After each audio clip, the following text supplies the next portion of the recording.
Wah, wah. We like to party. We like to party. We like to party. We like to party. We like to party. We like to party. We like to party. The Venga bus is coming and everybody's jumping. New York to San Francisco, an interstate free disco. The wheels are still on turning. Traffic lights are burning. So if you like to party, come on and move your body.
Oh my god, I'm so sorry for the long heckin' start there.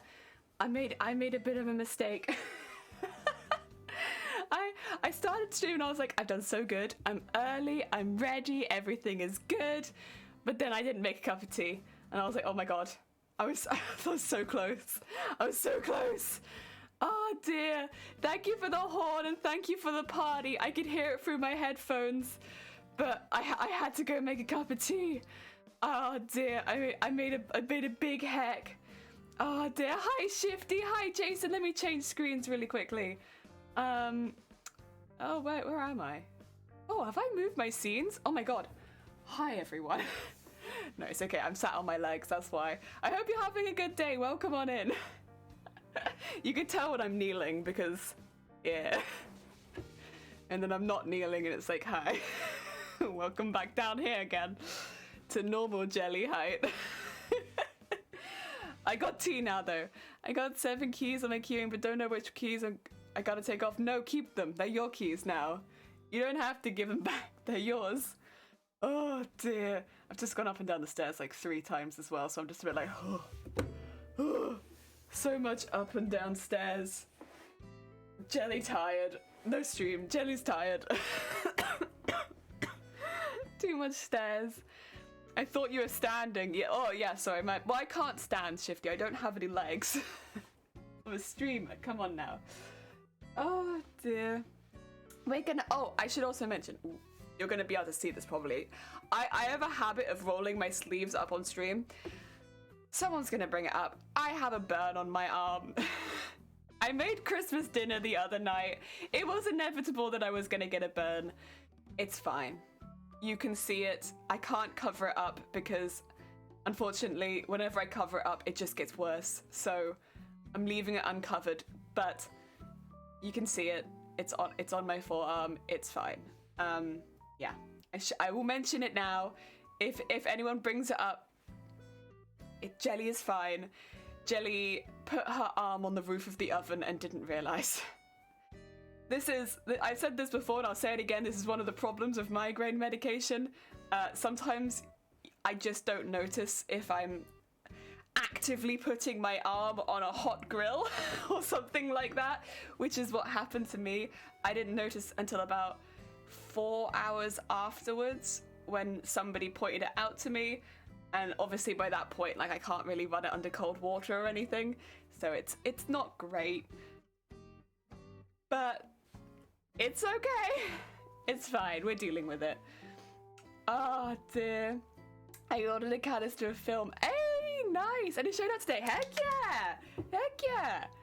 Ah yes, cooking accent and not underground death matches. Definitely not underground death matches. Yes. Well, we wouldn't talk about that. Not on stream. No. Discord only. Straight to Discord on the underground death matches. Yeah, I think at some point I'll probably end up rolling up and yeah, I'll try and keep my sleeves down for now. I caught a glimpse of it and I was like, oh, sleeves down. I actually burnt my hand as well, but I noticed that, so I ended up catching that and getting it under cold water and it actually looks pretty okay. You won't see that on camera, I don't think. So, good. You didn't see it yesterday and I don't think you'll see it today. But, that's why when you get a burn, put it under cold water. If you notice it. Oh dear. And the other thing though, I did this to Shiny earlier. No, yesterday evening. Because Shiny was like, Jesus Christ, that looks bad. And I was like, yeah, but I really can't feel it. And Shiny was like, that can't be true. And I was like, I really can't feel it at all. I probably shouldn't do that because it is a burn. But like, genuinely can't feel it. It's fine. You'll see it later and I'll be like, why were you smacking it? Oh, dear. First and second rule of the club. What club? There's no club. You don't talk about the club. Last night I was driving a truck and closed my eyes for a couple of seconds and opened my eyes to see the truck in the air and upside.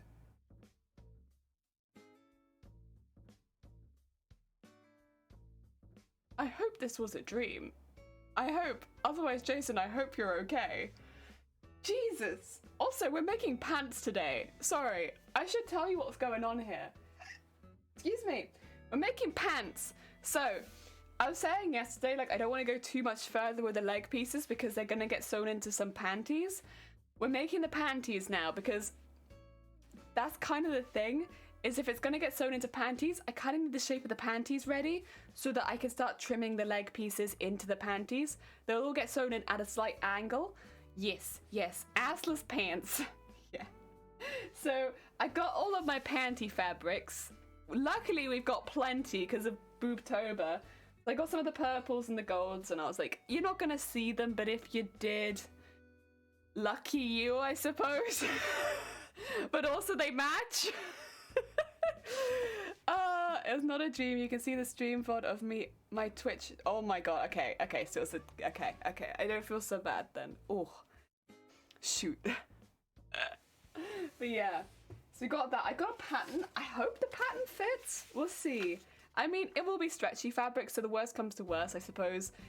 It maybe is going to be a bit big, is my thought, because I was putting it around me, and I think this is almost made to be not out of a stretchy fabric, or like a fabric with less stretch. But we'll see. It seems like a little large on me, to be honest. But that's okay. We work with it. We work with the pattern. We do what the pattern says. Like this, I think it's overestimating the boot, but that's okay. We're good. Let's go to the top down. There we are. It's kind of dark here today. Oh no. I guess it's winter. winter vibes, meaning my lighting's not very good. Yay! Oh dear. Right, I'm gonna actually move some stuff to one side for now. All of these parts, I'm just gonna move them. We will work on them another time. I just want the desk space. I've lost, oh no, I was gonna say I've lost my gusset. There it is. I miss the summer. You know, I don't miss the warmth, but I do miss the assistance with my lighting. Because the small light coming through the window, yeah, that helped. I got some elastics. I hope I have enough. Well, time will tell. I think I have enough, because my elastic's really stretchy as well. But, I should have enough to go around my waist at least, because this is really stretchy elastic, and so because of that, you don't actually need very much. Like, I'd probably want about... It's not gonna look like very much, but trust me, this is really stretchy, guys. Yeah, I want about that much to go around my waist. I'll trim that now, I think. With a little extra. For seams. Put that to one side. That'll be my waist. And we can stretch that around it when we do that later. Yeah, that should be fine. Should be fine. It is summer here. I don't think I want your summer, Jason. No offense, friend. Your summer, And now we cut all the pieces out. We want 2 of each piece. Want thick panties. Nice thick panties. Who doesn't like a nice thick panty? So I actually cut all these pieces out. I printed them on my printer at home on A4 sheets, and I printed them out from that. This is actually a pattern from Bootstrap Fashion. Bootstrap Fashion is a pattern maker place online which take your measurements and give you a pattern based on that. That's why I'm really hoping this is actually my size, because I did give this to them a little while ago. I don't know if I'm the same size as I was then. We hope.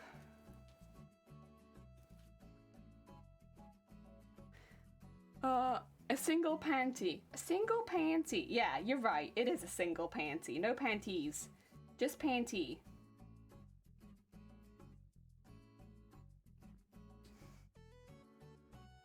Oh dear.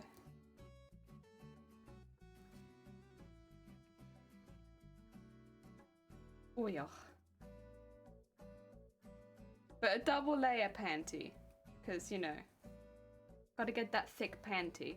Now normally you'd probably want some cotton inside of the gusset, but because this is gonna go nowhere near my skin, I don't really care that much. This is going nowhere near me. This is going over the top of several other layers of thing. So that's okay. It can be not that comfortable because it doesn't touch me at all. Also, I think this has all of its seam allowance included. So I'm just going to cut around it as if it does.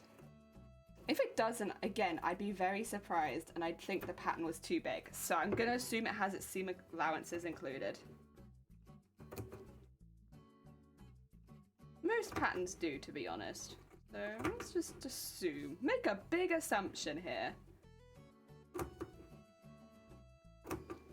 Dun,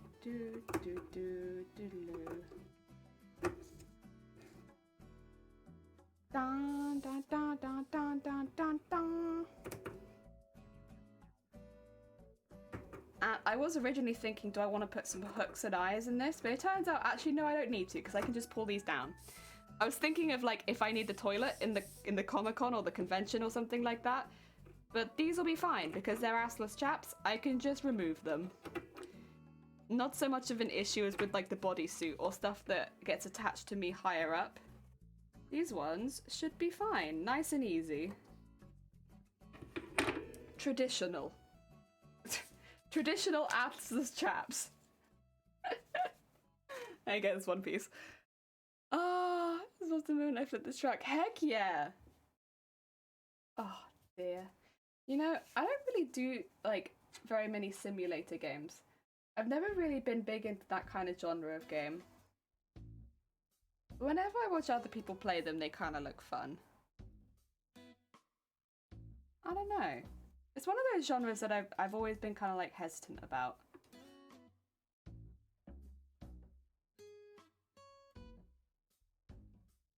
Ooh. I remember what it was like pinning this fabric. It was hell, wasn't it? I remember.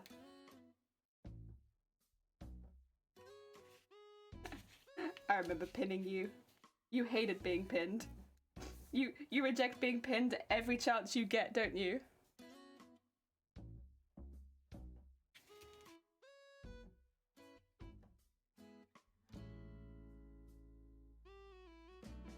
There we go. Oh yeah. I really hope next year is the year I can go to some Comic-Cons. We'll see. It does seem like that might not be the case after all. Damn, I've missed them so much. I've missed Comic-Con so much. I really, really, really hope I can go to one next year. Though, I mean, ideally, I really hope that I can go to the one that I've already booked the hotel for, because that would be really gutting to not be able to go to that one. But honestly, it'd be nice to be able to go to any Comic-Con at this point. It's been so long. So long. I do kind of wonder, actually, with this particular event, what they'll do about the cosplay competitions if they can't hold the event. Because the cosplay competition that's happening there, the big ones, they're like European ones and stuff like that, so there are already finalists for that event from this year. So I wonder, like, because they're finalists from other countries, right? So I wonder how they'll end up picking the UK finalist if they don't have that particular con, whether it'll be online or not. That'd be interesting, that's for sure. Shadow, welcome on in. I hope you're having a good day. Happy dawning. Happy dawning. I hope you're having a good day. Welcome, welcome. Ah, dear.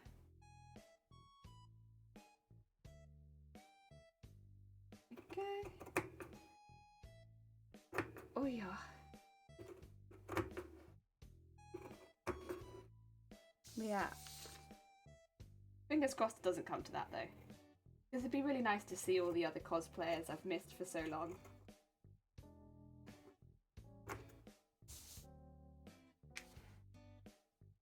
That's kind of the thing with cosplay. A lot of the ones, like the ones I've met before, I don't really live anywhere near. So you don't really see them very often. Or at least for me, I don't see them very often. I only really see them at Comic-Cons.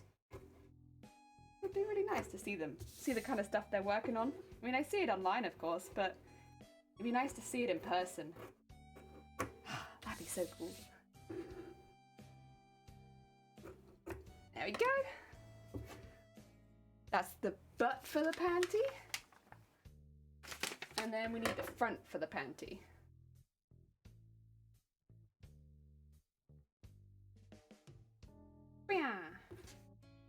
Now, considering the way that I cut that piece, I should be able to turn this piece over and cut it like this. And that would be good. I don't know what that means. No, but I can still wish you one, right?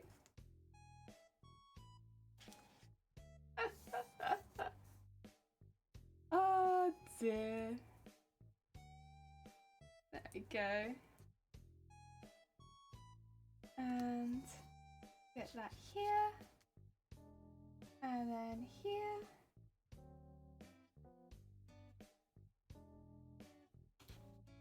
And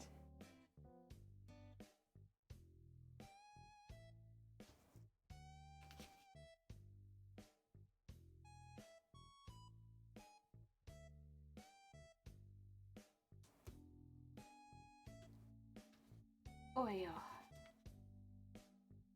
Did I put another pin in the top, do you think? No, I think I could just go straight across with this. I have left a little bit of an awkward bit at the top. That's okay. We'll live with the awkward bit at the top. I mean, I won't be using it for now. It's more for future Jelly to have to deal with. And be like, that's an awkward bit. Like, yeah, I'm sorry about that. Past Jelly knew it was awkward as well. We both knew it was awkward. That's okay. It's just not a very good size, like, to cut things, even for, like, bras or pants out of, it's a bit too small. So probably won't be able to use it very easily unless I'm making, like, a very small bra. Or I need it for, like, a very specific detail piece. I probably won't be able to use it. That's what I mean by it. It's okay. I might be, because I do mainly cosplay stuff, I might be able to use it for something. That's the hope. But, oh yeah. Not probably for a base piece.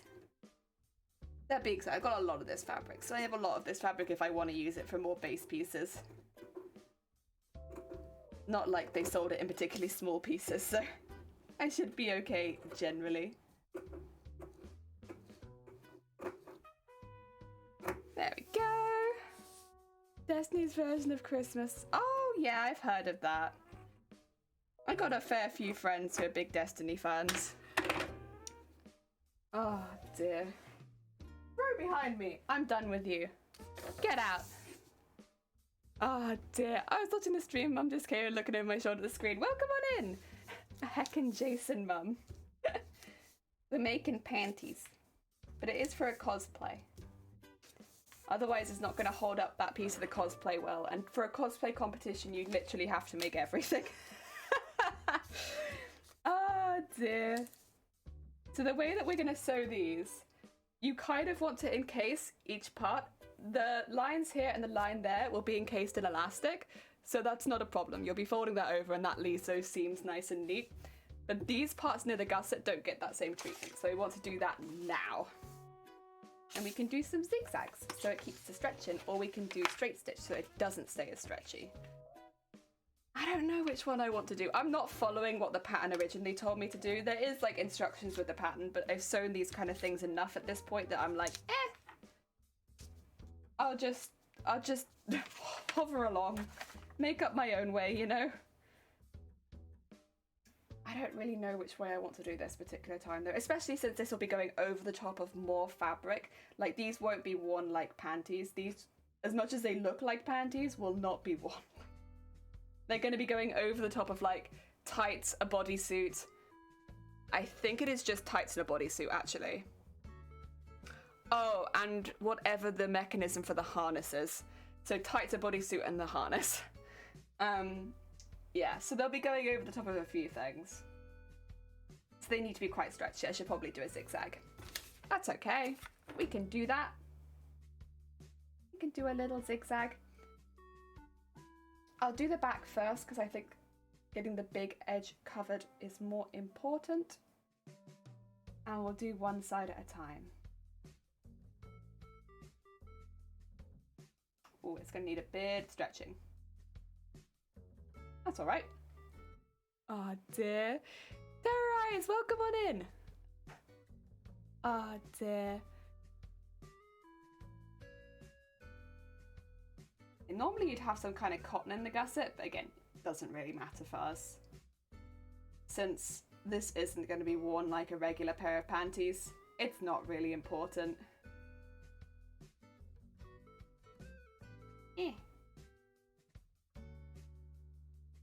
Should also change my machine thread. Oh, thank you for the horn! Hi Terp, how goes it? I hope you're having a good day. Welcome on in, Sweet Bean. How goes your day? Oh, it must be quite early for you. Jeez. Jeez. Oh, right. Get that over to the other side and then pin the same thing in over here. Just mimic that.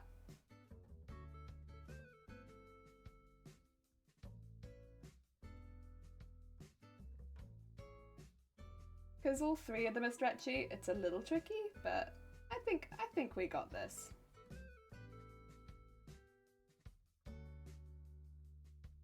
Yeah. If I get it at both ends and then target the centerpiece as well, I think that might be easier.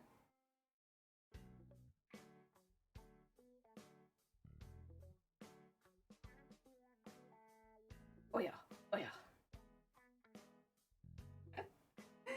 That's where it's gonna be tricky, isn't it? Yeah.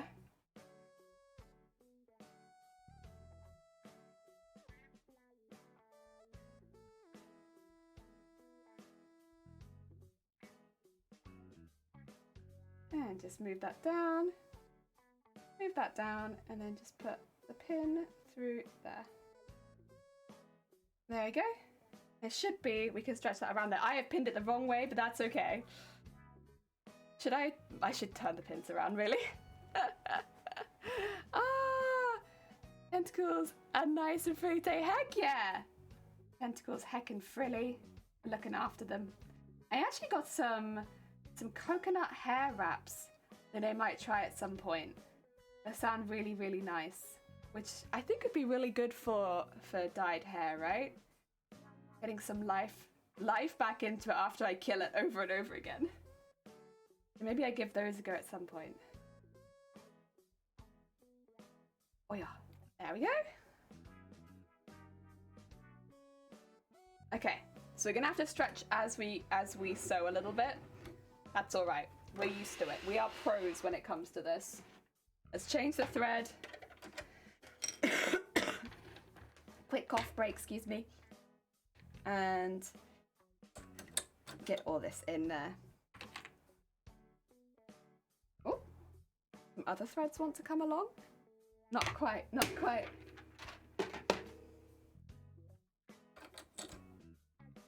That'd be kind of cool if I could style my hair into tentacles. I don't think I have the skills though. I think I need to seek a professional, like, hi, could you style my hair into tentacles? That'd be really cool. Like, get some pink hairspray and put it on the middle. That'd be cute. And then maybe do like little curls into it so that they look like the little like suckers. That'd be a really hard job, but it'd be really cute.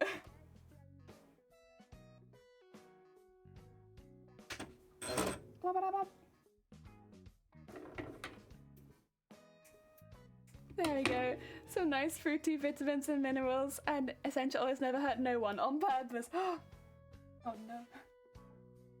I think my hair could use it though. I've done a few hair masks. I normally do a few initially after I dye my hair. So like I'll bleach my hair and dye it normally one after the other. I'm quite lucky that the dye that I use is actually quite moisturizing. But then after that, for like the first week, I have like a routine of like using hair masks for like a minute, and then I just go into my regular hair stuff. So I don't overwhelm it too much. But like initially after dyeing it, I normally do use hair masks, but I don't use them so much after actually dyeing it, because it's a bit of a pain. I'm gonna go on to zigzag really quickly. Although I am tempted to do a top stitch afterwards. We'll see. I'm going to do a slightly wider than usual zigzag. I want to get a bit of the seam in. There you go. Oh, did you immediately unthread? Wow, that was quick. You okay there? That's not like you, machine. You're having a bit of a morning. I did do a little sewing very early in the morning today. Maybe that's why. It's like, listen, you're asking too much of me. You've already sewn today, that's it, that's your quota. Sorry, machine, I actually need to do more than that.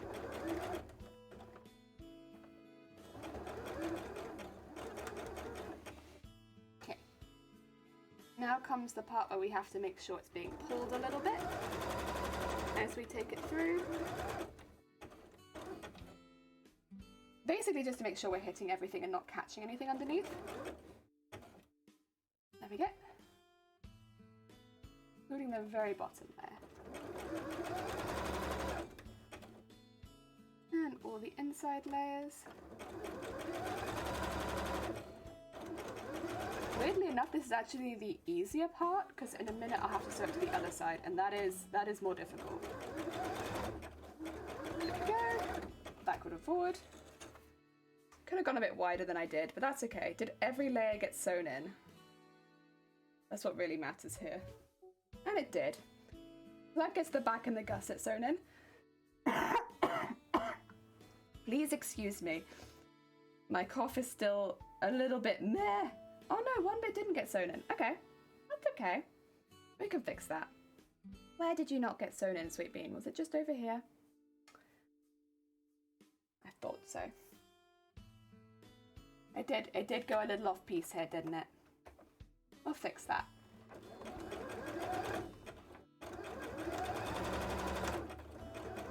Because mesh is very slippery, it does move around quite a bit. So sometimes little gaps come out.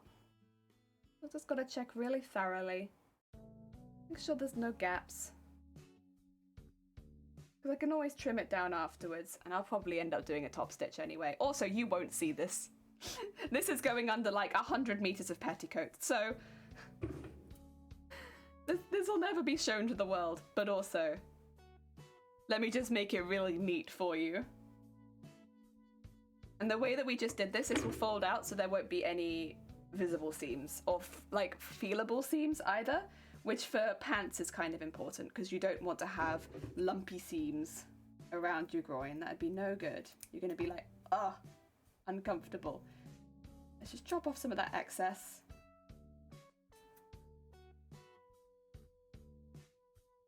And take that all around there. Whoop. There we go. All that off. Nice.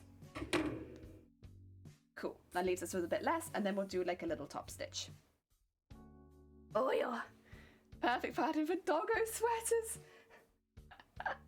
I actually made some little dog bandanas for some people for Christmas.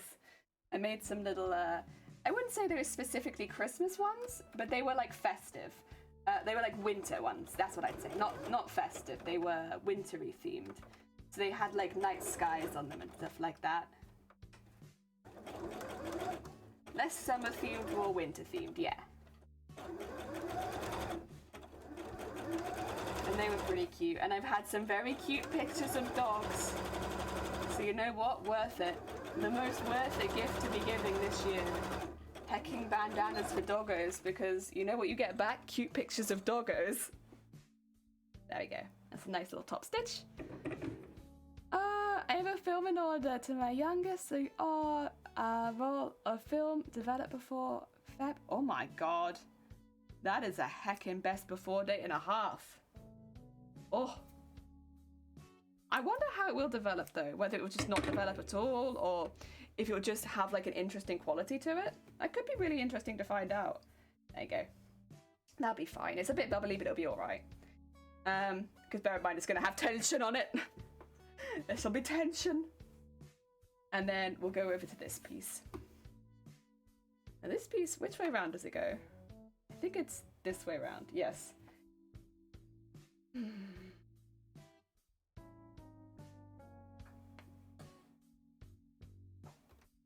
It's gonna have to be this way, isn't it? There's no other way, is there? No, you're right, Jelly. There is no other way. There is only the pants way. The pants way is to put one of these underneath here. Move the machine back as well, because you're like limiting your space for no reason. Why are you doing that, huh? Put that under there. And then bring the pants around. Very nice, very nice. Put the pant on there. This is for that same effect where it encases the seam. And so you don't have to worry about there being like a visible seam. So I'm gonna have to cough again. I'm so sorry. My lungs are trash. Ugh. I'm gonna make it a slightly wider one. There you go. Wider zigzag. That's better. One day my lungs will get better, but it is not this day. Oh dear. I will say I feel a lot better from the jab at least. I was really suffering from the jab on Sunday, and that seems to have all worn off, thankfully. That doesn't really need a trim actually, that's pretty good. I'll take off the threads, but the rest of it's pretty good. And yeah, my side effects from the jab seem to have worn off. I no longer have any fever. I had like an ever so slight fever after stream yesterday, which is probably just because I was doing like a lot, right? And then after that, I was fine. Yeah, I've been absolutely good.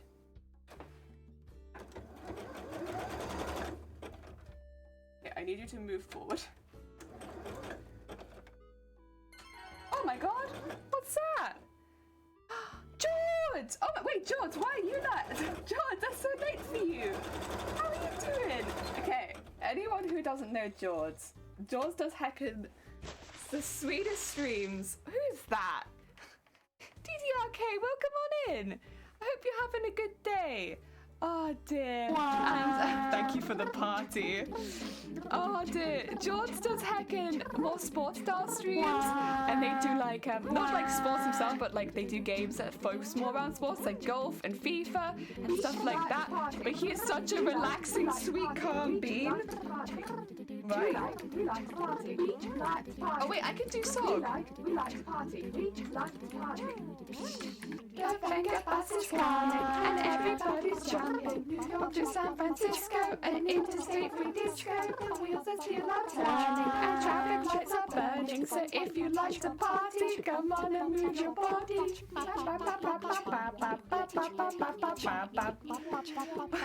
Welcome on in. Alredo and DDRK and Rome and oh dear, and George. Welcome, welcome. Thank you for doing the party immediately. I hope you're doing well. Oh dear, what were you doing today? Fall Guys? You were doing Fall Guys? How was it? Did you get any crowns? I've still never ever won a crown in Fall Guys. You remember when I put like hours and hours and hours into it and I never won a crown? And I still never won a crown. Never won. Also, we're making panties here at the moment. Resident... Wait, which Resident Evil did you play? Wait. Resident Evil 2. Okay, I know a few people that are speedrunning Resident Evil 2. So I'm saving myself on that particular game because I am a little curious about it, honestly, because I know a few people that are speedrunning it. So I'm like, ooh. Oh, Abdurrah, thank you so much. It's very kind of you. Welcome on in, man. Oh, dear. But yeah. Some of the people from the Final Fantasy community are also speedrunning Resident Evil 2. And I'm like, well, if you're all enjoying this so much, maybe I'll enjoy this so much. So I've got it in the old brain. But honestly, I really just need Shifty to be like, I want to speedrun Resident Evil 6. And it's like, I've got you, Shifty. I will speedrun Resident Evil 6 with you. That's what I really need.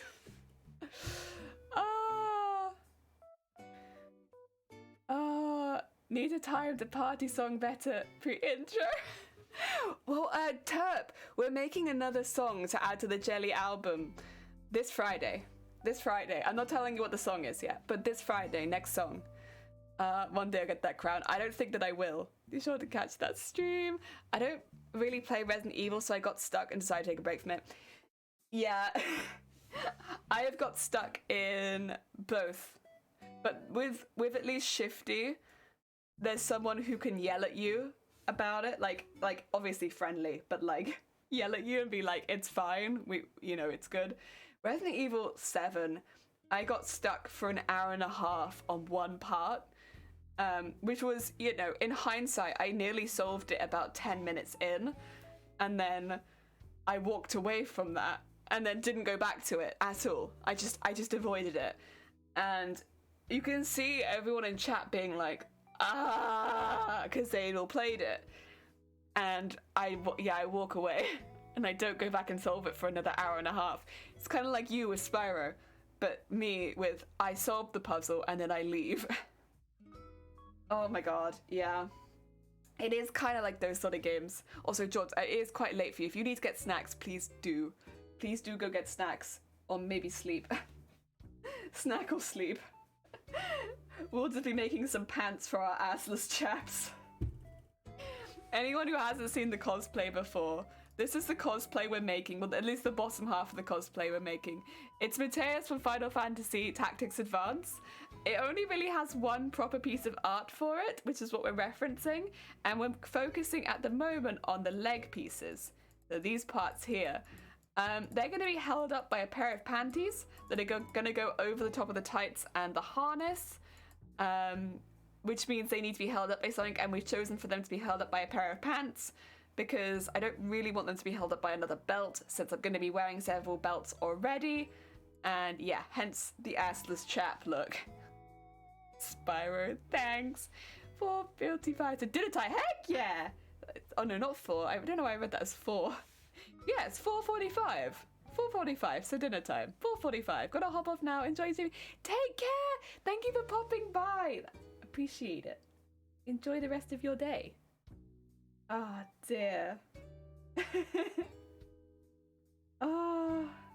Yeah, I think Effigy has ran Resident Evil 2 a couple times now. It's difficult to consider picking up another game for speedrun is the only thing. When it's like, I don't know if I just want to rerun 9 or if I want to pick up a new game. Yeah, it's tricky. It's tricky. Speedrunning is tricky because whichever game you're going to run, it does take like a long time. Like, get ready for a lot of your life. But I guess it depends on the game you run, right? I'm sure. Like, there are going to be some games that take longer to run than others. But the games that I always seem to want to run are games that are like, yes, at least a few hours. And 9 is like, at least like a 9-hour playthrough. So it is quite a lot. But I really like that game. I really enjoy speedrunning it. I don't know. You get the itch and then it's like, well, maybe we do it again. Maybe. Oh. It's a lot of my life. I don't know. But maybe. It's a really awesome feeling to get a better time. I am kind of making it sound like an addiction. I swear it's not like that. It's not like that, but also.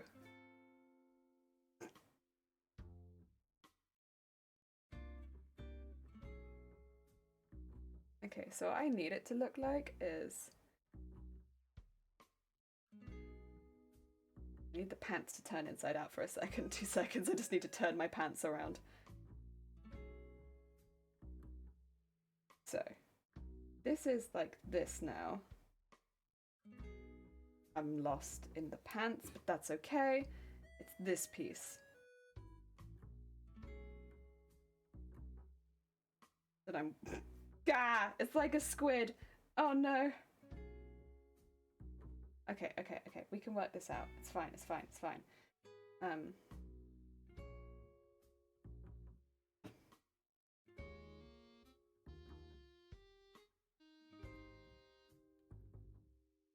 It'd be on the other side. Oh dear, that is a lot of damage. Oh, Effigy, I was just talking about you.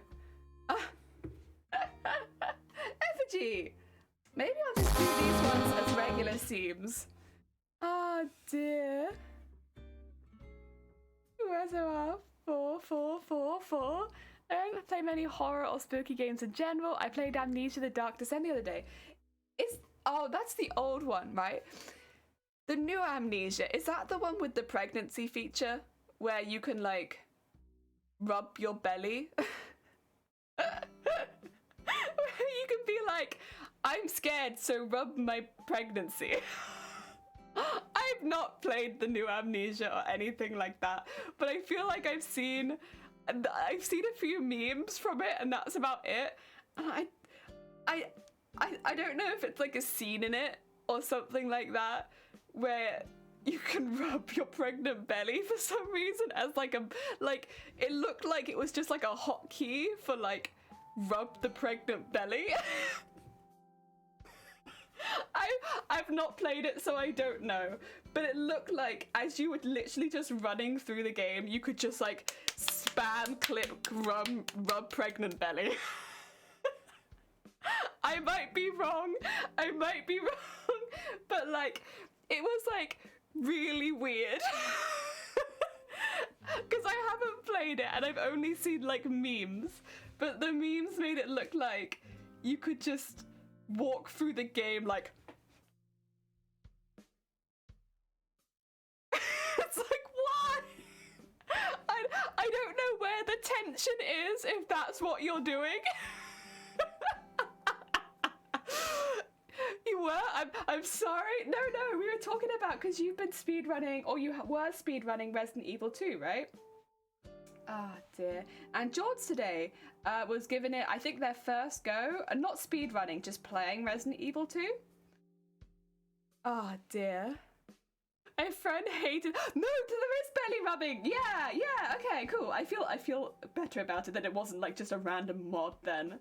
That's always the fear, right? Well, it's just a mod that someone's memed, and it's like that's not actually in the game, Jelly. They don't actually have a pregnancy belly in the game, Jelly. That's just somebody modded that. No. It did look like really like proper, but you know. Oh dear. Oh, I can imagine.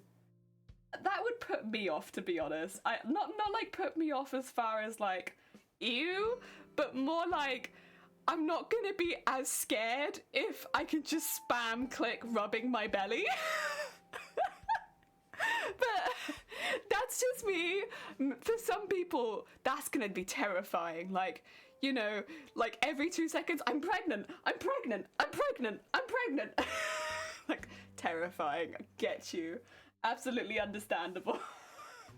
You know, it's definitely a different angle for horror, but like, you know, it's creative. Oh dear. Also, Mark, I hope you're having a good day. Welcome on in. Sorry, you kind of joined at a weird time, but I hope you're doing well. This was a while ago that I saw this, but yeah, it's different. Especially with amnesia, would you like just forget that you were pregnant and then like every now and again you'd rub your belly and remember? I don't know. I guess it's definitely a type of horror, isn't it? Like the forgetting you're pregnant horror.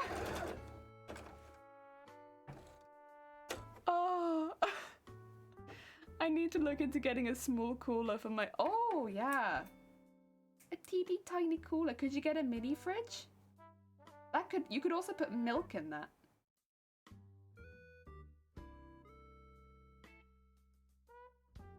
Oh god. It's just such a silly mechanic. But I'm sure there's a good again, I've not played the game. There's probably a reason for that mechanic that makes more sense if you've played the game. As someone who's not played the game, I'm just sat here like, meh. It's very funny. There we go. Oh yeah. Pants. I am gonna have to try these on. Obviously, I'm just gonna quickly pop them on over the top of my leggings, but I can't do it on stream because technically they are like panties. And while for the cosplay I won't be wearing them like panties either, you know, I don't want to get a slap on the wrist from Twitch being like, stop wearing panties on stream, please. So I will have to hide my screen in a second just while I try these on and make sure that they actually fit me. Sorry. My bad. You guys know how it is. What is normal here? I don't know. I need a mini fridge, I think. I think you need a mini fridge. I'm gonna say pop them over your head. Yeah, I need to put my... Well, I think I'm allowed to put these over my head. I don't think I'm... Also, look at the difference in colour from camera to camera.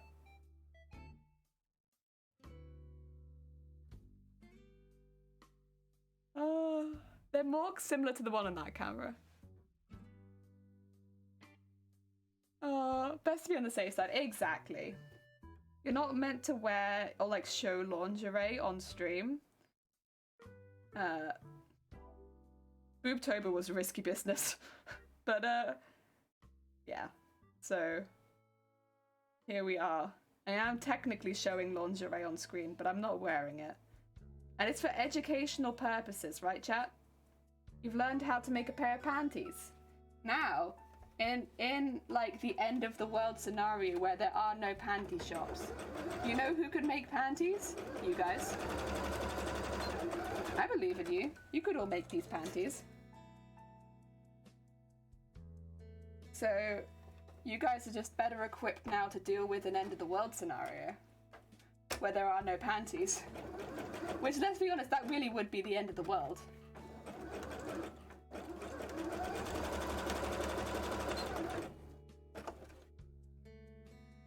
Oh yeah. Scandalous showing lingerie on screen, I know. I can't think of anything much more scandalous than this, to be honest. Look at that, that's a pair of panties on Twitch. Don't tell the Twitch stuff, please. No one report this stream for lewd content, I swear. It's not lewd content, it's just I had to make panties. Alright, I'm gonna hide my screen really quickly just while I test these. I mean, I'm not gonna disappear, I'm still here, like, I'm just hiding. Yes, I would need to know how to make panties. Yes, someone has to. Very important, very, very important. Right. Do they fit? Ooh. Ooh. Oh, okay. That's not bad. Yeah, okay. Ooh. That's pretty good. Aww. Well, would you look at that? What a nice panty. Perfect for my assless chaps. Oh dear, let me take those off really quickly. That's fine. They stretch in all the right places, so I'm not gonna have my legs cut off or anything by them. That's always the main concern with this kind of thing, is that you're gonna have less stretch around the, like legs. And then your legs will get cut off when you wear them. Yeah, nice. Panties. Now these are like a collector's item, right? Because they're panties worn by a crafty jellyfish. Oh. Right, put that to the back. They're actually quite nice. It's a nice pattern. I like this. Again, anyone who's interested, this is from Bootstrap Fashion. And the patterns there are like 2 to 3 quid each. They're quite cheap. And you put your measurements in and they give you a pattern based on the measurements. They're pretty good. Oh dear, just a pair of European swim trunks. Absolutely, swim trunks. Very nice. Now I do need to elasticate these, but I'm gonna hold off on elasticating the legs, and I'll actually hold off on elasticating the top as well. I probably made this a little tight in hindsight, but that's okay. We're gonna have a tight top of the panties. It's gonna probably come in quite tight. But then this is so stretchy is the thing. Like this will stretch around these panties. Easy. Are these to go with a superhero outfit? Yes. Superhero panties. I will say the shape on the butt, like that shape there, that's quite scandalous. That shows a lot of butt. Ooh. Cheeky pants.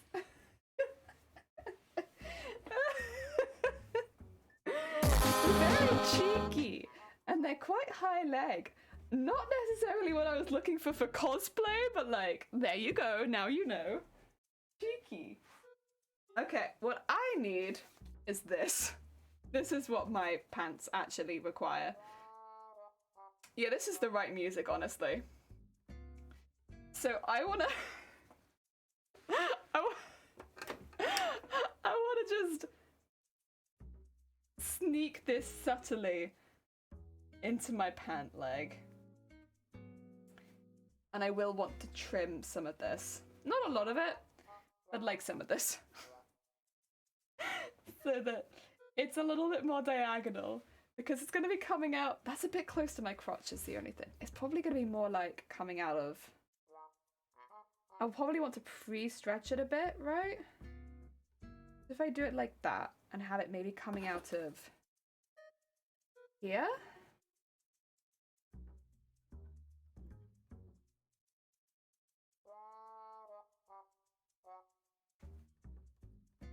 And then stretch it a little bit.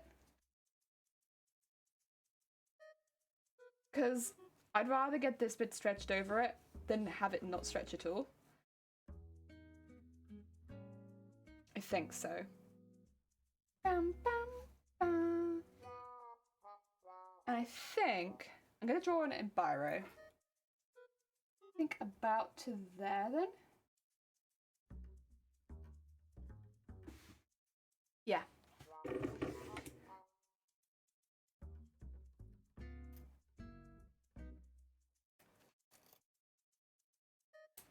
It's not a lot, but it's something. Now I'm wondering if I need more. Also, embarrassingly, I actually need to wipe this down a little bit. Lick, lick, lick, lick, lick, lick, lick, lick, lick, lick, lick, lick, lick, lick, lick, lick, lick. Lick, lick, lick, lick, lick, lick, lick. I got a bit of pasta sauce on my cosplay. I'm a very professional cosplayer, I swear. But I got a tiny bit of pasta sauce on my cosplay. Oh dear. I feel like my parents walk and I get a lot of explaining when there are panties on screen. But you are literally learning how to make them, right? Like, you could probably tell your parents a fair amount on how to make panties now. Like, it's not... for most people, it's not going to be the most useful life skill in the world. But, can your parents make panties? Just saying. Also, Enid, how's it going? I hope you're having a good day. Subtly. I got no reason to learn how to make panties. Yeah, but like, it's like one of those things where like I watch I watch YouTube tutorials on things that I have no reason to like know all the time. And then maybe at like a pub quiz the information comes up once or twice. But for the most part, it's pretty useless information. But you know it now. Heck yeah. I think that's okay. It might need to be a little bit more dramatic than that.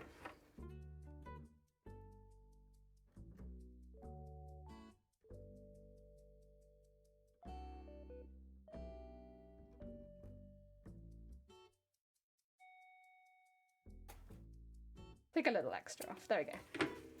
That's better. Okay. Now we have this in a state where we can actually work on this for a bit.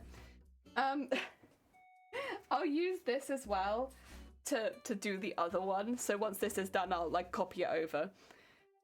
I don't know if I mean to get my stocky, then I might have to make my anyways, I might have to make my own pants. Exactly, right? Like one day you might have to make your own pants. Also, I've got like a tiny pasta stain on there. Very annoying. I watch a few streams of people making clothes. I've yet to do any sewing, though I'd like to. Yeah, I think I watch people do things on Twitch all the time, like blacksmithing. That's like, I just don't have the capability to do any of this stuff, but I think it's really cool. And like, I still enjoy watching it, even if I physically can't do that stuff right now. And who knows, one day a question might come up that I might be able to answer because I've watched those streams. Because it's not like I don't learn anything from being there. Like, I pick up bits and bobs. Okay, I'm going to do a backwards one just because I think it will look nicer. So I'm going to turn it inside out. Turn inside out. Put in the waistband. Let's see. That should start about here.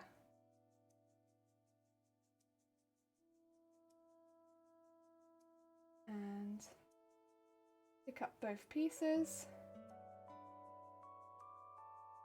And oh, nice. Oh, nice. Like that. And then I go halfway down.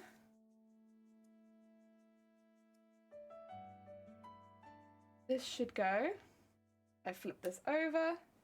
This is a bit of a weird pinning one because of the stretching aspect that I'll have to do while sewing it.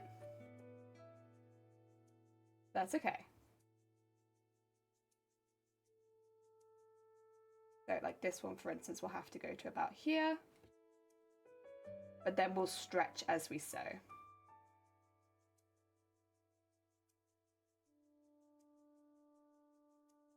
Go.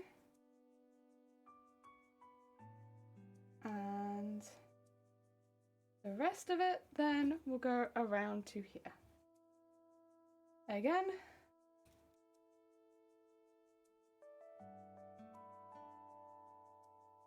And I'm just giving myself plenty of space at the top.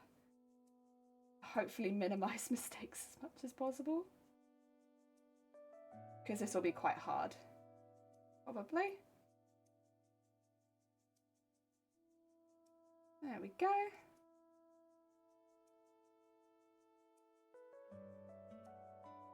Okay. Should we give that a go? Like, I might as well, right?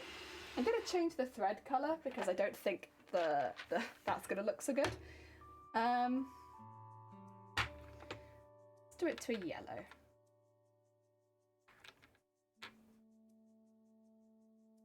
Would it be yellow? No, it'd be purple on the bottom actually. It's just yellow on top I need.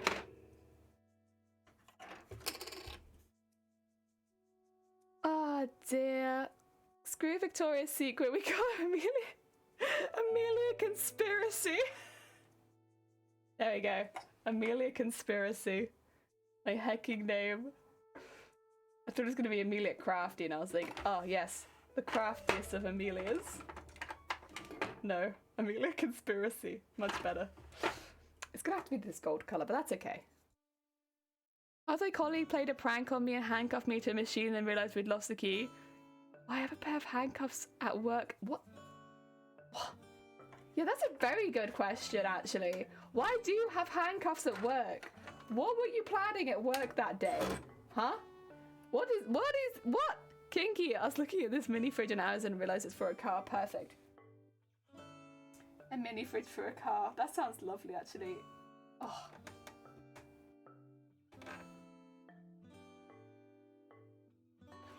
There we go. Right. Difficult sewing incoming.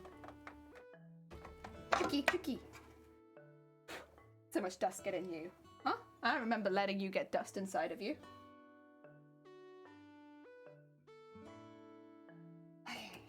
Tricky. We can do it though, I believe.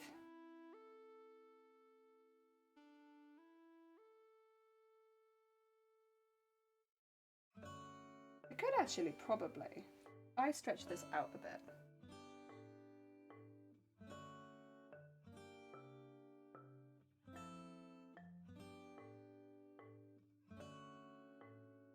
I'd probably get some points on here that I can actually pin to.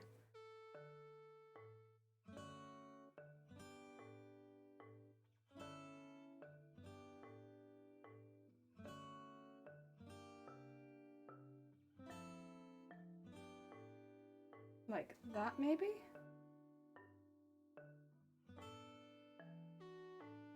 Oh, that might not be a bad call. I'll put a pin in there too.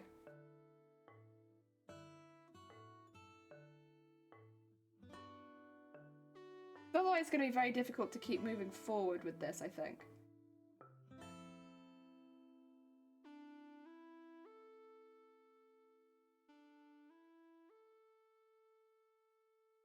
There we go.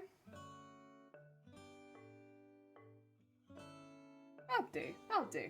Okay, we need to go to 6, 5, and then 3. Okay.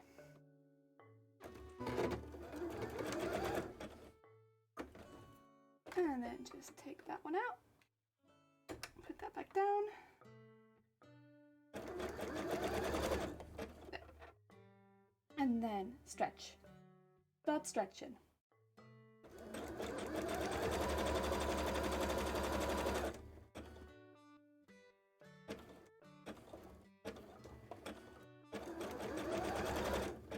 And take that out. And go to the next one.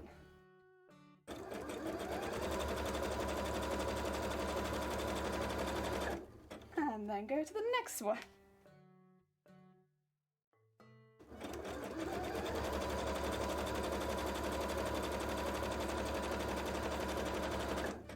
Okay, and then I might need to put some pinpoints in this one, but that's okay. We can work it out.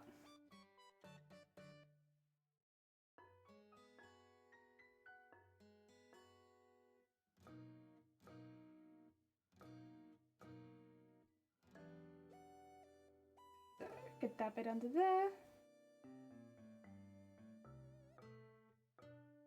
And just keep stretching it. So it kind of fits. I think it's about there. Okay. So let's put some pins in, shall we? Like that one. And then that in there, please. And then maybe put one in here.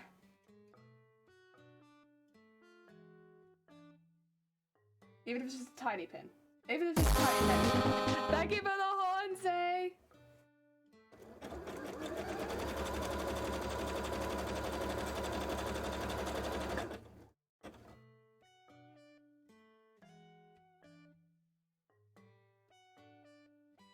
And then get that all the way down there.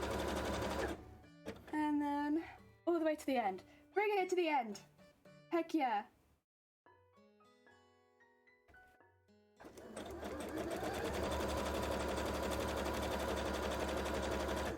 Okay.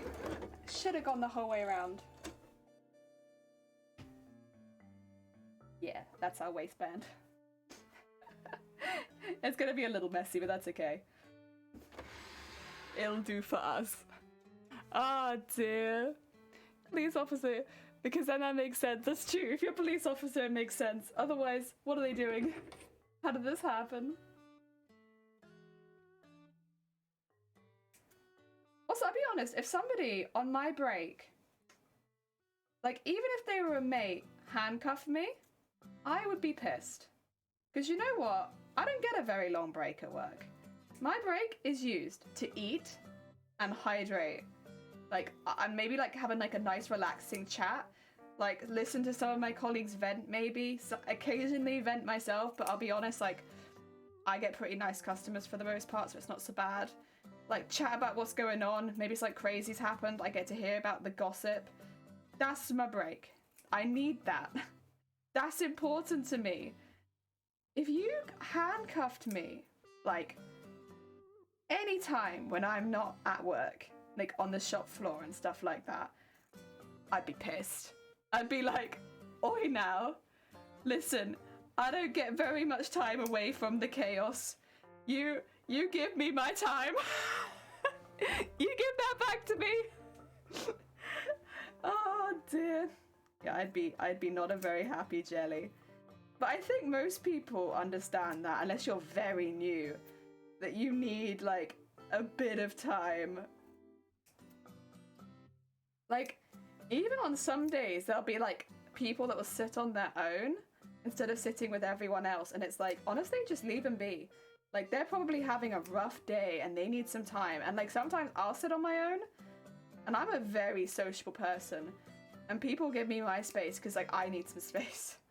Like, maybe you've had, like, a really rough time with a customer and you honestly can't even vent about it. You're just like, I just need 5 minutes. Like, maybe I need to text my family or friends or something like that outside of work. If somebody came and handcuffed me, I would be like...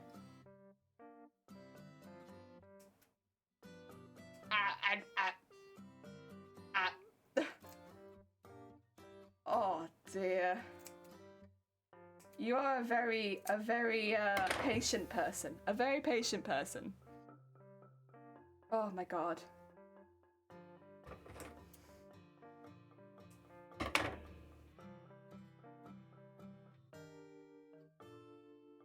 Okay, now we need to fold this over. Do.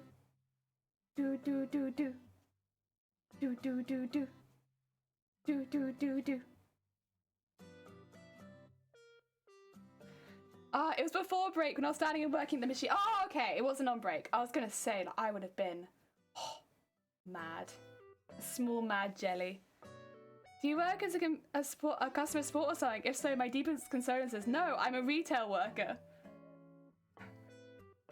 I work in retail.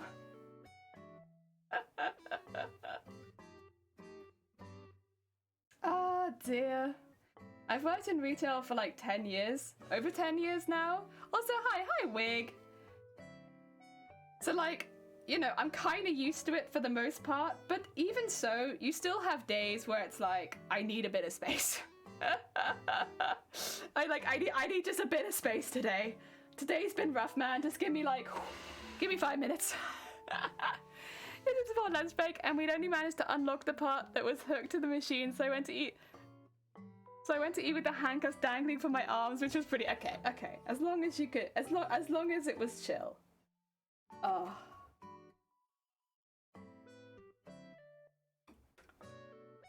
Dearie me.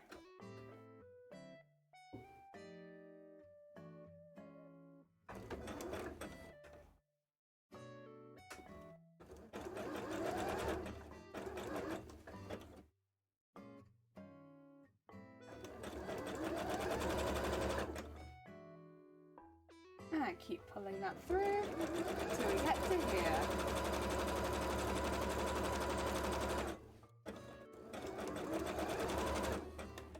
Oh, I went to too. It's rough. It has its days.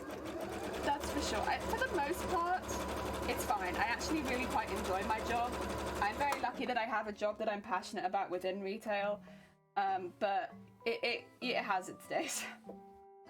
It still has its days where you need a bit of time. Oh, dear. As does any job, I think.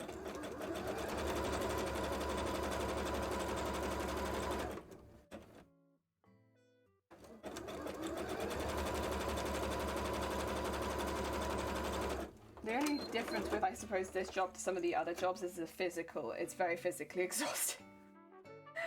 There we go. Pants. I kind of did this the same way I'd do the bra one, but honestly, I think that's fine. I don't think it will matter too much. There we go.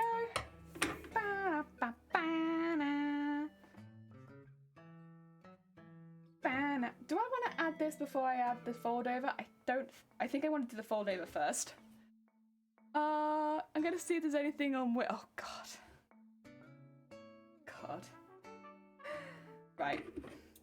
I'm gonna do something. It's gonna look a little suspicious under the table, but I swear I'm just checking something with this elastic. It's nothing suspicious. Don't worry about this too much. Twitch, don't look at this.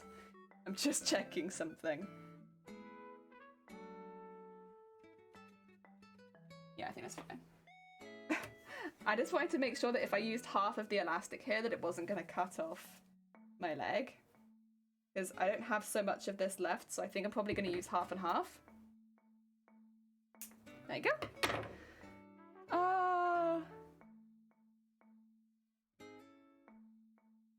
It just wasn't for me. Yeah, no, I completely understand.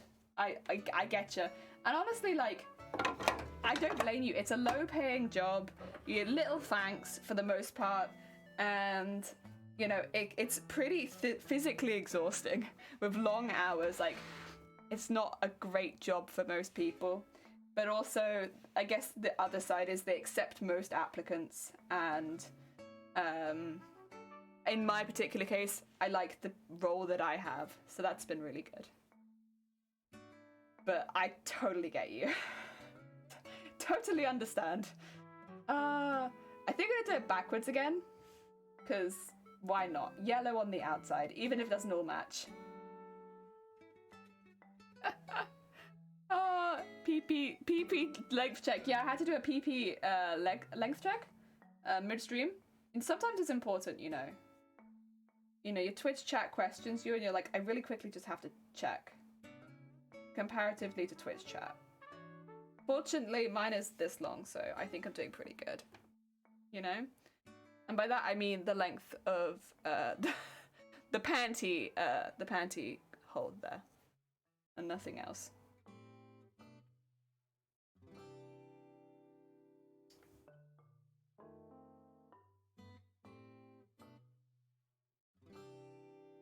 Oh dear.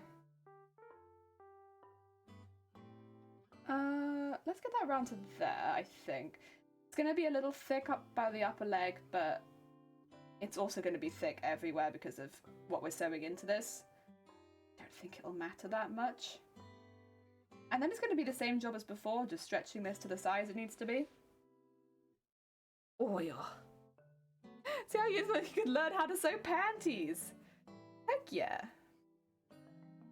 Like I said, in you know, apocalypse situation, you guys will be like heroes because all of you could sew underwear for anyone. And like, that's pretty useful. I'm sure you're all giggling now, but like, you wait till you have no underwear left and no one can sew it for you, and you can be like, but wait, actually, I can sew that for you. I in fact know how to sew underwear. And everyone will look at you and be like, oh, you can sew me some new underwear? I haven't had underwear in years. Oh my god. And yeah, you'll be a hero. A hero.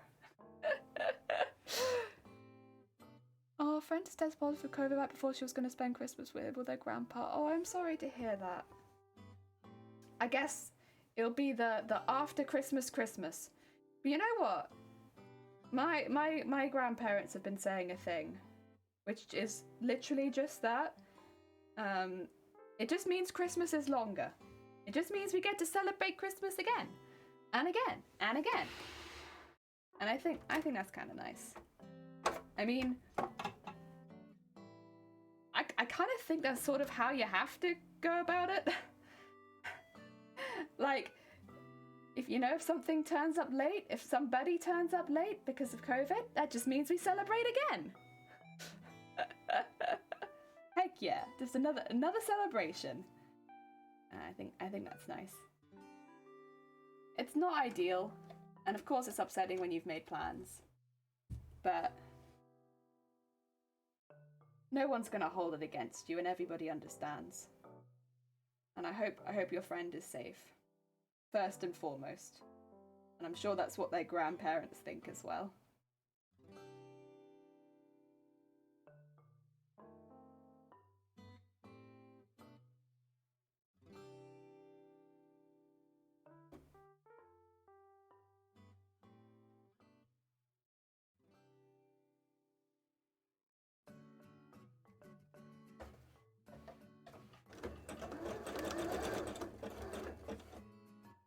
Oh yeah. Celebrate that the person made it through COVID. Yeah. I mean, it literally took me like 3 months, maybe 4 months to see my grandparents this year. Because of all of this. I saw them once and now I'm not allowed to see them anymore. And that's literally just how it is. And you kind of just have to celebrate that we got to see them, and that when we see them again, we'll celebrate that we can see them again, you know?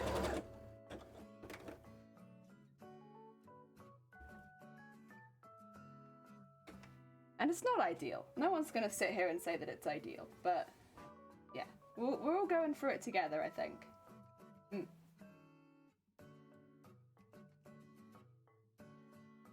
It also cost me like 150 quid. Oh dear. You saw them once, not allowed to see them anymore, and now you're sewing panties onto it. Seems like a slippery slope. Yeah, you want to be careful. Don't end up like me, guys. Well, you say that though, but actually, no, do end up like me. Do it. Because panties and bras are some of the hardest things you can make as a seamstress or a tailor. So, if you're ending up here and you're making bras and panties, at some point you've succeeded. Because you're doing pretty well as far as tailoring and seamstressing goes. They're like literally some of the hardest patterns to follow. They're the hardest, the nastiest materials to work with, some of them. Mesh is just a ugh. So you know what? If you can If you can get to a point where you're sewing panties and bras, nice job. Well heckin' done. That's a hard fabric to work with. And not only is that a hard fabric to work with, but you're also making patterns that are really tricky. That is not some beginner level stuff. That's expert level stuff that you're making. And you should be heckin' proud of yourself.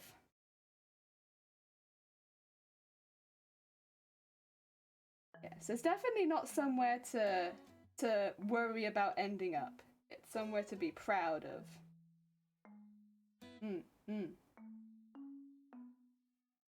Although it might not seem like it, because I think people look at pants and think, oh, that's going to be one of the easiest things to make because it's small.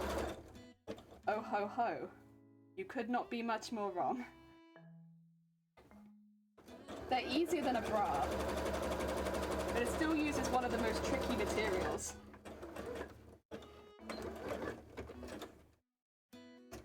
Did I have a bobbin betrayal? Whereabouts was it? Oh no, it was right at the end, was it? Nice. A bobbin betrayal right at the end, we'll take that. That's one leg put in. I just need to fold it over. But maybe I'll fold it over as I sew the other bit in. Oh no, it wasn't quite. I didn't get the whole way to the end. I nearly got there. Shoot. So close, so close. Making panties equals master level tailor. Yeah. It's like, if you're someone who can just pick up a pattern and make pants, honestly, impressive stuff. It probably means you sew quite a bit, I would say. Or, unless it's the only thing that you make, it's probably an indicator that you are someone who is a bit more proficient at sewing. You are not someone who has just started. It's purple. Unfortunately, my color is showing up as blue because it does some color correcting, but it's purple.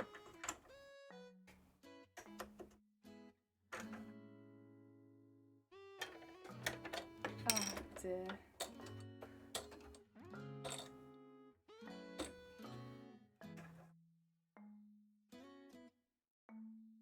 And if you can sew a bra, wow.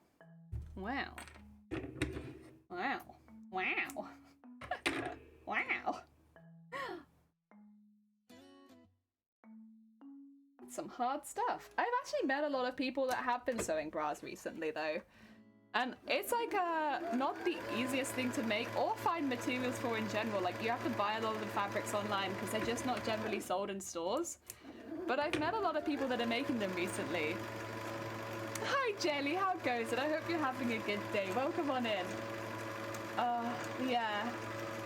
It's actually cool. I like it a lot.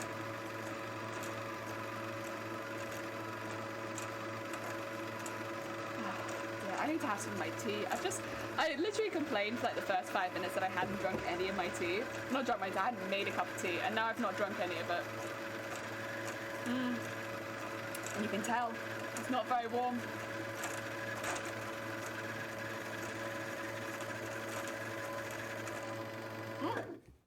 There we go. I'm putting purple on the bottom of all of these. It'll just look a bit better when it's finished. A little bit more neat. I remember that from the bras. It'll look a little nicer. Ah, yeah.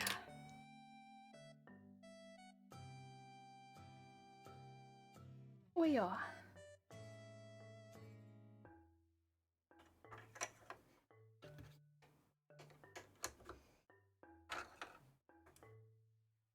And in there.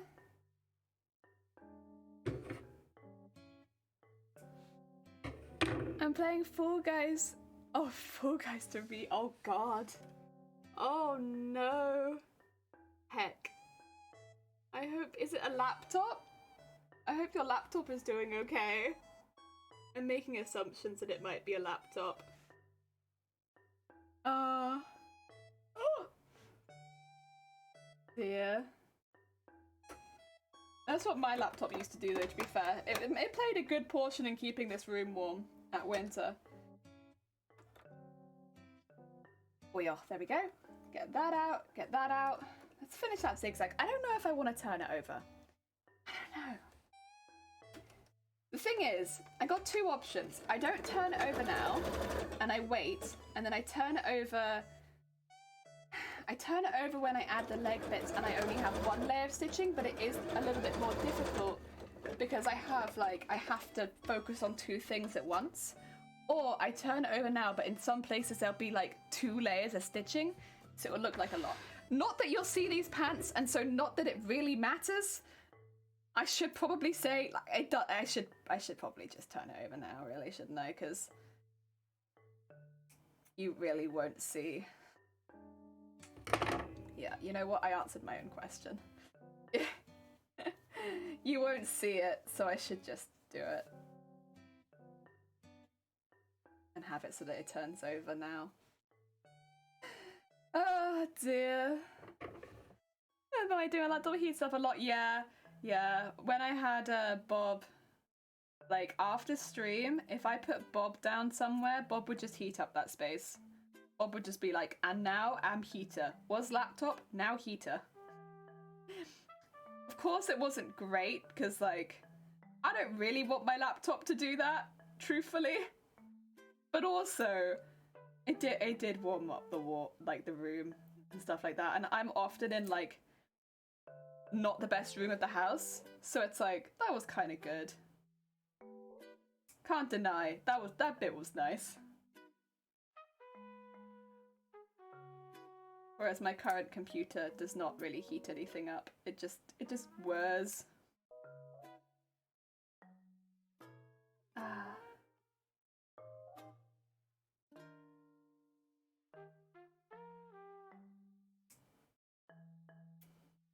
There we go.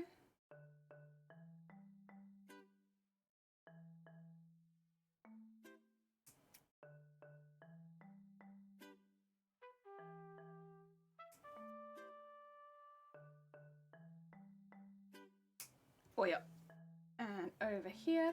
So this is just so that when I fold it over, there's not like fabric poking over the top. Thank you for the horn. Oh my god! Wait! I love that he's called Seafood. Oh, heck yeah. Heck yeah. That's not seafood.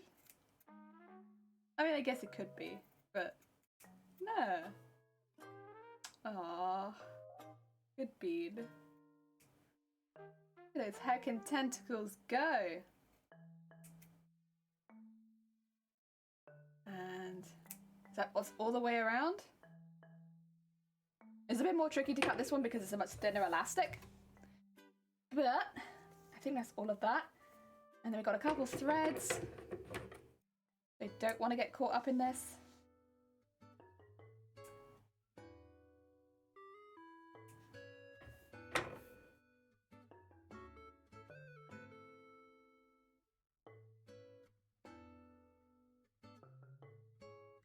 And then we fold up like this.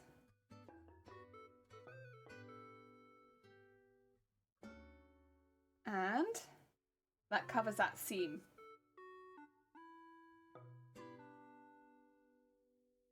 So that's why we want to trim all that extra fabric out of there.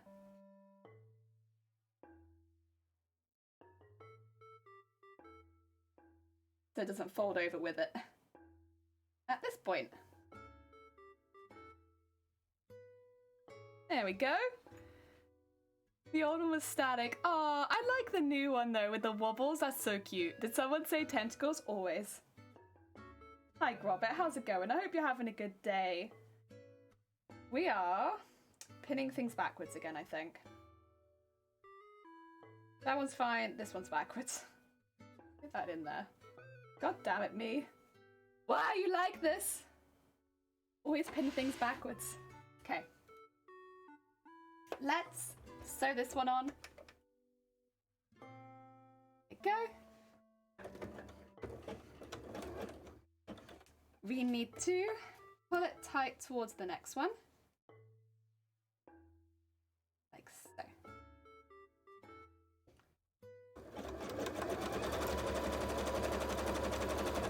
And sew along the top.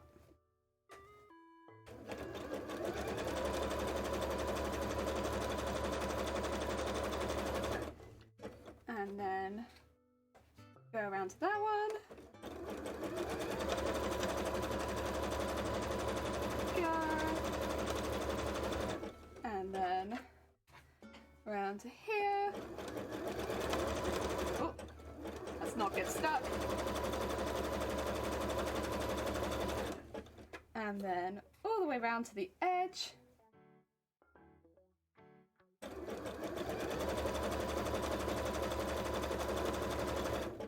And there we go. And that gets one leg of our panties done. God, look at that. Oh, I love making panties for my cosplays. It does feel a little silly, I'll be honest, but it's okay, it's fine. It is necessary, to be fair.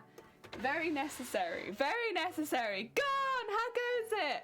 He called that one soup, soup, soup. Oh my god, we have a super emote as well. Oh my god. Look at that. You can kind of see now that it's really high leg, right? It's a very high leg panty. Now it kind of shows that it's really high leg and it's kind of cheeky on the butt. You can see what I'm talking about now. Yes. Okay. My cheeky high leg panties. Turn them inside out again. Oh, God. What a day, what a day. Trim that bit off quickly. Oh, it's always like this when we're doing panties or bras or stuff, to be fair. I'm always a bit like, why this, why the panties, why the bras? Well, not always with the bras. Sometimes the bras are really cute and then it's like, I understand, this is a very cute bra, but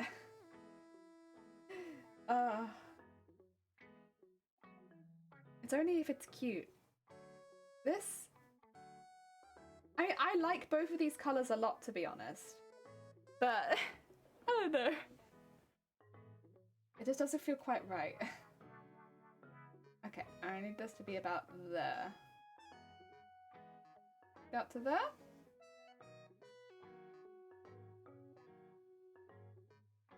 And then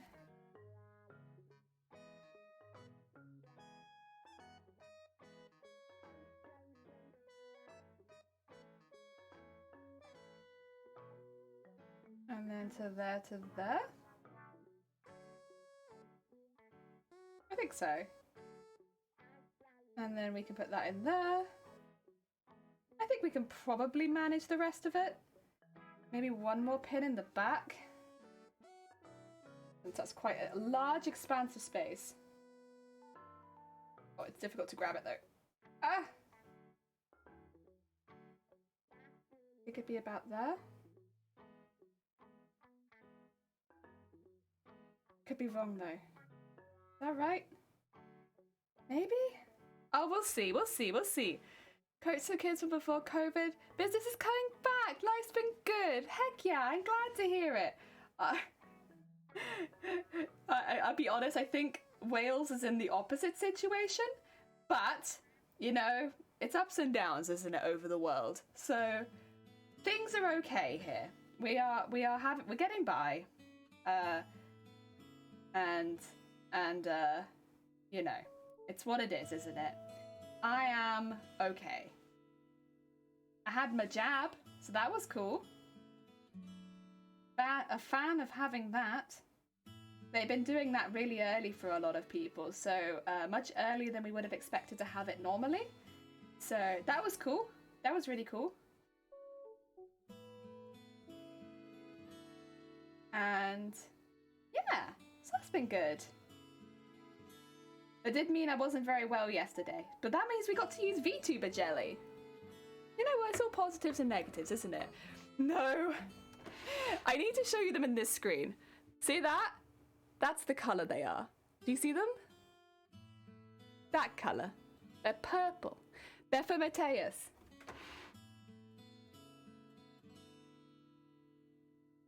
my screen has some color correcting on it, which I can't turn off. This is the thing with webcams. There's like positives and negatives about them. The positive, cheap. The negative, there are features you cannot turn off.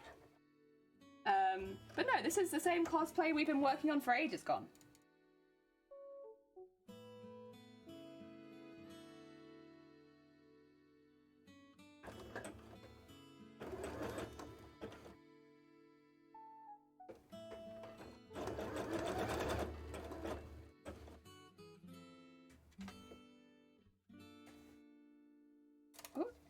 Okay.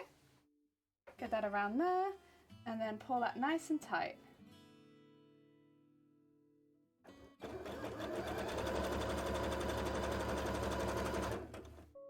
And then keep pulling that nice and tight. Did I miss any of that? I did kind of sew right next to the edge, but I think it's okay.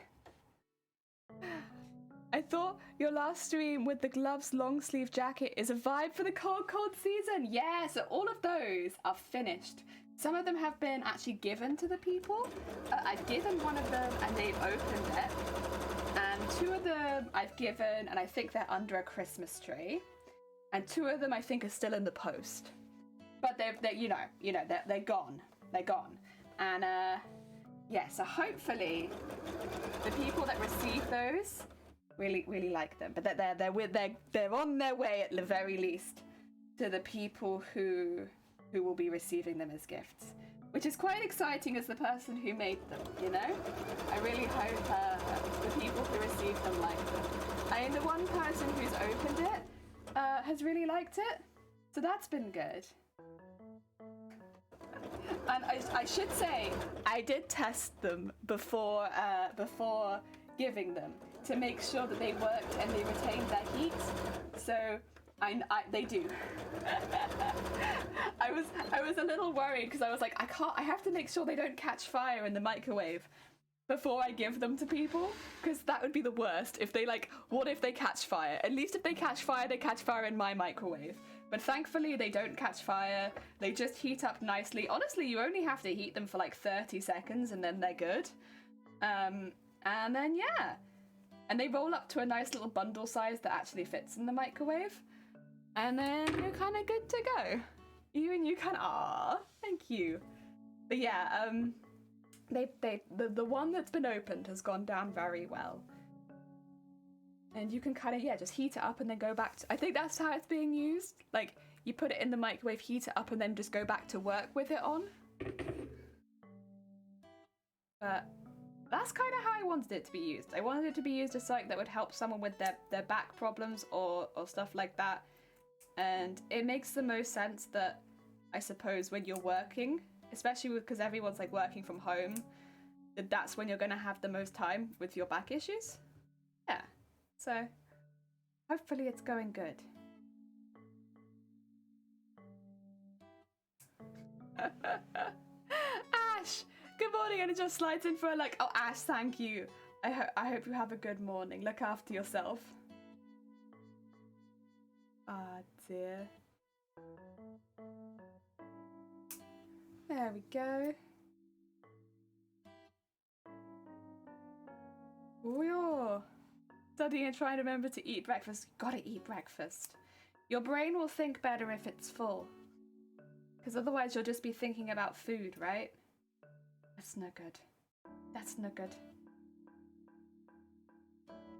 It'll always be background thinking, when's your next meal? You can't learn when you're thinking about your next meal. That is true, yeah. At the very least as well, maybe have some snacks that you can have next to you as you study. That's what I did. I'd have snacks next to me, and when I got a question right, I'd have a snack. But then I've always been someone who's been very food motivated, so it's very easy for me to be well, this is how I'm going to trick myself into studying well. I'll just have a massive bowl of snacks, and then I'll only let myself have a snack if I'm doing well. like I'm getting things right. And then my brain would be like, okay, here we go. Jelly, it's time for you to get every single answer right, because otherwise you're not getting those snacks. And I used to do it as well with things like small things too, like Skittles and stuff like that, because otherwise I'd be eating constantly. So I'd do it with like Skittles. I did do it with coconut biscuits for a while, but then they were quite big and I wouldn't be eating dinner. And my parents would be like, why aren't you eating dinner? And I'd be there like, because I've literally had like 3 packets of coconut biscuits because I've been training my brain. Parents? And then I think I pick my friends on their ability to cook. The thing is, you attract yourself to people who have are attractive to you, whether it be like for friendship or for dating. And you know, if you're a foodie, you'll often be attracted to other foodies, right? Also, Mama, welcome on in. I hope you're having a good day. Are you also using elastic thread? Not elastic thread. We are using actual elastic. So it's we're using a fold over elastic for the top, and we're using, it's actually strap elastic, but I'm using the strap elastic around my legs because it's very, very soft. So fold over elastic and strap elastic. Those are the 2 elastics that we're using for the panties. It's traditionally, I could have used fold over elastic for the whole thing, but I'm kind of using leftovers from Boobtober. So I'm trying to be a bit less wasteful and just use the stuff that's already in my house rather than buying new stuff. Yeah. Which is why the colours aren't 100% and stuff like that, and why the elastics don't match. But I'd prefer to do it like this, especially since it's not something you'll actually end up seeing. It's just like I need for utility's sake more than anything. Yeah? Yeah. That's the word I'm looking for. Every now and again I'm just like, chat, is this the word? Am I good? Good word, yes? The end result is a functional pair of panties. I wish I could show you, but like, Twitch will be like, that's too much, Jelly. You can't show this. Even though I'd be wearing them over the top of my pants, it wouldn't be sexy, I swear. It would literally just be like me wearing these over the top of my leggings, but I don't think I'm allowed to do that because they are panties. But otherwise I'd show you how they fit. Because, like, I'm kind of advertising the pattern and stuff like that, and it would make sense, but you know how it goes. You guys know Twitch.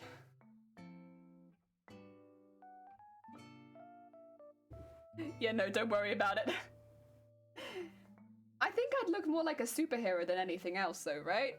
I've seen far worse pass for okay on Twitch. Well, that's kind of my thought, is like, and again, when I say that, I don't mean like, oh, they shouldn't be on Twitch. That's not my intention. My intention is more to say, like, I think I'd get banned, but yet I think that more sexual things would not get banned.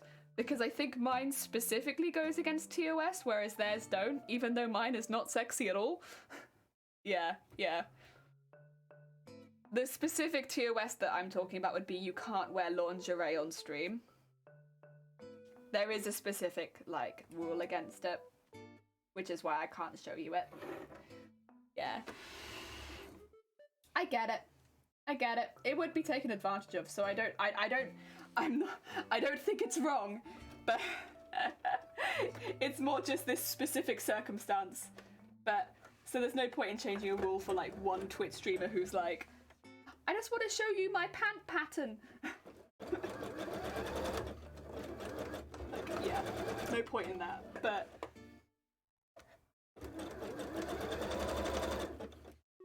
it'd be a little difficult anyway because of where I'm stood.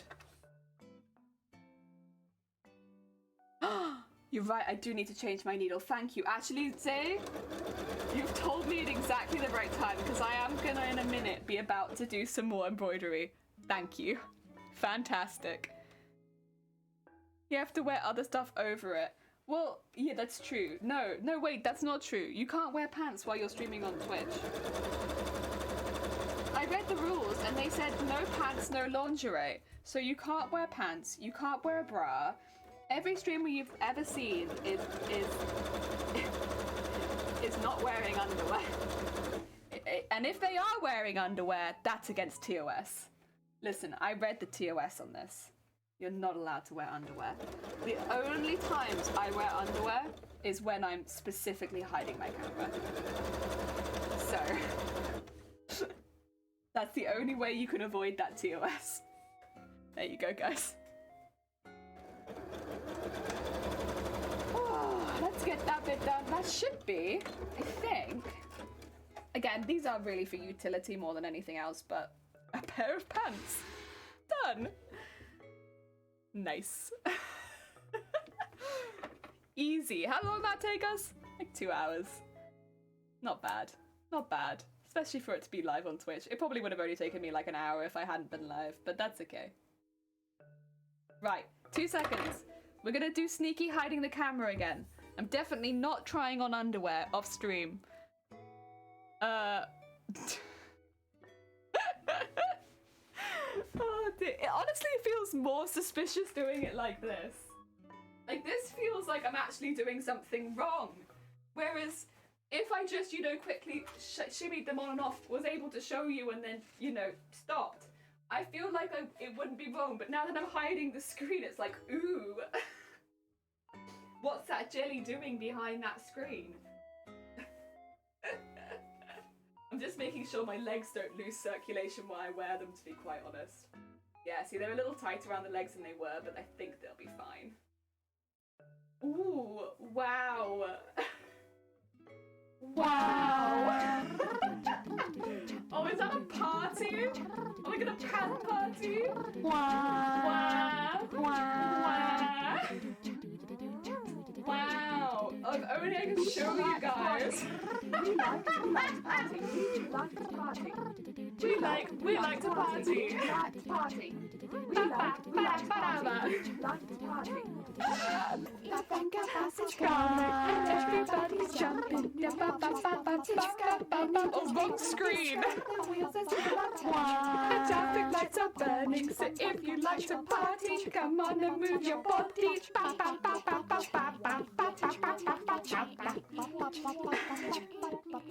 Thank you for the party. Thank you, Oz. Hi, Oz. How goes it?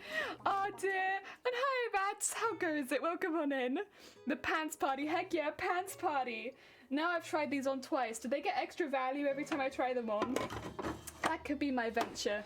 Handmade pants made by Jelly, worn by Jelly. There's got to be a market for that somewhere.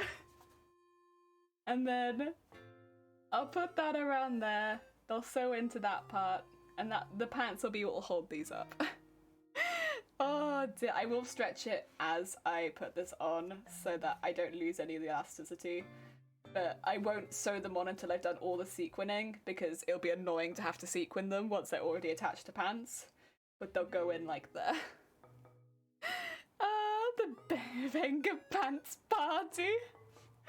Jelly, I'm scared. Grobit, what's scaring you? What's scaring you today? Is it the pants? I don't know where to put these. I'll put them on stream. There you go. You can have my pants. Very nice. I might need them, but so I don't want to put them in that direction. You guys can hold my pants. Let's see. What are you scared of, Grobit? It does kind of look from my perspective like Chad is holding my pants now, which is kind of weird. But also, they're not pants, they're cosplay. It's fine, we'll live with it. I need to change my needle, like Zay said. You can hold the pants, Zero Grobit. That would make you feel safer. Hold the pants, Grobit. Someone in chat needs to hold the pants. No, if anyone chucks them off my desk, I'm gonna be pissed. So, somebody hold the pants. I just spent 2 hours making those.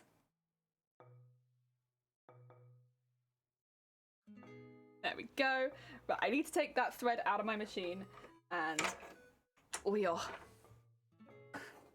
I'm changing needle. I'm going to a smaller needle so that I have less problems this time. And now we need to sew back up. So this one, we're not actually attaching more sequins. We're just reaffirming the connection with the first sequins we've sewn in. Because they've only got one stitch holding them in at the moment, which is not good enough. I also can turn this off. I'm not going to waste power.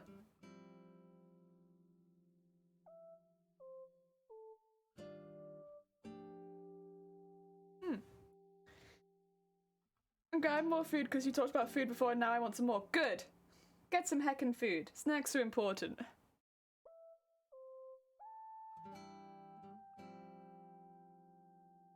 Go.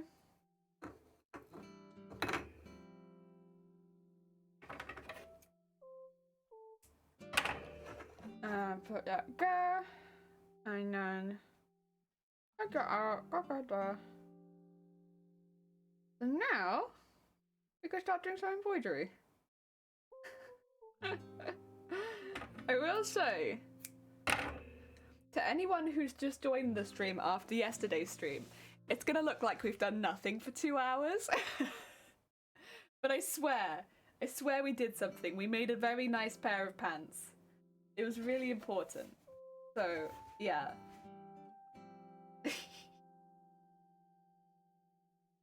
There we go. Change the needle. Got a better needle in here. The needle we were using yesterday was just... yuck. Not good. Not very good. It was really struggling to get through 2 layers of fabric, which was not ideal.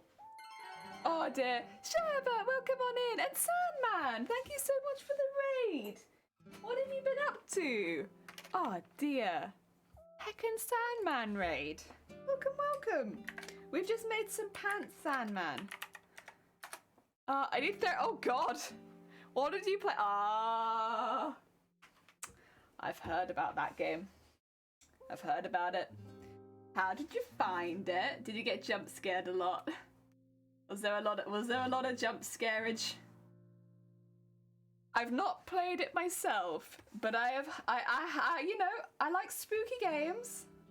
I will say I've kind of avoided the Five Nights at Freddy's franchise because it seemed like in general for quite a while, a lot of repeats of the same formula, which personally I'm not a big fan of in games, unless there's a good reason for it. Like, I just find that it's a bit boring.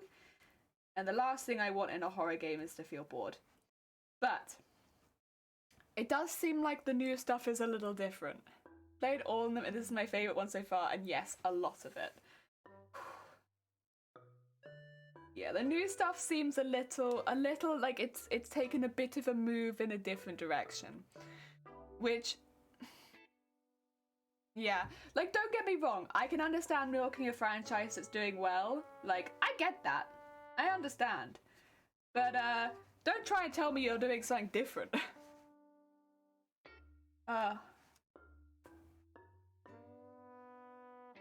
Deary me. I'm glad you're enjoying it, though. Out of interest, what is it about Five Nights... if you were... Okay, Sandman, if you were to sell Five Nights at Freddy to me, I like horror games. I do. I like horror games. I think my favourite things about horror games are if they've got a good story, if there's a good hook to the story, and I feel it's believable to an extent. That's what I like about horror, if it's a little bit believable, and if after the game, or after I leave my session of playing it, I'm thinking about it a little bit. You know, I'm like, ooh, but I wonder. Ooh, but I think about that. Ooh, but I'm thinking about this. How would you sell Five Nights at Freddy's to me? As someone who's played all of the games. A Discord corner. No, that's alright. If it's gonna be that complicated, I'm not gonna make you do that right after your stream. I'm sorry. That's not my intention. That's probably a bit mean of me. Ah, dear. I like spooky gays. I like spooky gays, listen. Oh dear, I'm very, very particular. I only like spooky gays.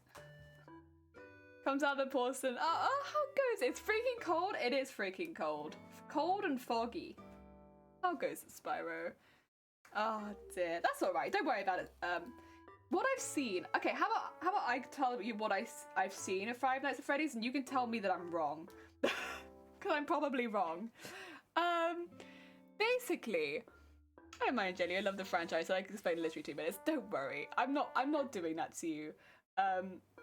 You could just tell me that I'm wrong. That's fine. So what I've seen about the franchise, and again, please do tell me that I'm wrong when I am, inevitably.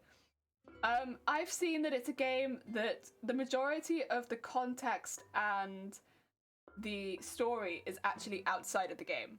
So it's like, you'll find it more in Reddit forums and videos about the game than you probably will playing the game itself. Would that be a fair conclusion, or no? So like, there is some story there, and there is a background, and it builds up over multiple games, that you can find more and more of the story. But the likelihood is that rather than finding it within the story yourself, you're likely to find it through forums and through the community. And that's probably partly how it's built such a massive community. How I'd sell FNAF? Bears trying to proper clap you, innit, bruv? Oh god. And the animatronics, aren't they? Which I think would play to a lot of people's fears. It's difficult, right? Because everyone has very different fears. Clowns, animatronics, things like that. I think it's a beautiful aesthetic. Very, very, very pretty. And I think there's a lot you can work with there. That's probably my issue, is that I don't really see it so much as a horror thing as I do see it as a very pretty aesthetic. I'm like, yeah, very pretty. I think it's a really interesting aesthetic, and I think it works very well for horror. And I really like seeing other things taken in that kind of style as well. No one cool? No one cool. It's literally, but spoiler alert to anyone who didn't watch it, Spider-Man.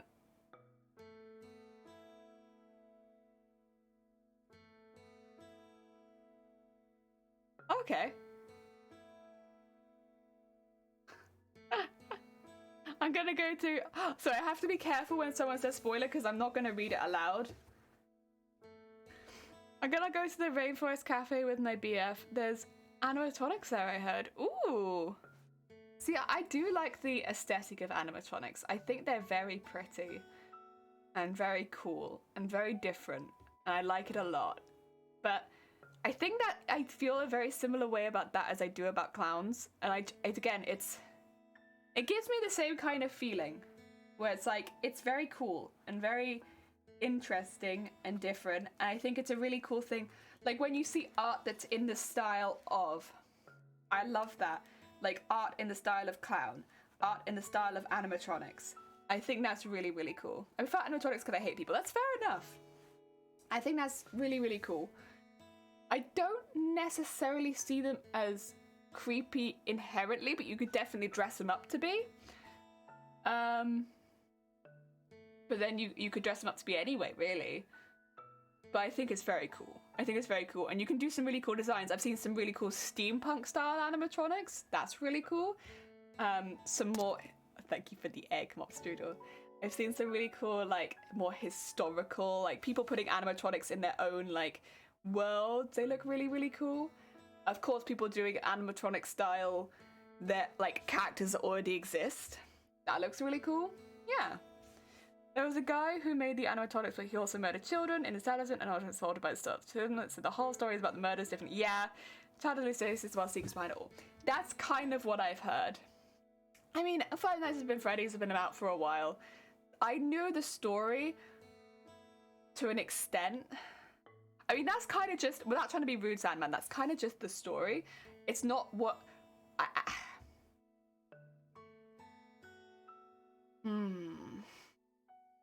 How to put it?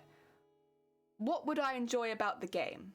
Not specifically the story. Like when I say like why you'll enjoy Resident Evil 7, you're going to enjoy Resident Evil 7 because of the gameplay. It's really smooth for the most part. They've got really interesting characters, and the story, it's consistent and it makes sense until the end, and it's got a really satisfying conclusion. I'm not going to tell you the story of the game. Does that make sense? Like, what would you say would be the hook of the hook?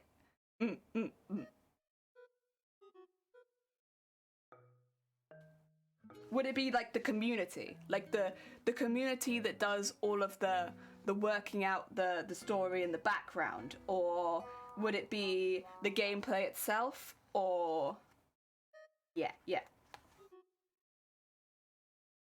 Or is it the story?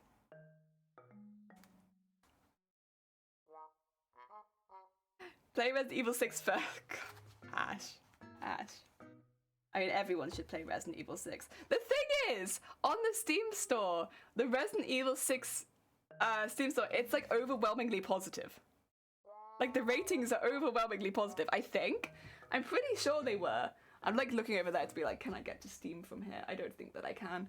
Unfortunately, I can't really read my second monitor right now because I've not tilted it very well. So everything's a bit out of reach for me. Yeah. But yeah, it's like, if I remember correctly, it wasn't negative, that's for sure. It was definitely positive. I'm pretty sure it was overwhelmingly positive. I was like, wow, people love this game. Oh dear. Are clowns meant to be funny? Because even as a kid, I always found them corny. Yeah, we had clowns growing up. We had one village clown who would come to a lot of the events that would happen in the village. And I think there was one other as well, but he was only when I was very young. But there was one predominant clown. And he did like puppet shows. He made balloon animals. He did do very good balloon animals, to be fair. Like, I remember them still. They were pretty good. And I wouldn't say necessarily I found him funny, but he was very good with puppets and he was very good at balloon animals. So his skills were impressive as an entertainer. Yes. But I wasn't like, ah ha ha ha ha at him as a kid. It was more like, you know, I'd go and see him because I wanted one of those amazing balloon animals. Yeah. Part 4 is the most scariest one, especially in VR. Yeah, I'd assume anything in VR is going to be absolutely nightmare fuel because you like literally just can't get out of it. That's one thing. I'm sure anything in VR is just... Ah, dear. Actually waiting for the rest of it to go on sale. Heck yeah! You never guess what just arrived. What just arrived? I don't know. Oh yes, the village clown. Listen! We had a village clown. It was always the same clown. There are secrets you can find in each game, and each game explains like what happened in the gameplay, but it's like a movie to be split in series like Divergent or the Hunger Games. Each of them tells a story, and you can mostly focus on the gameplay and survive. But once you do the gameplay and survive, you look back at them and you say, wait, there's something behind on this, what are you trying to tell me? See, that's kind of cool. Like, I think that kind of more sells the game. Yeah, I could see that. I think that's kind of the idea that I got behind the game already. Because when I first saw the only one game had come out, I was like, I'm not sold on this. This is giving me the same vibes as like Slender back in the day and stuff like this, where it's like, there's some cheap, you know, fuel for like theories on the internet, but predominantly it's a jump scare game. That's it. I don't care anything about this. It's just for jump scares, and I'm not going to spend anything on just like for jump scares.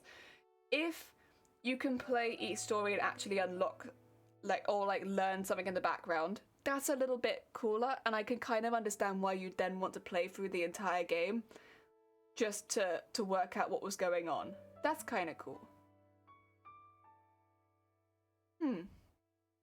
I think if that's the case, not in any rude way, I'm going to delete the first message because it gives away what you're trying to work out.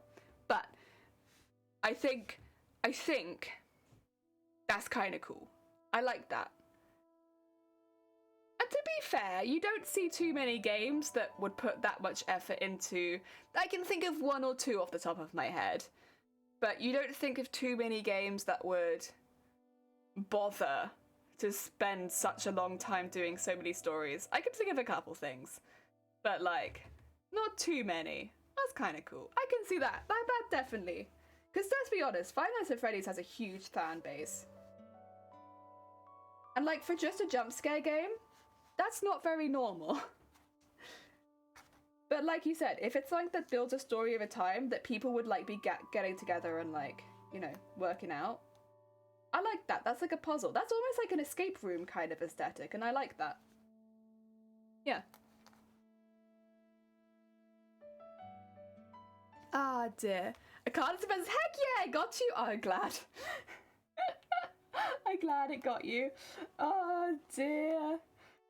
You always worry, right, that something's not going to get there. Like, you give it to the person, you're like, please, please, send. Because I probably sent that, like, well over a week ago, and I was like, I hope. Let's just hope. Oh, drop it. You can't. It's like this. You play as a security guard, right? And while you do the gameplay skills, that's why I don't have to survive against the animatronics. They're only meant to interact with data, yet they come, like, yeah. Like, there's got to be a reason, so you're, like, trying to work it out. And I'll be honest, I personally prefer games that don't hand everything to you on a silver platter. Like, explain parts. Like, don't make it impossible for me to play the game. Like, there are definitely games, especially some of the older games, which were so bloody difficult that it was like, trying to get through them. But, like, yeah, you know, it's nice to have some maybe like answers you can kind of work out yourself, or like not necessarily left like there could be multiple answers to the question where they'll be answered one way or another, but they don't necessarily tell you which one it is. I don't think it works in every genre of game, but in horror it can leave things feeling really eerie, and it can work really well, but only if it's a good writing. But I do like it. Yeah, I like that. If it's bad writing, it just kind of feels like, well, what happened to them then? But like, in good writing, it's pretty damn cool. Aye. Oh, God damn it. Oh, I'm at the grocery store now, watching while I'm shopping. But anyway, I see they have Oreos on sale. Ooh, nice. Heck yeah. I mean, wow, can't ignore it. I like Oreos, but they're not my favourite. They're okay. I like them, and when I'm offered them, I take them. But I don't often buy them, to be truthful. I don't know what it is about Oreos, but they've never struck that chord with me. You.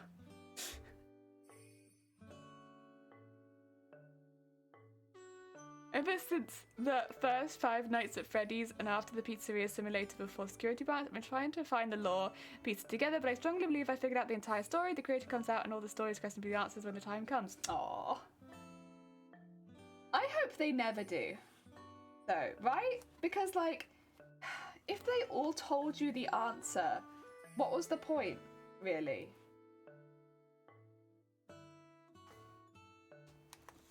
I suppose. There's got to be a way they can give you the answer without just telling you. Maybe the answer would be within a game. Like, if you've actually worked out the correct story, you'll do something different to everyone else.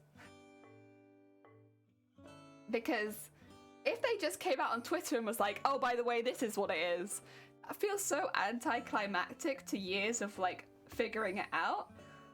But if maybe everyone who's actually worked out the story will do something a little bit different inside of their gameplay to everyone else. Like, there's a very set out route, but if you know something everyone else doesn't know, you would do something a little different. Maybe you get a slightly different end. Maybe then, you know, that would be kind of a nicer way of revealing it. I'm not to say that that's not what they're planning to do, or they haven't got an even grander idea in mind. But after all of these years of laying out a story, I'd hope the reveal would be something spectacular like that, where then people can discuss online how they got different endings, and yet they played the same game and stuff like that. How did that happen? Which one's the real ending? Well, I guess some of us didn't actually work it out. Yada, yada, yada. Oreos are just worse bourbon biscuits. I love bourbons. Bourbons are good bean biscuits. Hi. Oh, hi. How good is it down there, George? For some reason, George, because I think it's because you're monitored on my screen, You only ever just like poke out the bottom of my screen whenever you chat. You're just like, eh. I don't know why. I can never really see your full message properly. Try the ice cream flavor, but they have lemon, orange, peach, strawberry, peppermint, butterscotch, my personal favorite, cherry. But Oreo's probably popular. Yeah, they're very popular. Not so popular in this. Well, no, they're not popular in this country. But we don't get all of the flavors and stuff like that. We get like double stuffed. We probably get like one or two others, but it's not like in America where, or in probably other countries where you get like hundreds of flavors. We get like 3. I'm still monitored? No. The thing is, I don't know how to not monitor you, so unfortunately you might be monitored until Dem gets back from holidays. I'm sorry, George. You're a monitored bean. A little suspicious bean. We have 2 suspicious beans on this channel. Because Wee Wee's also a suspicious bean. Oh dear. Look at you down there being suspicious. Really, the only suspicious bean on this channel is me. Cannot be Oreo. Sorry, but trust me, no.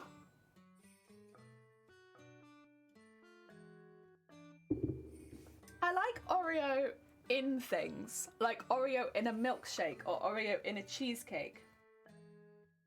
I like it there. But if you were to give me an Oreo and a bourbon on a plate, I would pick the bourbon. I think I'd have to agree there. It's I don't know. But maybe it's because that's like, I don't know, the biscuit I'm used to and I prefer it. But I don't think Oreos are trash, because here's the thing though. Oreos are vegan. Right? And they're not really marketed as vegan, but you can make so many vegan foods out of Oreos that don't taste vegan. So I like fully stand behind Oreos as a good food because I think they're really useful.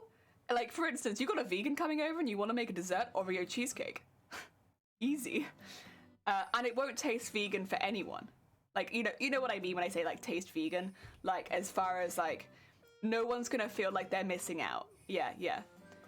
I think it's great. Because you can use the filling as cheese. That's top tier. Oh, dear. Yes! Yes! Oh. Re. Yes. I do like that. That's a good video. That video, the first time I saw it, I think I sent it to Shifty, actually. The first time I saw it, I think I sent it straight to Shifty, and I was like, you'll like this. Bourbons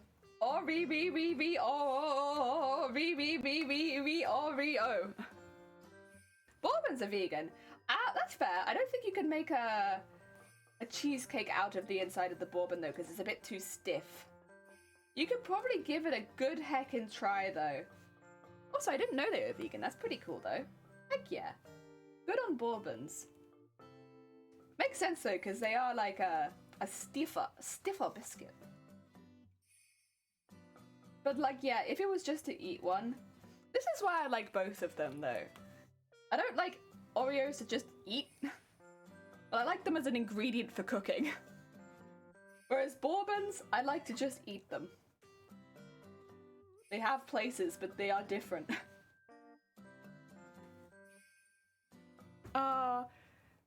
Might not be good. Yeah, it might depend on the brand, but the chocolate biscuits made of cocoa powder. Oh, that's kind of cool. Oh dear. And the inside has not got any butter on it or anything like that. I mean, I guess it must not for it to be vegan, right? That's really cool. But yeah.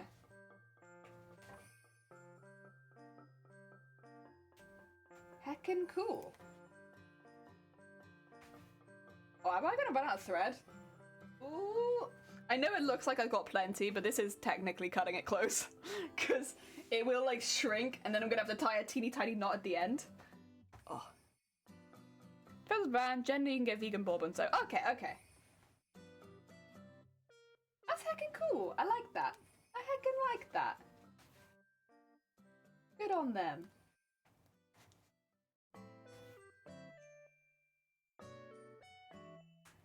Yeah. Different places, but they're both useful. I still think bourbons taste nicer. But hey, you know what? You have some people that are vegan coming over. You can have the bourbon with their cup of tea, and then later you can have an Oreo cheesecake. Easy! Everyone wins. Oh my god, are you... Yeah, but you know what though? That's exactly the situation where I would munch the thread too. It's good, but Oreos just specify as a brand biscuit. Bourbon isn't popular, but I... Don't worry, Spyro, it's fine.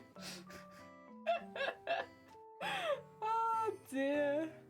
I'm gonna try and sleep and dream about animatronics. Heck yeah. I hope you have some good animatronic dreams. Oh.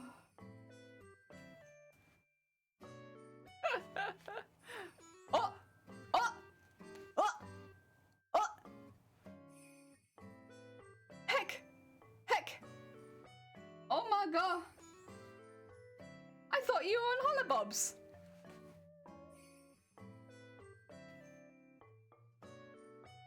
Are you not on Holobobs? That is not why I was laughing, but that's okay.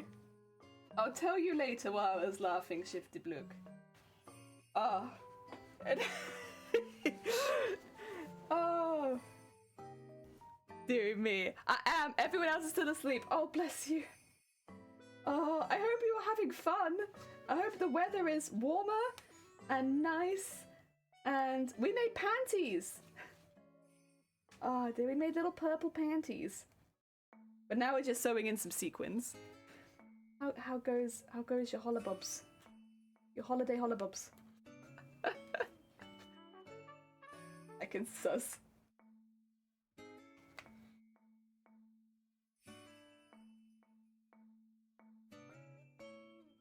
Oh yeah.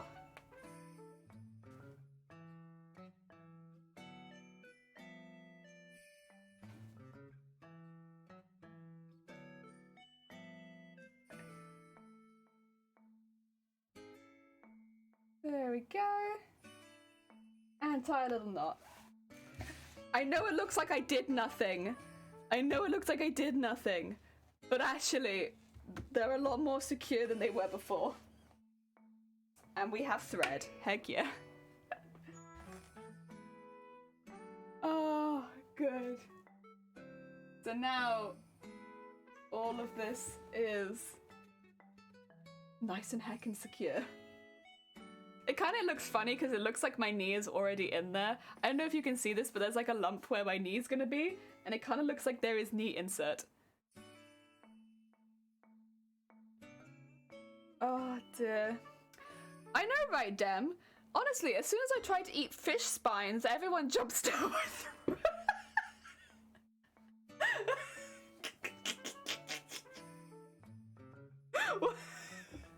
One day I'll be able to say it with a straight face. I love... Listen. However bad taste you think somebody has on this stream, guaranteed their taste is not as shitty as mine, so I'm afraid your point is invalid. Oh dear. I am literally a goat. I will eat anything. Oh, yeah. Oh, I'm getting a bit warm. I'm a warm goat. A toasty goat, you might even call it. A toasted goat. delicious. Oh dear.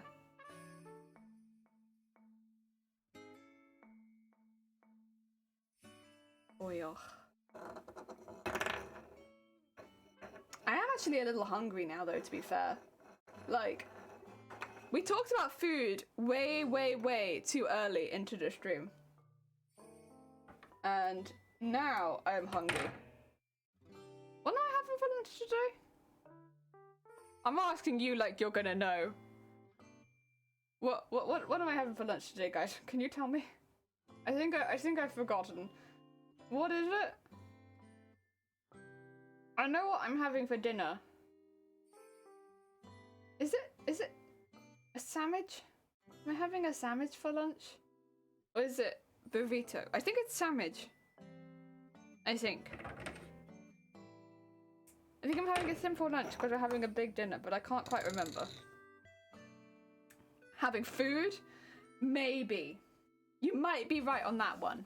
I'm gonna start from this end again. It's just easier to like go from the same edge. Like, if you start from the other one and then try and work it back, I don't know what it is, you won't make it back. Not in the same order. Still sus, I see. They're still sus. Maybe George is a good bean now, and they have reformed their ways, and they are no longer sus. I haven't seen any twerking donuts for like a while now, Dem. A good while. Excuse me, my voice is breaking, but I am telling the truth. My voice wasn't breaking because I was lying. I'm not sus. I don't think... I wonder if maybe they're not sus anymore. I don't know. What do you think?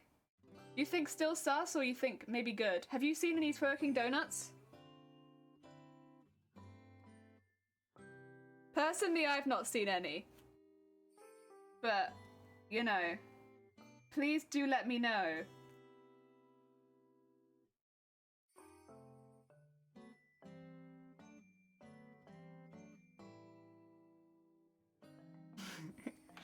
Trial run, yay! You can have a free Christmas, maybe. We're immediately gonna get spammed with donuts.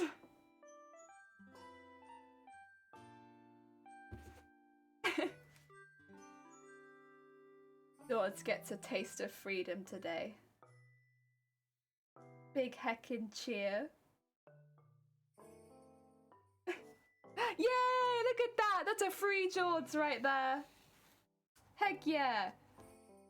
I see that. That's George being no longer sus.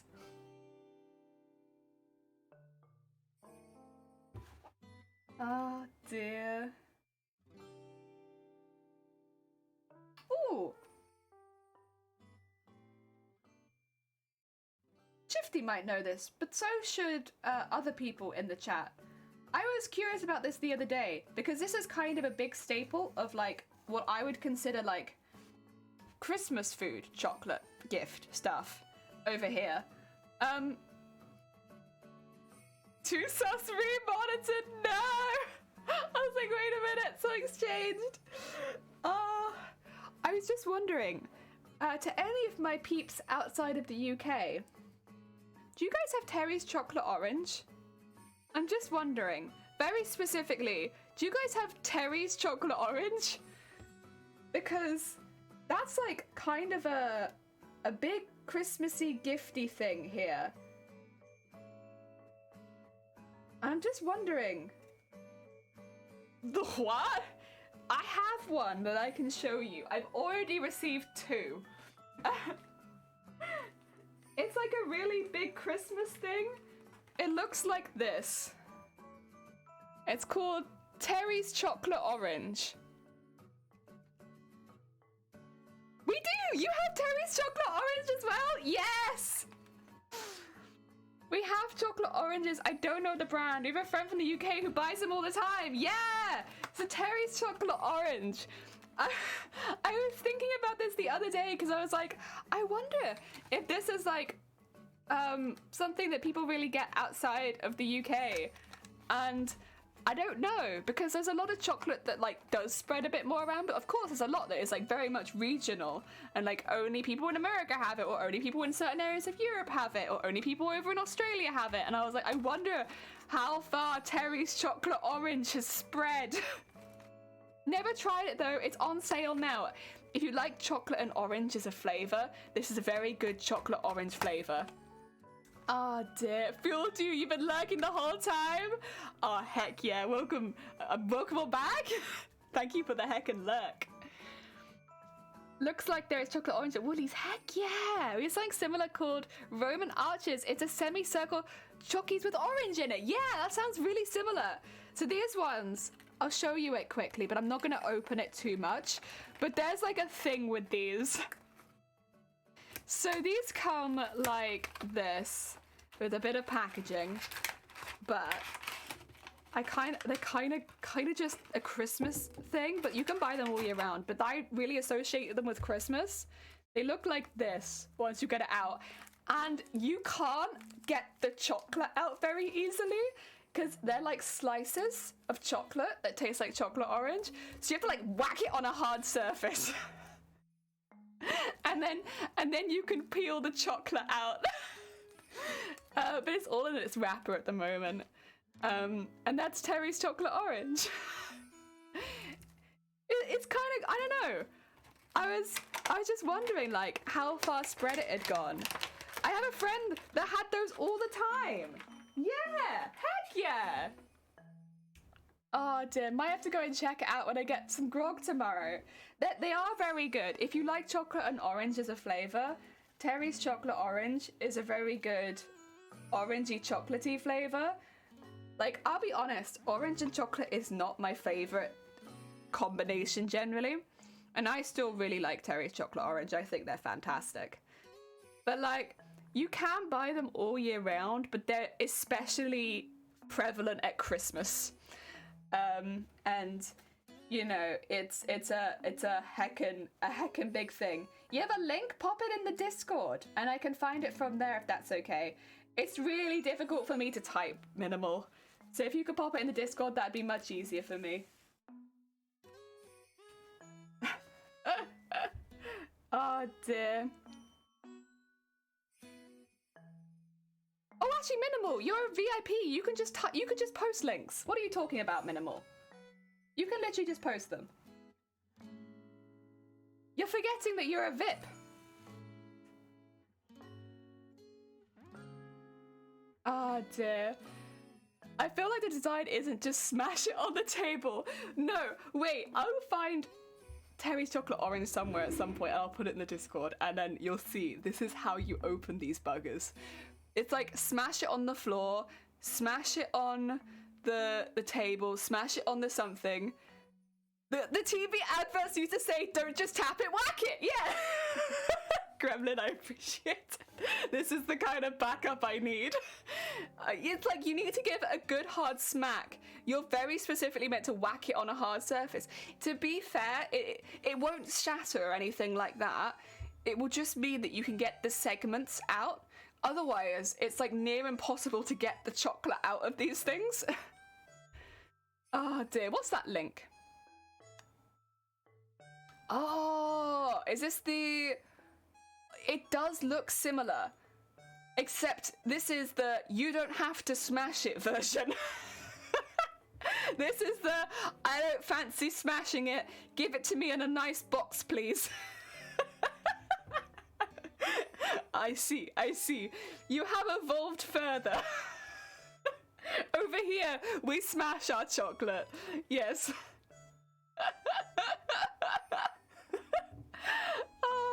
On the Woolies website, Terry's chocolate orange is a milk chocolate flavoured ball with real orange oil. Simply open, smash and share. Smash! Great dog. Oh, take care, Dem. Look after yourself. I hope you enjoy the rest of your day. Oh, enjoy heckin' trip. Stay safe. I see you. Enjoy caveman treats. No smash needed, just munch. Yeah, you've got the nice munch. We've got the good smash. Oh dear.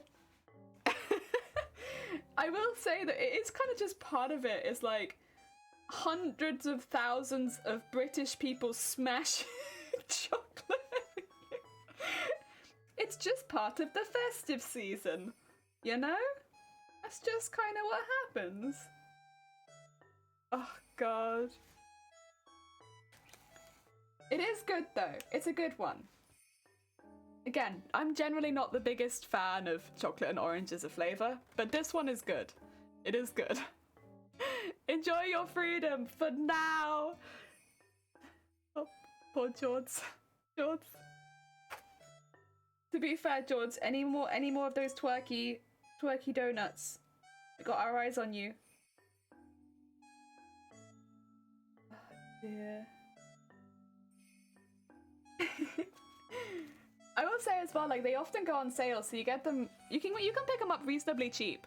They're not super expensive. Like, you can pick up one for a couple quid. It's not a really expensive chocolate. Like, they look quite nice, but they're not super expensive. They're just like a nice quick gift. Like, you got a Secret Santa or something like that, give them a Terry's chocolate orange. They'll probably like it. On a quiet Christmas night, you can hear surprising smashing noises all over the UK. Get the orange open! I mean, this is a perfect desk for opening a Terry's chocolate orange. Oh, thank you for the egg. No more twerky donuts. No more twerky donuts. Not only does it make me hungry, I nearly said the wrong word. I nearly full incriminated myself. Not only does it make me hungry, it also it's very disturbing. Oh dear. Thank you for egg smash. Ooh. I've not even been streaming that long. There is no excuse for this. Oh dear. Yeah, it's good. I'm glad that you get it in other countries too, though. That it's not just here. I mean, that's kind of cool. That's cool to me, at least. I think that's very cool. If I could, I would I'd ship you all a Terry's chocolate orange this Christmas, so you could all try one. You like all your families or whoever you live with would just be there like, why are you smashing that on the desk? Didn't you get that sent that as a gift? That's what she said to do. But yeah. Oh, it is good. It is good stuff.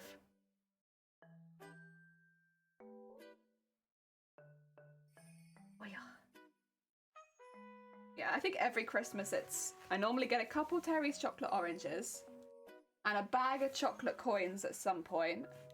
Always a bag of chocolate coins. When we were younger, like when I was growing up, like not really young, but like, you know, still at home with my parents, we used to get so many bags of chocolate coins that we'd assign values to them and play poker. And then somebody would end up with a lot of chocolate coins. At some point normally there wouldn't be a winner of it. We'd just like dip out at that point. We'd be like, okay, we're done. But the thing is, I was always quite happy to play it because I don't like chocolate coins that much. Like, I think they're nice, but like, I don't need that many. And yeah, so like some point I'd be like quite happy to dip. Like, I'd get rid of some of my coins, then I'd be like, and I'm done. But yeah, we used to do that sometimes after Christmas. We'd play poker for our chocolate coins. That would always be fun. I enjoyed that.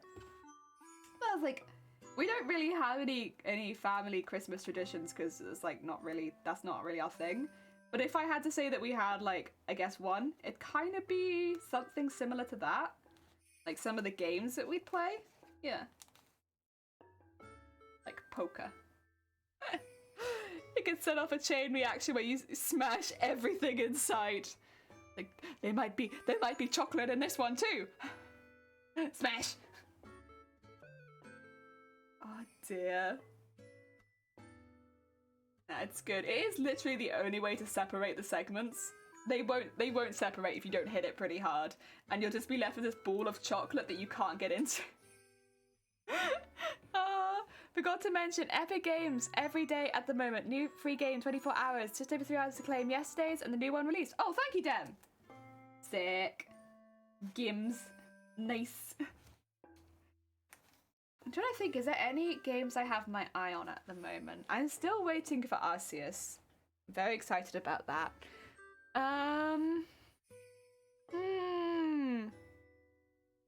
Loop Hero. Oh, nice. I don't do much at Christmas except for barbecue with friends and family for dinner. Yeah, it's more food for us too. Like, we've always been a very food-orientated family. Like, it doesn't have to be on Christmas Day either. It's just sometime around Christmas we have a big meal. And it's just a good opportunity to get everyone together for food. Because often at least one member of my family is actually working Christmas Day, it's like, it kind of works that we don't celebrate on Christmas. And actually that works well for me too, because Christmas Day for me is always a day off. So it just means I can relax for a day. I like that. Oh, there's no... I thought I picked one up, but apparently not. You got a good weather forecast? I'll be honest, I'm not checking that far in advance at the moment. I normally only check if I have to go out, and I don't really have to go out at the moment. So I'm not really checking. That's on me, though. I hope so, too. I hope it's the same for you. 'Twas the night before Christmas when all through the house not a creature was stalling, not even a mouth, with the smashing of chocolate. Oh, shit. Not a creature was stirring. However, there was quite a mess in the kitchen. You'll be on a boat. Aw, lovely. Lovely. I hope it was fun. I love boats. It's been a long time since I've been on a boat, though. I think. I might have forgotten. Nope, it's not been that long. But it's still been a fair amount of time. Oh, it's going to be a roasting Christmas for you. A good day for a barbecue, though, to be fair. Like, there isn't much else you want to do, though. If it's going to be that hot, like, what else are you going to do? Like, if it's going to be that hot, you might as well have some, like, ice-cold drinks and stuff like that. Yeah. That's what I'd do. I think I'd do the same thing. Yeah. Like, if you're going to have a nice big meal, have some ice-cold drinks, make a nice punch or something. I mean, I'd make like a really nice, I like spicy lemonade. Lemonade with like ginger and, what was the other thing? I'm mainly ginger. Mainly ginger. But yeah, it's not very sweet, but it's very spicy. And I have that on really hot days and it cools me right down. Oh. 33 degrees for us. I remember when it was 40 on a year. Oh, a very hot Christmas. My God. My God. Be honest, over here, we don't tend to have such cold Christmases. We've had like I've had one white Christmas, I think. But generally, it gets a lot colder right after Christmas for us. I wonder if probably it's the same for you, where it gets much hotter after Christmas. But like, yeah, for us, it tends to be pretty wet and cold right after Christmas, like January and February. It's really, really cold normally. Yeah. Oh. I don't think we'll get snow this year on Christmas Day. I'd be surprised. Although it has been very cold and very foggy, I would still be surprised. I'd have to check the weather forecast though. Who knows? Maybe if I check the weather forecast, I'll find out I'm completely wrong. Hello, and I had a handful of tasks to complete before. Oh no, you're good. Heckin', go have a nice lurk. I hope it goes well. Good luck, Cyber.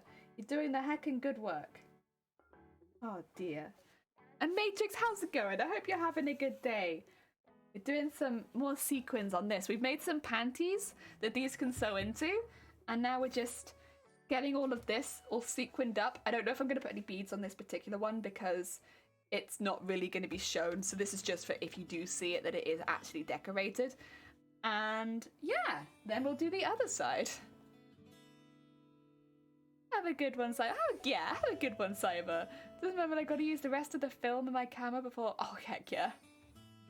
I heat bad for film. Yeah, 6% start of snow for me on next. Ooh, that's quite a high chance, Cyber. Good luck. Good luck. Ah, dear. I mean, for me at least, whatever happens on Christmas, I'm gonna stay inside. I'm gonna eat good food. I'm gonna stay nice and warm. I'll probably play Animal Crossing, relax a bit, and do nothing. Or maybe just do whatever I want over the day. Like, we're not gonna be doing chores. We're just gonna relax and snack for the entire day. I've already got it planned. That's what I did basically every year. I just spend Christmas Day doing nothing. Nothing at all. It's like the day of the year where I don't feel guilty for doing nothing. Because I've got the day off work. I wouldn't stream Christmas Day. Like, I don't think that would feel right to me. But because I don't work Christmas Day and I wouldn't stream Christmas Day, I don't really feel guilty for doing nothing at all. So I just do absolutely nothing. Except for things that I like want to do, which tends to be snacking and like maybe a little bit of sewing if I fancy it. But like, I don't know, dip in and out. You know, rolling around in bed a bit. Like chilling out, napping. Just, whoa. Mainly it's just rolling around and playing games. Yeah. Like, taking all my blankets, building a blanket fort so that it's even warmer in bed. Yeah, that sounds about right. That's basically what I've done for like the last 3 years. I'm just like, heck yeah. Blanket fort, roll around in that with my games console and my snacks. Except for a couple years ago. Then I had to cook something, which was a bit of a pain. But that's okay. Every other year, it's been a bit more relaxing. It's been good. And I get to have a lion. Yeah. Although I probably won't. That's the thing is, if you only get to have a lion for one day, I probably won't. I'll wake up at my normal time.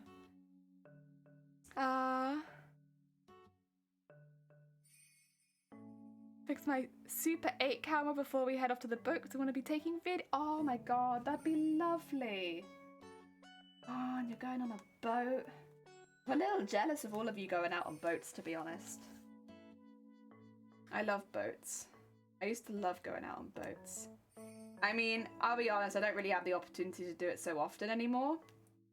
Which is fine. And I haven't really made the opportunity to go out as often either. That's okay. It's kind of at a point where it's like, I've chosen the hobbies that I want to do and focus on. And those are the hobbies I've chosen to focus on. And that's okay. But every now and again, I kind of miss boats a little bit. I did enjoy my time on boats. No, any panties, but I got thongs! Perfect for Christmas Day. Heck yeah. Yeah. I don't have thongs, but I think I need some. It does sound like it's gonna be hot. Oh dear. Remind me, thongs are like a type of sandals? Is it like flip-flops? Or am I thinking of something else?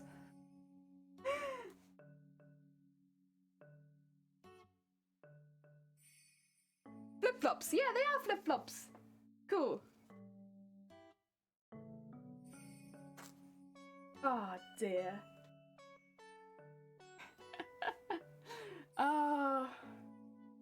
To be honest, flip-flops isn't the most dignified name either, if we're really. Like, yes. Well, when I walk in them, the sound of them goes flip-flop, so I have decided to call these flip-flops. Like, neither name is particularly... It's particularly great. It's... Oh dear. The thongs is better. The only issue, like, listen, thongs would be better if thongs didn't also mean, like, up the arse pants. Like, then thongs would be better. But, oh, neither of them. Yeah. Unfortunately, like, flip-flops have kind of just been badly named in general, I'd say. I don't wear thongs personally. I find they really like cut up my toe. I don't know. It's like whenever I've worn them on the beach, they just like end up cutting up my toe. And I'd rather just wear the beach shoes that you're meant to wear in the water anyway, so that you don't step on like a weaver fish. I like those shoes.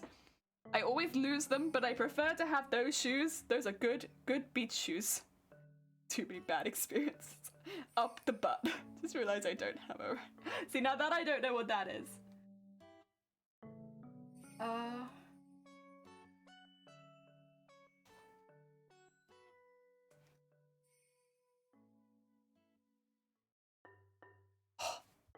Slow work. But like, look at that shine.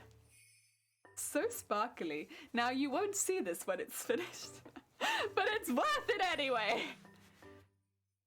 Now I've heard of that last one. I don't remember what it means, but I've heard of it. Shoot. I've heard of it though. George, is this the weird one that you have on your channel? I don't remember. I've heard of it though. I know there's one on your channel that's like naughty, but I can't remember what it was. Is it that one? On your channel? Yeah. Wasn't there like a naughty one? Yeah, George has lots of naughty stuff on their channel. I am messing with you a little bit, but like, no, I'm sure there was one that was a little bit naughty, but I can't remember which one it was. Was it maybe it wasn't that one.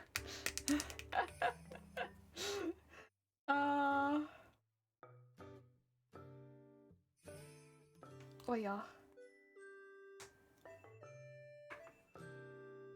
Oh, is it Speedo? Is it Speedo? It's Speedo, isn't it? It's Speedo. It's Speedo. Am I wrong? Am I wrong? I could be completely wrong. Is it Speedo? It's Speedo. Reason looked, thought you were seasoning the piece of cloth. I am seasoning it. I'm seasoning it with sprinkles. Shiny, shiny sprinkles. Jaws and Speedos? I mean, wait a minute. Did I put you in Speedos? I can't remember. George might remember. For your character, is he in Speedos? I can't remember. I'd have to check the models. I don't think I have it as a PDF, unfortunately.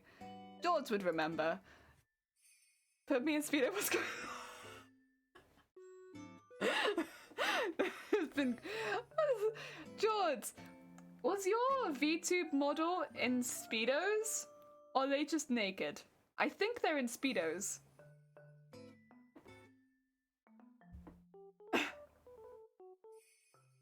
No, naked. Are you sure? Did I make you naked?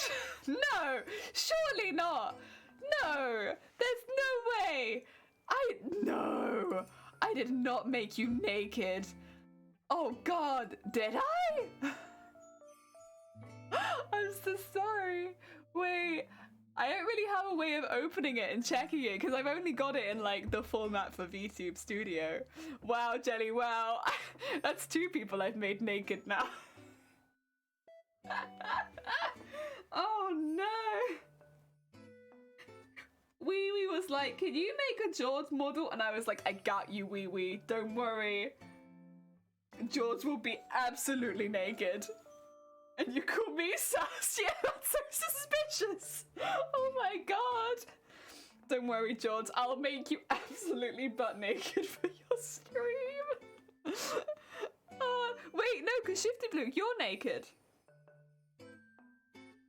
You're the other person. You're naked all the time. You and Budgie smugglers. No, I got cloth. Is it? But then, Shifty Blue, what about Boobtober mode? Because, like, in that case, you've got something on over the top of your cloth. Wait a minute. And a bra. Yeah, I would say that you're only actually dressed in Boobtober mode, right? The hat, that's true actually, you do have a hat. By the same logic, George has a vine.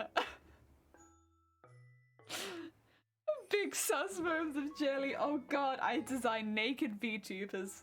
Hit me up. God. Technically, I suppose all of the VTubers are naked before I put clothes on them. But like, I feel like most of the time I draw clothes for them. Oh dear. Heck, well. In the end, it was me that was sus all along, I suppose. Shoot. Who could have seen that coming? Definitely not me. I'm heckin' shocked. Oh. Ba-da-ba-da. Do do do do do do do do.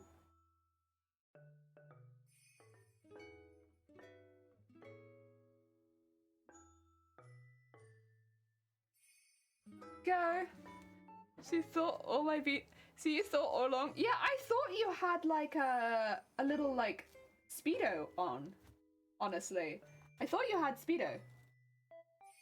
Like I didn't think by any stretch of the imagination that you were like massively dressed, but I thought you had a Speedo. I don't know, George. I thought I at least gave you like a Speedo. Like, clearly my bad.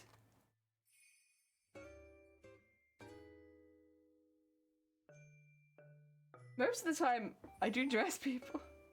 Wait, you do! Yes! Okay, Jelly no longer sus. Jelly no longer sus. Oh. Don't worry, George. It must have been some, like, fan art you commissioned that the Speedo is removed. Because I don't think I've made it so that anything can be removed like that. Oh. Whew. Jelly no longer sus. It's okay, George, because Dem's not here and I don't actually know how to monitor people. So... Oh dear.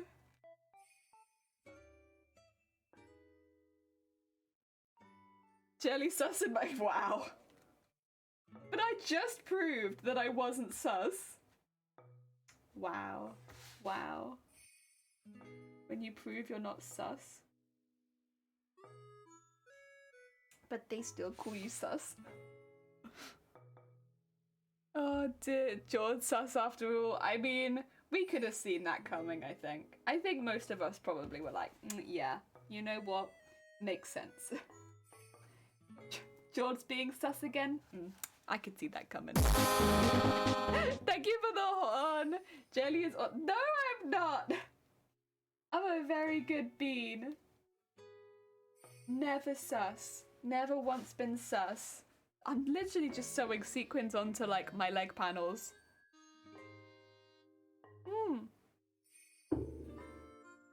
No sus behavior here. Yes. Very good bean. Always follows Twitch guidelines. Always making very wholesome things. Yes. That's us. We are a wholesome Twitch streamer. Yeah. Yeah. Woo. Not us. Oh. Go. I think I'm gonna do 2 layers. The reason is, if I go too much longer, it's gonna extend the gold more than I want it to. But I might potentially come back and outline the gold a little bit in beading. But I'm not gonna extend the gold further. Yeah. It's very satisfying to run out of sequins as well, and then have to tip out more sequins. It makes it feel like I'm doing a really good job. Even though all I'm doing is just using the amount of sequins that I've tipped out. I don't know, something about it, I feel like I'm doing amazing. There we go. But to be fair, you can kind of see it building up. Looks pretty cool. Looks pretty good. Yeah. It's a kind of job that takes a really long time, but looks heckin' cool once it's done. Worth it. I'm gonna look like the cutest Mateus Final Fantasy Tactics Advanced clown version you've ever heckin' seen. Also probably the only one you've ever heckin' seen. From the pictures that I've seen online, I think only one other person has done a cosplay photo shoot of this character, which to be fair is useful. It's really useful when other people have cosplayed the same character as you before, because you can see how they've made and attached elements of the cosplay, and it's like, thank you, thank you, thank you, thank you. But they obviously have done it their way, whereas I'm gonna be over here like, I want it look like clown. So I'm doing it my way, but so there's gonna be then 2 cosplayers that have done Final Fantasy Tactics Advanced Mateus. It's clearly not very cosplayed. Hey, if any people in chat would like to do a cosplay that's not very cosplayed, Final Fantasy Tactics Advanced Mateus, do it. Join us. Join us in this battle. Not very many people cosplay this character, so you'd probably like, I don't know, you'd be like the 3rd. That sounds pretty good, right? In fact, if you're quick, you might even be the 2nd, because it's going to take me a while to finish this one. Oh dear.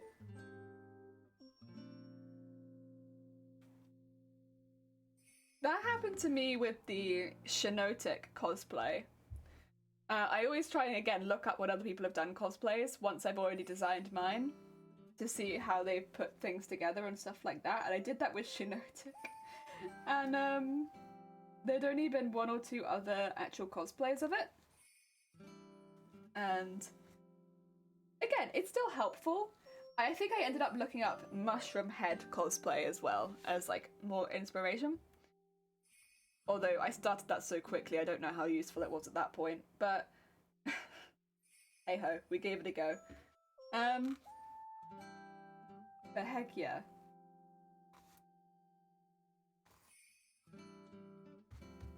Oh yeah. Shiny. They're so cute. They look like little coins. See, I love gold.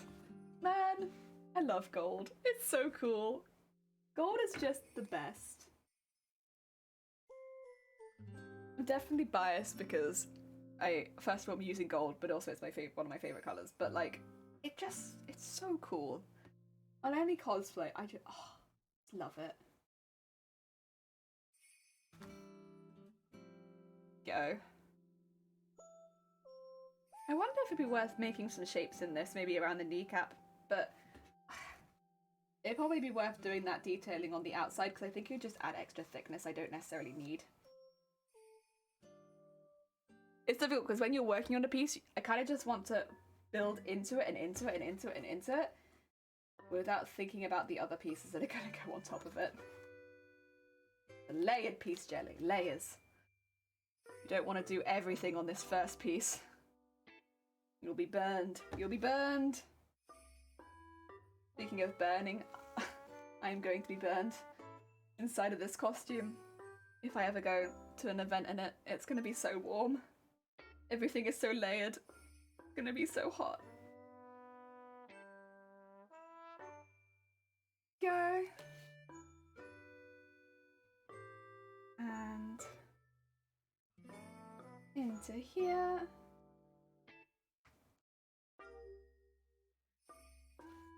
And there.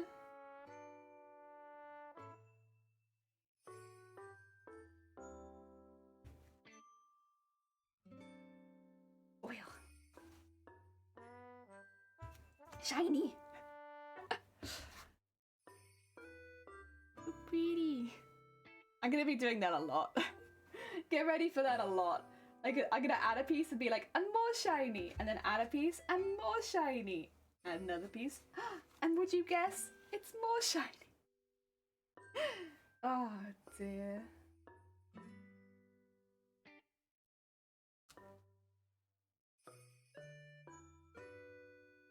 There we go. One. I think. Oh, actually. not need all of the sequins I popped out that time. That's okay. I also think I have enough thread, which is good. And then we can tie off, stitch all the way back down again. And then, ooh, that on the other side. So doing this process is also fixing in the bias tape, so it's kind of important that I do it to both sides now. Otherwise that bias tape is going to get more and more damaged as time goes on, if it's not fixed down. Go!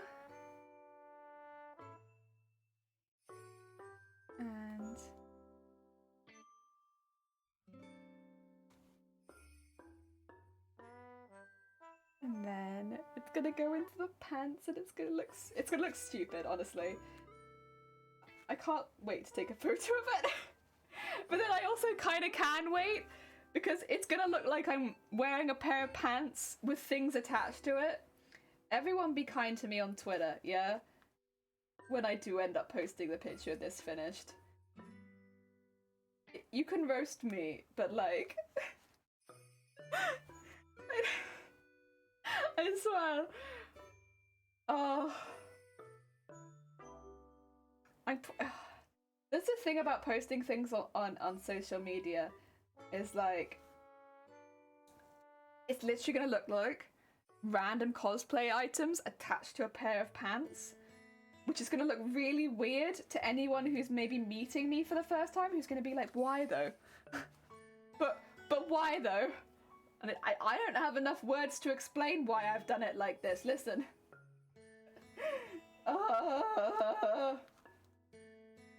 Fine, it's all part of the fun, isn't it? Part of the fun is embarrassing yourself on Twitter again. It's fine. Oh dear. I should probably burn the top edge of this, to be honest. It will make it a little bit harder, so I'll probably feel that rough edge on the inside of my pants, but again, it's not going to be going next to my skin, so I think it should be okay. I might just do that now, because... Ooh! Hi! Otherwise, this edge will fray a lot. Luckily, it is all polyester, so as long as I don't literally put it in the fire, it will melt rather than catching fire for the most part.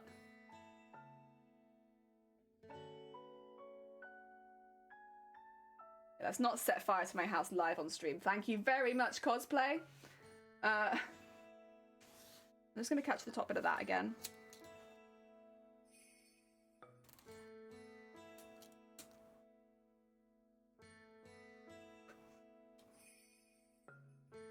You are literally polyester. You should not be catching fire.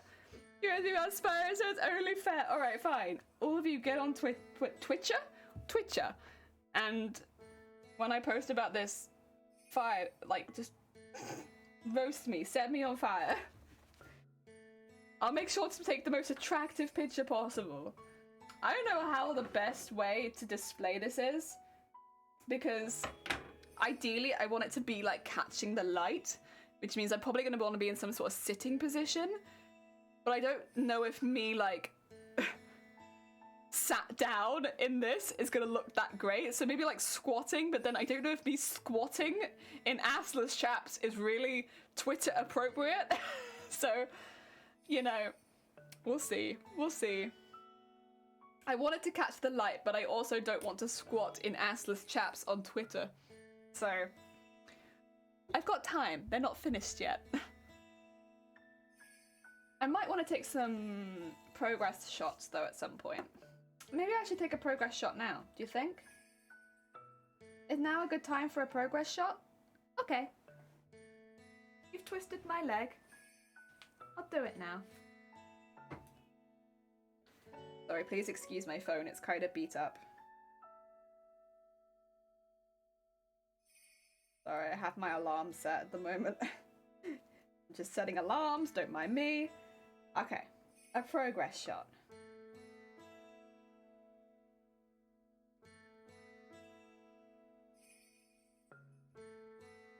There we go. Thanks, phone.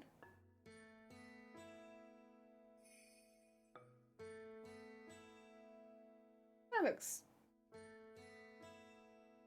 Good. There we go. Yeah, very nice. Very nice. Okay, okay. A heckin' photo has been taken. I should really do that more often. Maybe I should have that as a redeemable thing. Like a channel points thing that people can make me take photos of my work. Because honestly, I don't remember to take photos of my work ever. And that's kind of an important thing to do when you're doing a competition piece, is to have progress shots. I mean, in my case, it's not so bad because I can go back through the VODs and just take screenshots of me making it. I'm in kind of a good position with that I literally record every single like thing that I'm making for the most part, outside of 1 or 2 bits. But I also straight up forget to take photos of anything. Dun, dun, dun. Dun, dun, dun.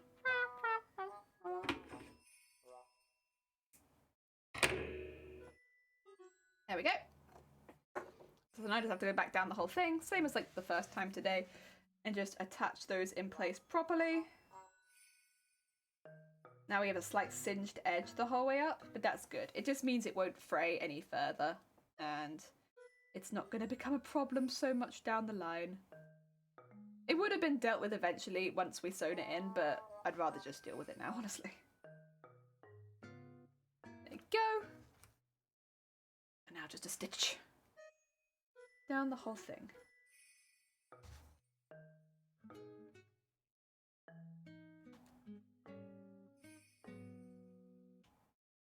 Okay. Through there. It's like not particularly difficult, this part, to be honest, except when I drop my needle. For the most part, all of this is really easy. It's just, it's time consuming, right? I think that's kind of why I like the YouTube VOD channel and having it. I mean, originally I really just made it for me. A few people do watch them every now and again, but mainly it's for me. And what I really like is, oh, that's a great thumbnail, thanks man. Is I like looking at the playlists, viewing the playlist, and then seeing how many hours are in there. Because then I can see how long it's taken. Yeah, I like that. I like that. It's pretty good. Ah, dear. So I could just go through and be like, okay, so this stream was like nearly 6 hours, and then it was like a 2-hour stream. This one was like 6, 4, 3, 5, 6, you know, another 5. I can add them all up and be like, okay, so I've probably already put like, if there's 26 videos in here, and they probably, I think my streams average at about 4 hours a stream. Let's say they average at about 4 hours a stream. That's probably close to about 100 hours already on this cosplay on stream alone. It's pretty cool. It's a really nice way of feeling like I've put a lot of hard work and effort into something without having to do anything. Like, all I do is continue to upload the VODs every time, and then it does take me a while because my upload speed is very, very slow. So normally it's a day or so after I actually do the stream that it actually ends up being uploaded. But like, I don't really add that much extra to the VODs. It's just a really nice way of being like, okay, so I can be like, already I've put over 100 hours into this costume. That's really cool to see. And yes, they are stream hours. And it's fair to say like the work that happens on stream is a lot slower than work generally happens. But that's still 100 hours in one costume. It doesn't take away from the fact that I still did 100 hours in one costume. And when this costume is finished, I can very easily add up all the time that I've streamed it. And probably add like a little extra on top for all the stuff that I've done off stream as well. Because there's a fair amount of work that I do off stream for this kind of stuff. I normally do like an average of 8 hours a week off stream for this cosplay. And yeah, and that's the time it's taken to do this cosplay. Pretty cool. I like that. I like that a lot. It makes me feel like I've put a lot of hard work into it. And that my hard work has gone somewhere, because I can physically see my hard work. It's not like, well, I know that I did it, but there's no evidence of it. It's like, no, there's the evidence, like right there on the VOD channel. And it's really cool. I like that a lot. I mean, for small cosplays or cosplays that take less than a month, I really don't need that. But for the longer cosplays, it's fantastic. Really, really nice. Oh! What's the oh for?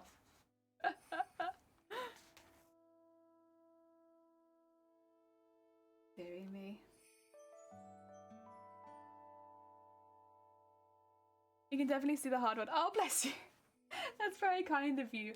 I mean, I think when you spend so long on one thing, sometimes it feels like you're not getting anywhere, right? Or like you're not doing anything. And I think it doesn't really matter what your hobby is.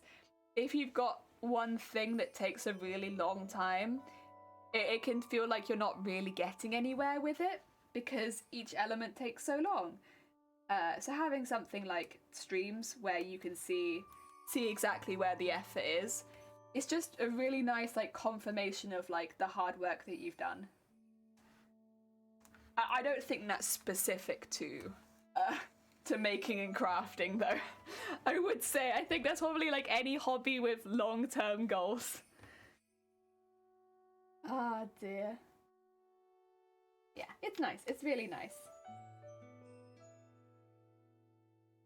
Especially on streams like this. Like, I'm literally going to spend probably the majority of the stream sewing in sequins.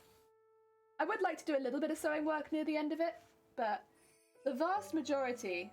Oh, no, that's not true, actually. We did, because we did make pants. We did make some panties.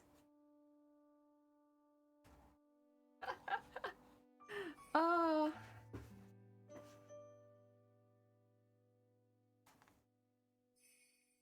Even I'm forgetting what we've done on stream now. It's gone. It happened more than 2 minutes ago. I've forgotten. Oh dear. Nice and flat. Oh, it's so nice. And it's going to be so nice, like bent around the object, which is my leg. I say bent around the object being my leg. It's going to be so nice. And then with all the layers on top of it and like all of the colours shining through, because it is shot, so there's different colours in the fabric. I hope you can kind of see that on camera. I'm trying to get it so you can see it in both cameras, which is why I'm holding up a little bit. But like, it's got more than one colour in it. It's black and purple mixed in, so depending on what light is hitting it, you'll see different colours. It's really pretty. It's a very pretty fabric. Oh dear, I might potentially add some scales in at this point as well. If there's any parts that have a bit of a weird transition, I'll probably use scales to aid in that transition because it's a running motif. I was trying to work this out in my head before. Looks good so far, heck yeah! I love the fabric so much. But yeah, I've been trying to work it out in my head how I was going to get the bit that was going to go around the back of the legs to look good. Because it's such a weird merge of parts. I'll show you really quickly to anyone who's watching. But the part here... Lock that one. There you go. Unlock that one. So it's this bit here, which goes around the back. It's a really weird, like, how you'd sew the front of the knee, which is what I'm doing now, to the back. The bit that's going to end up clasping behind my knee. It's really odd because they're both quite thick. I think the back is probably elasticated, to be honest. But also, it is just generally a really weird looking piece. So I was wondering of how I was going to make that look really seamless and pretty. Because with all of these thick pieces going together and like elastics attaching to like curtain fabric level thickness and stuff like that, I was just worried it was going to look like this messy mix of fabrics coming together.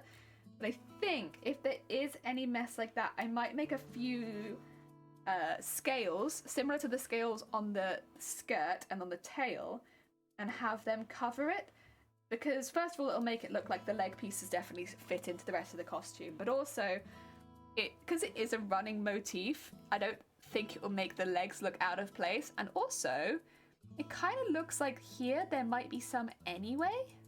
Like, I think this bit here is the tail, just continuing on there. But this bit kind of looks like there's a scale.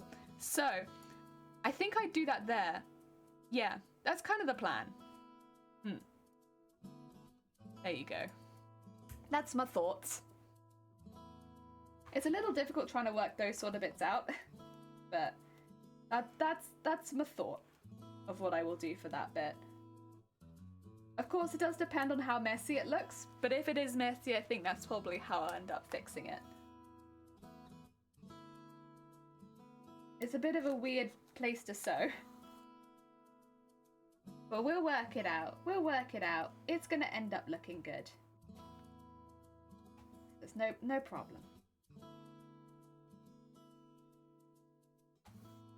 Okay. And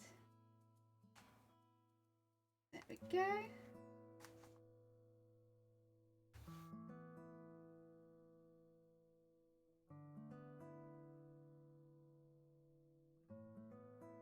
And go on there. Okay. Ooh, we're getting there. Shiny. And flat. Shiny and flat. But not on the other side, just on this side. Oh yeah, oh yeah. And keep going. We'll be doing this as well to... although, will we do it to both sides? We're going to be doing it to the pieces that hang on both sides as well.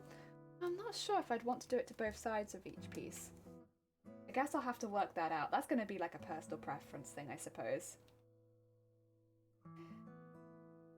I also have kind of toying with the idea of adding a couple more stripes down here. Again, it'd just be so the fabric could bunch a little more. And with the fabric bunching a little more, I'd get more of the two-tone coming through. But I'm not sure on that yet. I'm not sure. Now that I've kind of closed myself in on a theme, I'm like really excited about being able to explore that a bit more. I'm like, ooh, but I could do this, and I could do this, and I could do this, and I could do this. But I also don't want to overdo it, you know? Because it's such an extravagant theme, it's difficult not to want to overdo it at every step, but... We'll get there. We won't overdo it too much, hopefully. Or maybe when it all comes together it won't look overdone, but each element might look a bit much. I'd take either of those. I think it will look different to everything else there. And that's the most fun of a cosplay competition, is everyone coming in and looking really, really different and interesting. So, yeah, I think I'll look different. That's for sure. Go. And keep sewing. And sew this one. And sew this one. Ooh, come on. There we go. Ooh. Some of those sequins are not staying put. Jane. Dun, dun. Dun, dun. Dun, dun, dun, dun.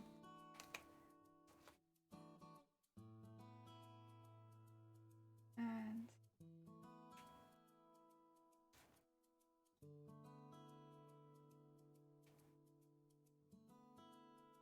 in there.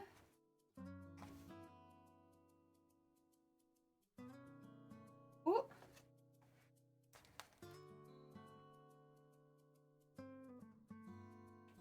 Gets a bit more difficult to sew around here because I'm so close to the boning underneath.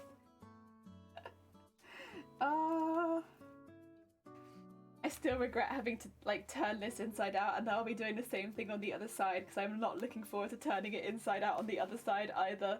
There was a pain in the butt, like trying to turn a bone tube inside out. God, what a gross job. I mean, I can do it, but I don't want to, that's for sure. Go. And get that in there. And in here. Ooh.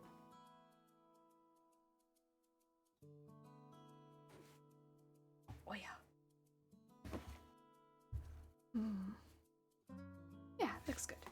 Yeah, shiny, shiny.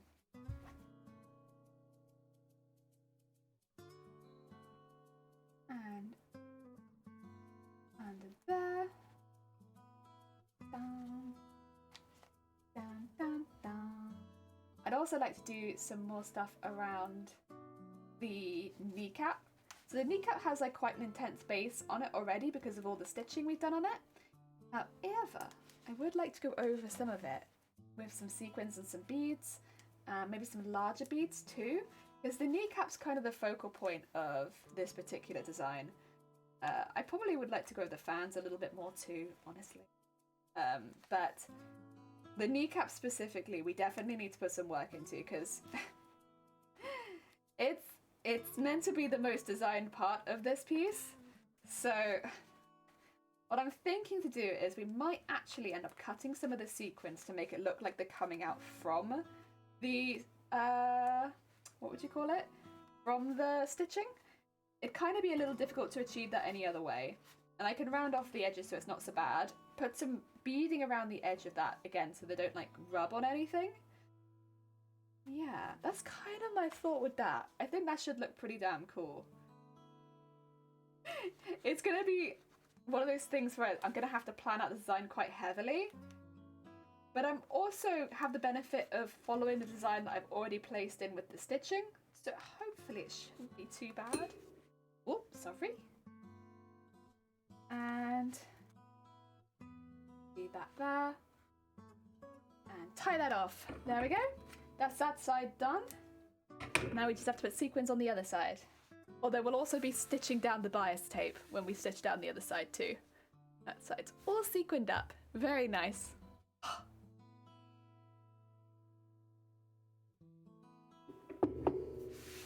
Over to the other side. Let me get some new thread though. Nice one, thank you, George. Ah, dear. It's a bit of a silly job, but I'm enjoying it. It's the kind of job that's very relaxing, you know? It doesn't take a lot of brain power and it's nice. Ah, dear. I wonder, I think... First of all, I think I'm going to need some more thread. This was one that I wasn't originally going to buy. I don't like buying the 700 meters, but I think this was, wasn't it? Oh no, not 700, 500 meters? 500 meters.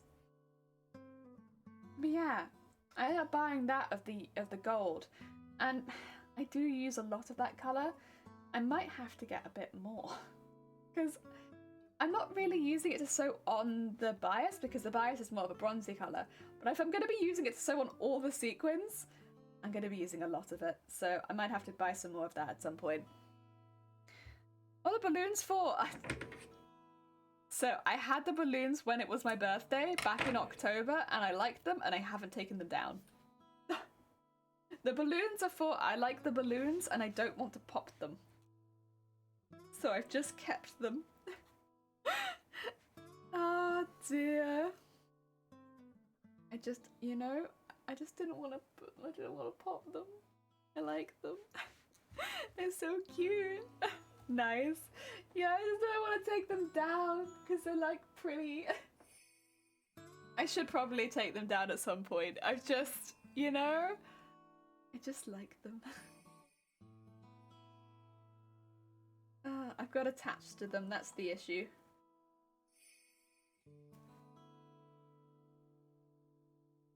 Yeah. So this is the stitching where we have to make sure we've gone through the first two pieces of fabric so that we can properly sew the sequins on. It's a little bit more tough. And look at out of place though. Oh, okay. Yeah, I mean, I liked them. I thought they were really cute colours and everything. And I was like, oh my god, they're so cute. I like them. I don't want to get rid of them. They're so cute. And so I've just kept them this whole time because I'm like, wow, they're so cute. Oh dear. I'm not really celebrating anything. I just like them. 500 meters sounds like a lot. It is and it isn't. If you were making just one garment of clothing and you needed that one thread, 500 meters would be way too much. But for someone like me, who has like colours that they use a lot and they know those colours, what those colours are, those are the colours I really need to stock up on 1,000 meter rolls of. So like, for instance, black and white are really good examples because like I use those in a lot of projects as base colours. But for me also, gold is a really good one. I use a lot of gold in a lot of my projects. So it would make sense for me to have, if possible, an 1,000 meter of the gold. I don't think they sell that colour in 1,000 meters, so I try to get as big as possible generally. There's a few other colours as well that I try to get really large amount of because I use that specific colour so much. This one I've probably got through like 5,000 meters of, I think, probably total. Easily. Because I've used so much. I just use it in every project. I love this colour. But unfortunately, they don't sell it in the big enough rolls for me to, I guess, make it as cost effective as possible. That's the only thing, is like, it would be more cost effective to me at 1,000 meter roll. But that's okay. Not everyone uses gold as much as me. I use a lot of gold. I'm trying to think of the other colours. Red's definitely one I've used a lot of. So I'd count red up there. I don't really use greys or creams. That's not the kind of sewing that I do. So those wouldn't be so useful. There's some blues as well. That I tend to buy bigger. I mean, you can kind of see the ones that I get bigger of because I have them. Yeah, like a light pink. I literally have, I can see 100 meters and I have like a 250 meter one of the same pink there that's nearly out. This purple I have here, but then I also have it here. And then I'm using like a very similar purple that I could only get at 100 meters, unfortunately. I've got like 5 of them. I'd get that as a bigger one. But again, some colours don't come in those large reels, so there's no point. It is what it is. It costs more to buy lots of the small reel. But also, if it's a specific colour you need, that's just what you gotta do. Thread is, and I've said it before and I'll say it again, one of the most expensive parts of my costumes. Every time. Easily. And you don't think it. No one would think it. No one would think, oh my god, I can't believe the amount of thread. Thread's gonna be so expensive, but you easily spend like 50 quid on thread. Easily. And it's like, oh my god. The threads! The threads! That's why keeping threads is so useful. Threads is such an easy thing to hoard because they're not cheap. Well, they're not that expensive either, but you get through it so quickly in a big costume. Because there's so much sewing to do. Like, I have nearly got through my first reel of the thread that I'm using for anything to do with this bias tape. So bear in mind, I'm only using this thread for bias tape, and I've nearly run out. And I've only done this leg. That's the only thing I've done. And like, that's one leg. One leg. And I've nearly run out of the thread for the bias tape. So like, yeah, I'm probably gonna need about like 3 or 4 more of those to get through this costume.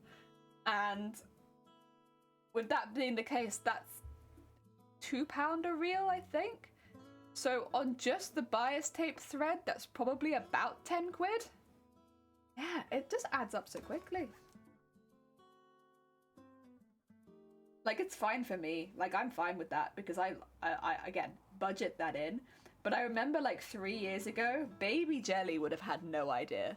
Well, maybe a bit longer than that now. Like 3 or 4 years ago. Would have not thought about thread budget. So if there's any budding cosplayers out there who are just starting cosplay, give yourself a thread budget. Add thread into your budgeting. Like, first of all, budget your cosplay. Second of all, remember thread. Remember the thread budget. Because, my god, the thread budget will come and bite you in the ass if you do not remember the thread budget. Again, I'm kind of in a good position with that sort of stuff because I've done it quite a few times at this point. Like, I know about the amount of thread that I'm going to use. I have places I can buy it a bit cheaper than normal. And also, I have a bit of a store of thread as well, so I know exactly the colors that I'm going to want and stuff like that. I have 1,000 meters of black and white generally to start me off. So I'm in a good position with thread comparatively. Give yourself a thread budget. Thread budget. I can afford 2 dangerous situations. God damn it. Yes, that's exactly my intention. That you know what? No, you got it. Spot on. That's it. Oh dear. Heck. Yeah. I've been caught out before. I don't think I'm probably the only cosplayer that's been caught out by thread before. And been like, dang, where's all this extra money going? Why is this cosplay costing so much more than I thought it would? And then you look at all the small things and you're like, wait a minute. All the small things. Adding up and destroying me. Predominantly thread in my case. But never again. Never again. Ha ha ha. With proper budgeting and a healthy supply of the basics, I can get through the thread problems.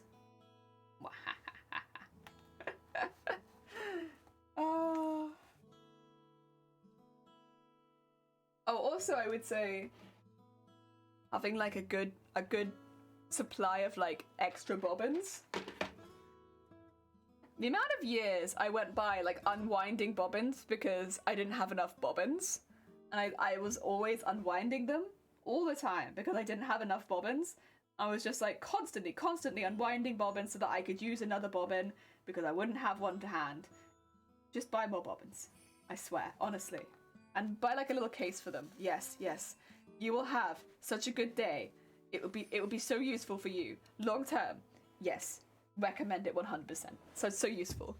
Blink 182 talked about all the small things at some point. I think so. They must have known the true trauma of like the true trauma of I want to finish this cosplay, but I know I need a few reels of this thread and this thread and this thread, and they're going to overwhelm me. As a starting out cosplayer, it's very intense. Very heckin' intense. Also, Slims, I hope you're having a good day. Welcome on in. I am heckin' sequin day. Heckin' sequin day. I love sequin day. Sequin day is a good day. Ah. Just slowly adding sequins. And it's so heckin' chill. Like, nothing really happens, like, dramatic. No brain power, just wow. Another sequin. Oh my god, how'd that get there? Is that, oh my god, another sequin. Super fantastic. I enjoy the small things. Heck yeah. I will say I enjoy my thread collection. I do think I need another set of drawers. So the way that you'll see why in a minute if I show you. The way that I display my threads, come over here threads. It's like this. So I got some drawers underneath. Can you see them? Not really. There you go. And all of my threads are in the drawers underneath. Yeah. And then the threads that I'm using most are the ones on the top. However, all of my drawers are full. Which means they're really cheap to be fair. They're like a few quid at the local Boots. They stack, I might just grab another set of drawers. Thing is, if I grab another set of drawers, is that maybe subconsciously being like, buy more thread? Oh dear. It's difficult, isn't it? What am I telling my brain to do? Buy more thread? But then I don't have space for all of my thread, so I should buy more drawers. But then am I telling myself to buy more thread? I don't know. What are you making? Well, assless chaps is the short answer. Would you like a long answer?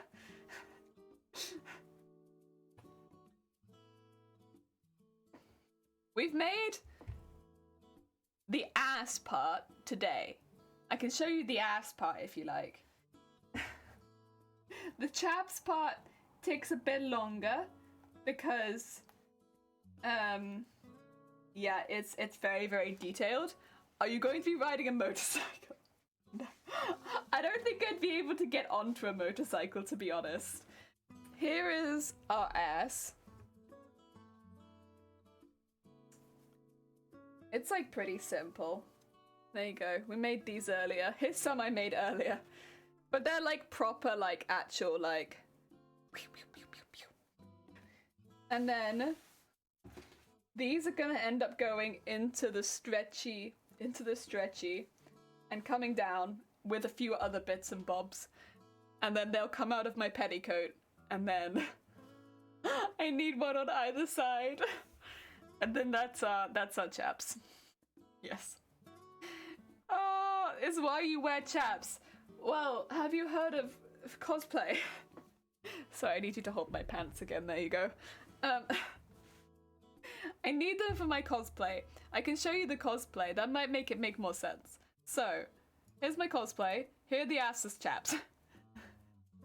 Basically, we need a mechanism to hold this in place that isn't a belt because I have so many belts already.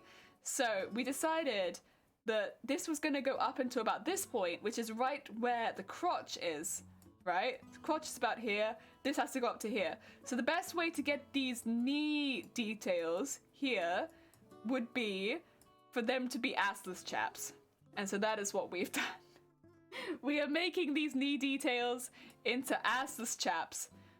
Oh dear. If you've never been on a bike, you recommend it? To be fair, I would recommend it too. I actually, I have been on a motorbike. I have been on a motorbike many times. I have also been to motorbike conventions. I don't know what you would call them, but yeah, I've been to motorbike conventions. I've been on a couple of bikes. Yeah, I've never driven them, but then I'm also not allowed to drive. But yeah, I always really enjoyed it. I used to enjoy going past all the traffic. Like, going past all of that. That was fun. And, I mean, I only ever went out in fair weather. But, yeah, it was really fun. It was a really nice experience. I found it incredibly relaxing, actually. It's like, I know it doesn't sound like it would be, maybe, but, like, I always found it incredibly relaxing. The only thing I didn't like, I don't like things tight around my neck. And of course, motorbike helmet. I had a couple different ones, but they always would sit like right in here or right under there. And I really didn't like the feeling of that. Like, of course you get used to it as the day goes on or the drive goes on, but like, that was one thing I really didn't like very much was the feeling of the helmet on my head. I always wore one. I was a good bean. A good bean that wore a helmet. But I didn't like the helmet feeling. But then also like if you lifted your visor up, a fly would come in like and just go. So it's like no. So I'm just gonna leave that visor down, thank you very much, and just deal with it.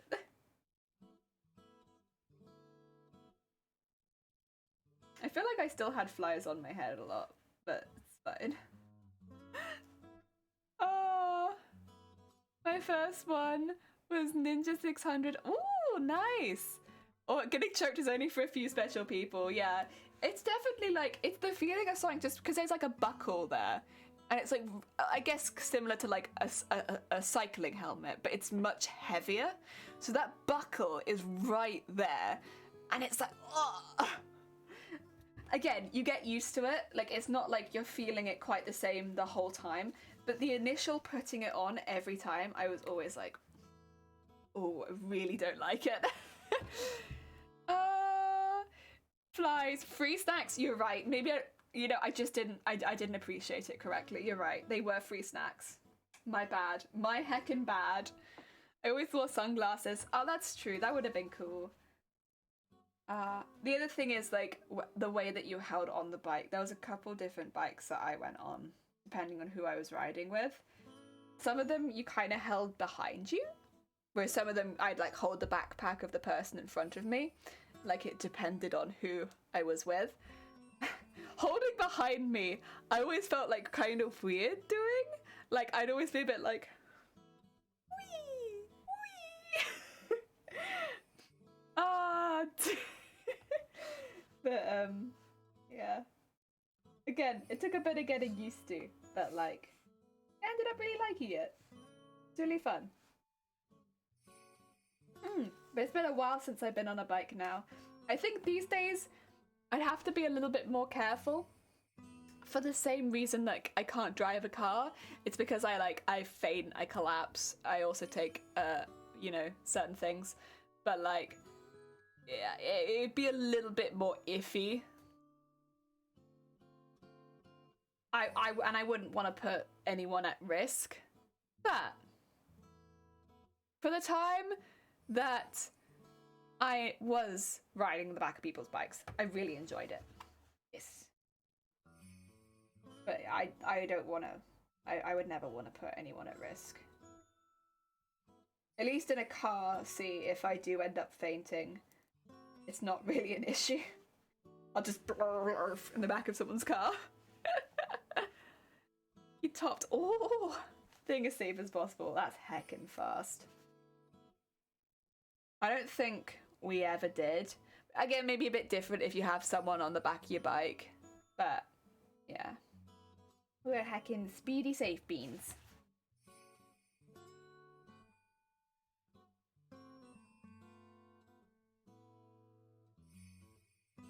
But it was nice. It was really nice.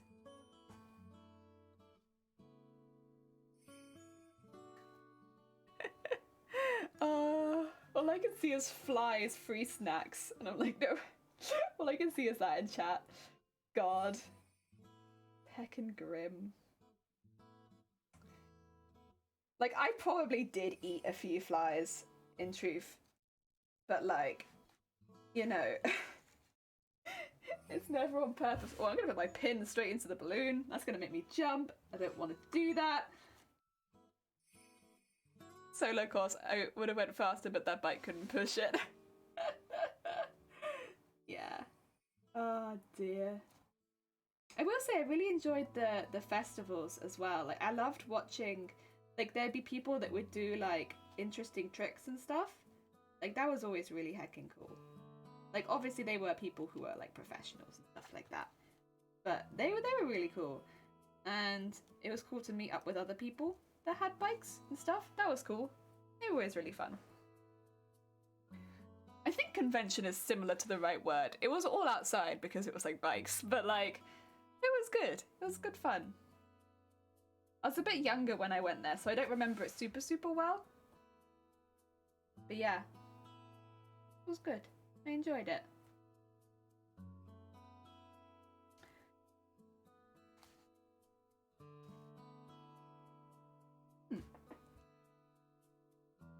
Oh, they used to go for hour-long rides with groups of people. Aww. Heck yeah. Heck yeah. Oh dear. See, we were not so much like that. Like, we have a couple people, because like a family, but like, we weren't like that. But whenever we'd see other groups of bikers, it was like, heck yeah. Hello, hello. There's like a big friendliness on the road. I guess it was my cosplay sort of thing. Yeah, absolutely. Well, because it's like it's a hobby you spend a lot of time and effort and money into, and it gives you a lot of joy and fun in return, right? That's exactly it. Like for me, it could never have been my hobby because I have one like this. This is my baby hobby, and it's a brat, and if I leave it alone too long, it'll scream.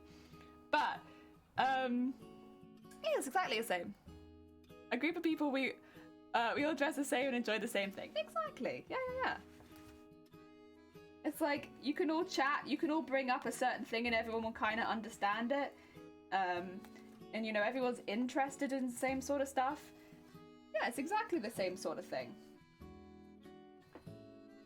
But then I'd say it's the same with any kind of hobby. You get a group of boat enthusiasts together, they'll probably mesh on the boats, and then get a group of golfers together. They'll probably love golf. They'll chat about golf. They'll talk about playing golf, different clubs, whatever. The I don't remember what it's called.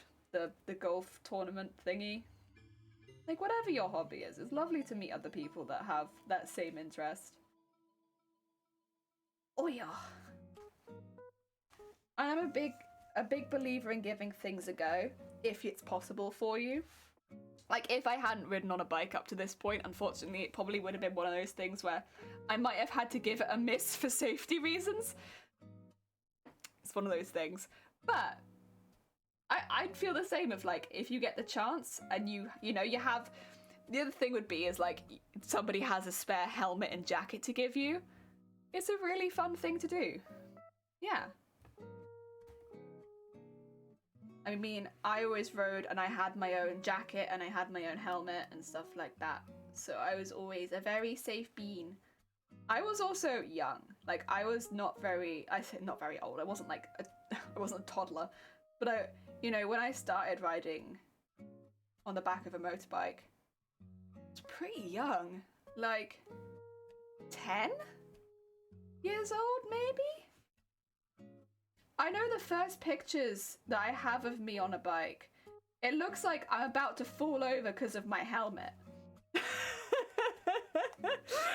like the first pictures of me on the back of a motorbike, I'm like...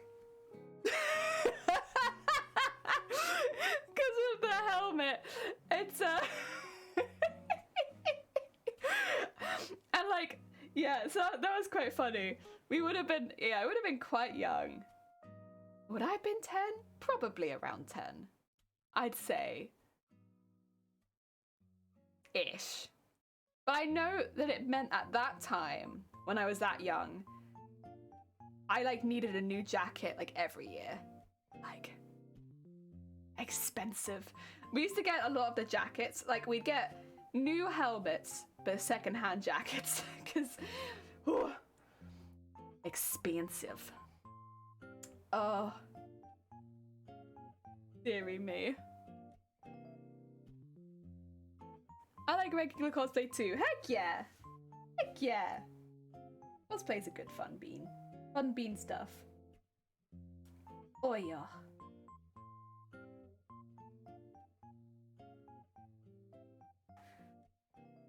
Oh yeah. There we go. Dun, dun, dun, dun, dun, dun. Bum, bum, bum. My god. How fun! Jesus Christ. This happens like every time, I swear, but I'm like, wait a minute, how long have I been streaming? It's because I know that this is quite far into the OST. Nearly 4 hours. God. It's fine, it's fine, it's fine. I don't have places to be. Ah, Grace Meister, welcome on in. I hope you're having a good day. Ah. Bum, bum, bum, bum, bum, bam. Oh yeah. There we go. You've always wanted to do a Beetlejuice? I nearly want... Okay, so there was one time I nearly did a Beetlejuice cosplay because... So a friend of mine had done... Oh, what's it called? The sand thingy. The sand snake? Sandworm? They'd like literally made that. The thing when you look through the door and it's huge. They'd made one of those and I was like... Oh my god, that's so cool. And it kind of inspired me to want to do a Beetlejuice cosplay. And I was like, I can make a really fun wig for it, and then the rest of it's just pinstripes. It's just pinstripes, right? But I never got around to it, and so I never ended up doing it. And it's like one of those ones that's always kind of been on my list, but I've never just quite done it. And I've always thought it'd be like a really cool one, because Beetlejuice is really fun. It's a really fun movie, and I'll be honest, like a lot of the stuff from Beetlejuice would be like really fun. But, yeah, I don't know. I just never have. Not sure. I do see jar. Bless you. I'm glad to hear it. I need some more sequins. I'm nearly out. The hair is kind of crazy. Yeah, the hair's kind of crazy, but it'd be fun. Oh, heck yeah. Yeah, Beetlejuice is a fun one.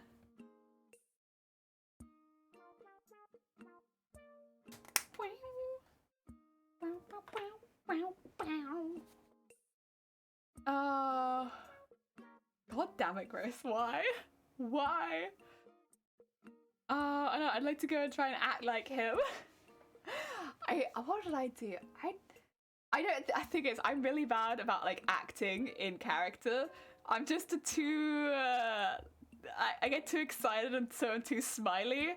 Cause like me being excited is predominantly just like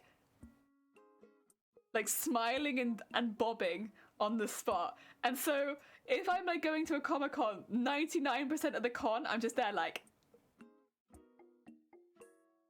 So I can't really be in character for very long. And they'll be like, can you do a serious pose? And I'm like, not really, no. I'm doing my absolute best, but not actually. Little RP. See, outside of cosplay, I actually am okay at RP. I'm not fantastic, and I've RP'd with other people that are much better than me, and you know they're just fantastic. But like, I could do a voice, I could be a character. I would say that I'm okay. I'm like a solid average RPer, right? But oh my god. At Comic-Cons, it's a completely different cup of tea. I can't hold it together at all. God damn it, Gross, get out! Gross, get out! Acting would be quite hard, yeah. Like, at a Comic-Con, it's just 10 times harder. Because there's so much going on. It's like stuff going on all the time. I mean, I guess you wouldn't even have to wear it at Comic-Con though. If you were just doing it for a photo shoot, you'd give yourself a much easier job. If you were like just doing what would you call it, like the odd photo shoot where they'd be like, I guess, come into a serious pose and stuff like that, then it wouldn't be so bad. But if you were attending an event, that'd be tricky. But at least with Beetlejuice, they're a very smiley character, right? So it wouldn't be so bad. Oh, gross. Oh, dear, you out? Oh, dear. That's fair, that's fair. Oh, dear. Beetlejuice be fun for the party. It would be, it would be. Yes.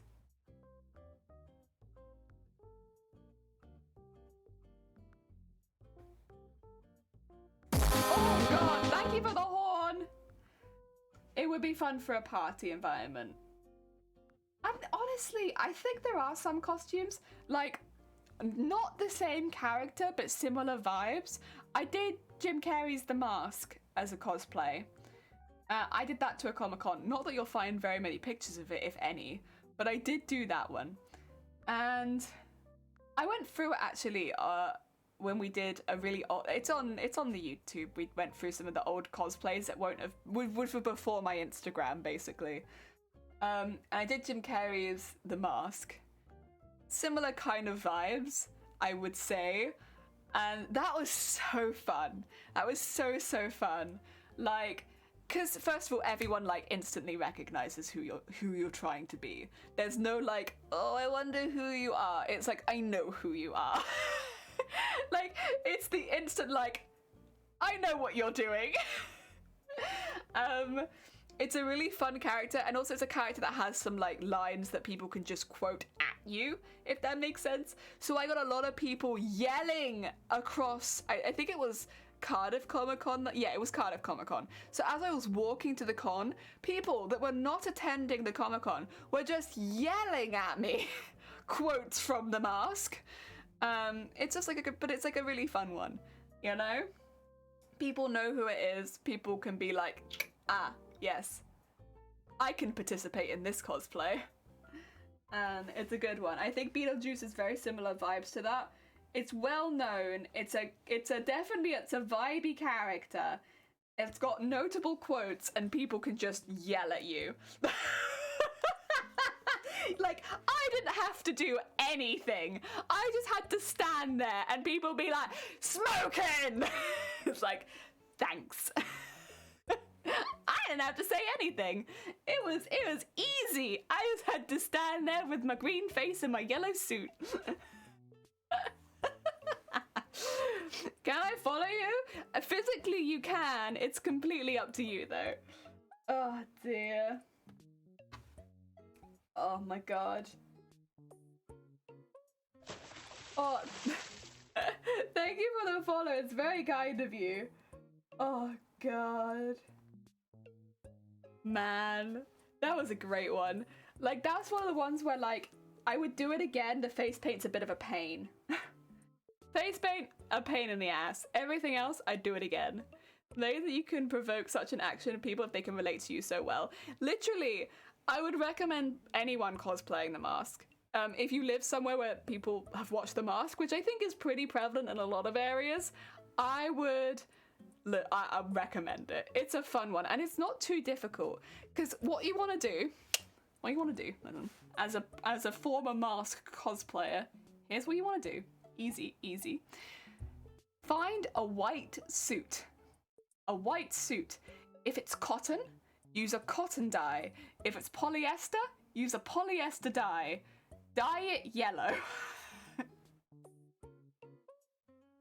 Done. Because you probably won't find a yellow suit. And that finding a yellow suit that fits you well will be even more difficult. So the best thing you can do is find a suit that fits you well in white, which is much easier, or cream, white or cream, a light colour. And then use a dye that is cotton dye, use cotton if it's for cotton, and polyester dye if it's for polyester. Just check on the label and see which one you need to use. If it's like half and half cotton and polyester, use polyester dye, I would. And then dye your suit yellow. And oh my god, there you go, easy Mask cosplay. Technically you have kind of made that, because that was now that you made that yellow suit. Find a fancy tie at the charity shop. That's what I did. I found the funkiest tie I could find at a charity shop. And I think the yellow hat was one that I got at a fancy dress store. It's like cardboard. Thing is, it's gonna get ruined as soon as you paint your face. So, yeah. That happened one time in the world. Is that your real color hair? Yeah. No, my real hair is nearly black. You can kind of see it coming through now. Like, my real hair color is like very, very close to being black.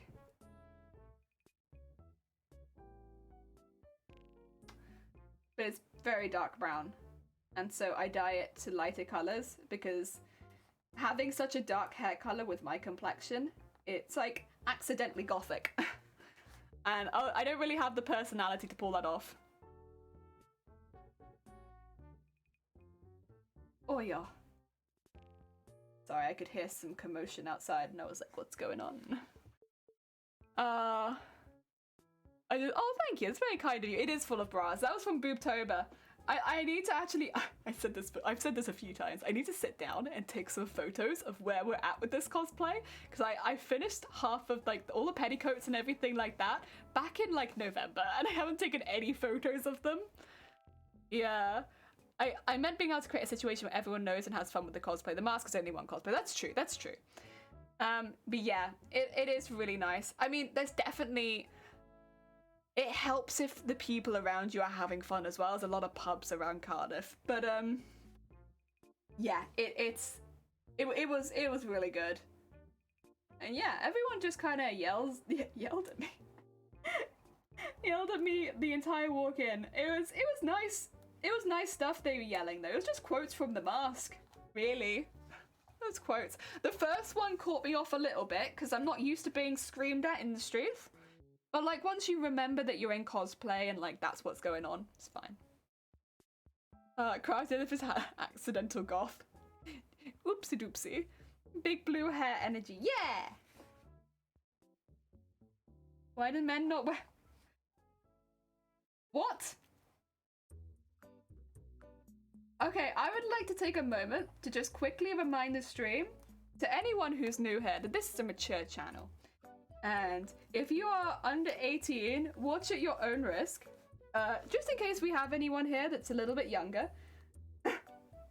Because we are a mature channel. Oh dear.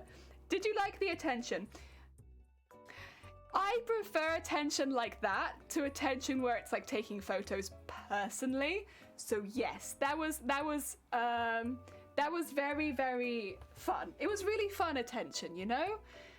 Personally, generally, I don't like people screaming at me in the streets, but if it's to do with cosplay, fine.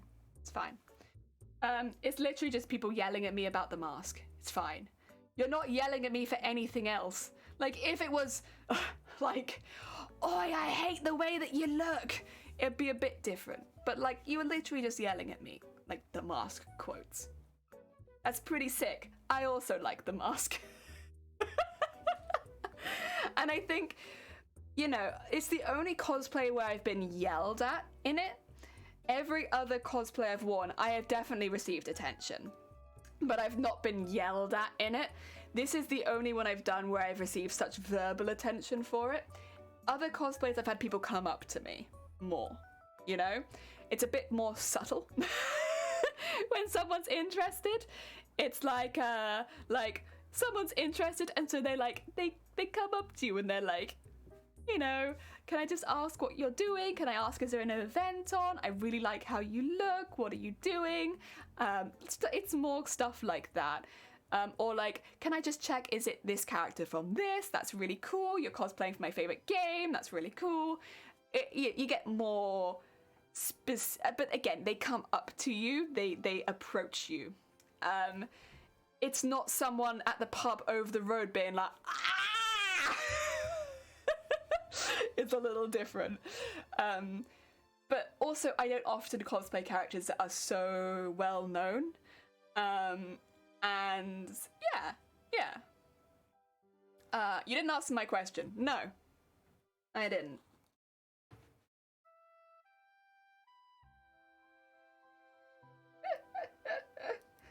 Oh dear.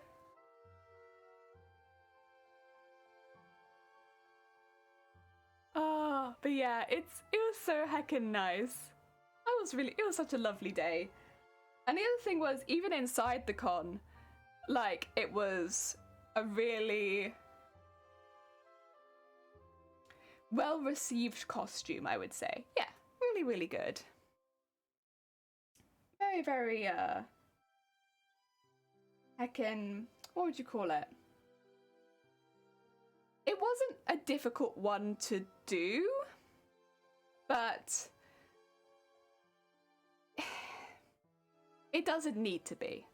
It doesn't need to be a difficult cosplay. It doesn't need to be a competition level costume. It could just be you dyed a couple things, put them on, and everyone's heckin' happy as anything because they get to see a character that they like. Yeah. But then I stand by that in costume. Like, simple costumes can bring the most joy. They definitely have in my experience. I think the most joy I've ever seen is probably the mask. I did also do Sophie from Howl's Moving Castle. That one was fun. I got a lot of really sweet. That one I actually took quite a few pictures with people's kids as well. Which is not something that I'm used to with the type of cosplays I do, because I do quite intense costumes as far as like more like boss characters and like Final Fantasy and stuff like that. So it's like, you know, I'm not gonna, it's not something you'd be like, oh my god, that's your favorite character, isn't it? Little 7-year-old. But like, you know, in this one, a lot of kids recognized me in that one. They were like, oh my god, that's Sophie from Howl's Moving Castle. So I did that one, and unfortunately, I don't have any good photos of that in good light. Not a single one. I took a picture of it quickly before I left the house, and that was the only photo I ever took of that costume. And it's in really grainy, and it's got no good light, but I did do it. And I still have the sign on my door that says, may all your bacon burn on it, because I had like a little picnic basket that I took with me, And on the front half of the basket, I had Calcifer coming out of it, and I had like a little lights in it as well, so it looked like Calcifer was like twinkling and like bright. And then on the other side, I had like a little space so I could actually put my phone in the basket and stuff. So it was like an actual functional basket. And I was really pleased with that costume. It was really good. And I made the dress, and I made like a little apron, I had a little grey wig, and I had a big old hat. And yeah, I was really pleased with it. And I did kind of like younger version Sophie with the shorter grey hair rather than the long grey hair. It was just a bit easier to do as well, to be honest. But I did that. Yeah. What's my favourite cosplay? Really difficult. Very difficult answer for that one. I mean, the mask was a really fun as far as reception goes. I got such a good reception for that one, so that was really nice. The Guild Wars cosplay, I'd have to say I had a really good day in it. But I don't think I can say it's my favourite cosplay because the making process was grueling for that one. Like, I didn't treat myself well when I was making that cosplay, so I don't think I can say it's my favourite cosplay, but, you know, that's the biggest competition I've ever won, and I am proud of it, you know. I'd have to say Garbodor's probably one of my favourites as well, because I had such a stupidly fun time making that costume, and that counts for a lot for me. Is like, did I have a lot of fun making it? I did.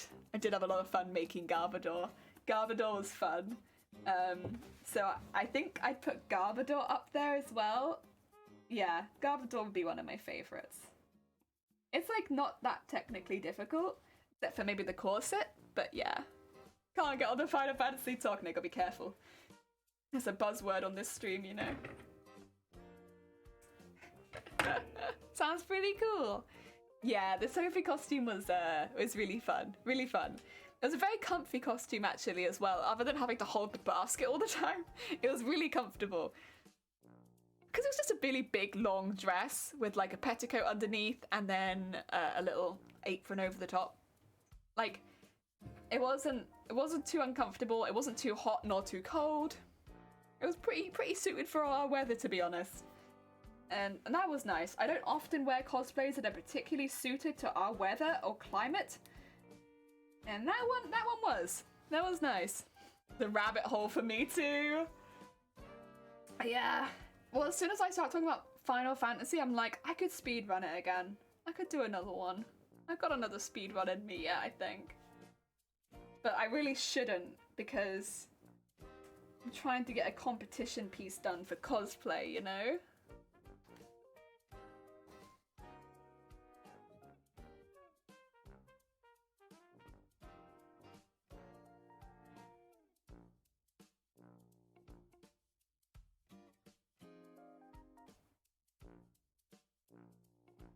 Ah.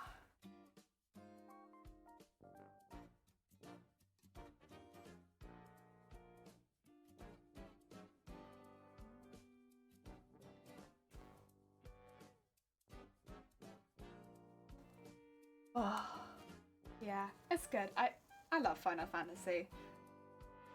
I mean, I wouldn't spend so much time making cosplays from Final Fantasy if I didn't love it as much as I do.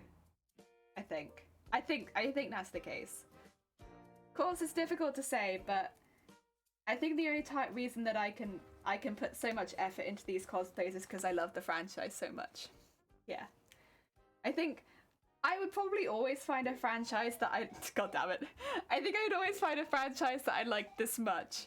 But for me, it has ended up being Final Fantasy for sure.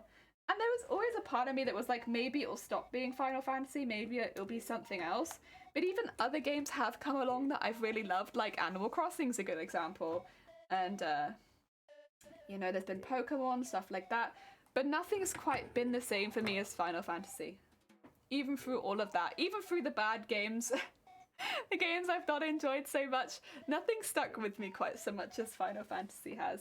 And I think nostalgia is probably a large amount of that. But yeah, it's just that. Do you have a favourite tune for Final Fantasy? Favourite tune for Final Fantasy that you haven't cosplayed that you'd like to? Yeah, Yeah. I'd love to cosplay a few characters, honestly. How long you got? There's a few characters I'd love to cosplay for Final Fantasy that I have not cosplayed yet. But unfortunately, first of all, I suffer a little bit with the it's my favorite character, I don't want to cosplay them because I don't want to ruin them. So there's that. So there's a couple characters I don't want to cosplay because I don't want to do it badly, even though I know in my common sense brain that literally I could just do it again sometime in the future. Like I don't have to only cosplay a character once. I could literally just do it again. There's a part of my brain that's like, you can't cosplay this character because you might not do it well enough. And so I've not cosplayed them. But I would like to cosplay Zidane from Final Fantasy IX. I would like to cosplay a general black mage. Like, I would like to do... Because I really like the black waltzers, but I don't think there's a black waltz I specifically want to do. So I think when I see people do like the more old-fashioned black mages, I'd like to do one like that, but make it a bit souped up. Soup it up a bit. So kind of go on a more original design for a black mage. I'd like to play Final Fantasy VI, because there is potentially a character from Final Fantasy VI I would like to cosplay. However, I need to play Final Fantasy VI before I confirm that one.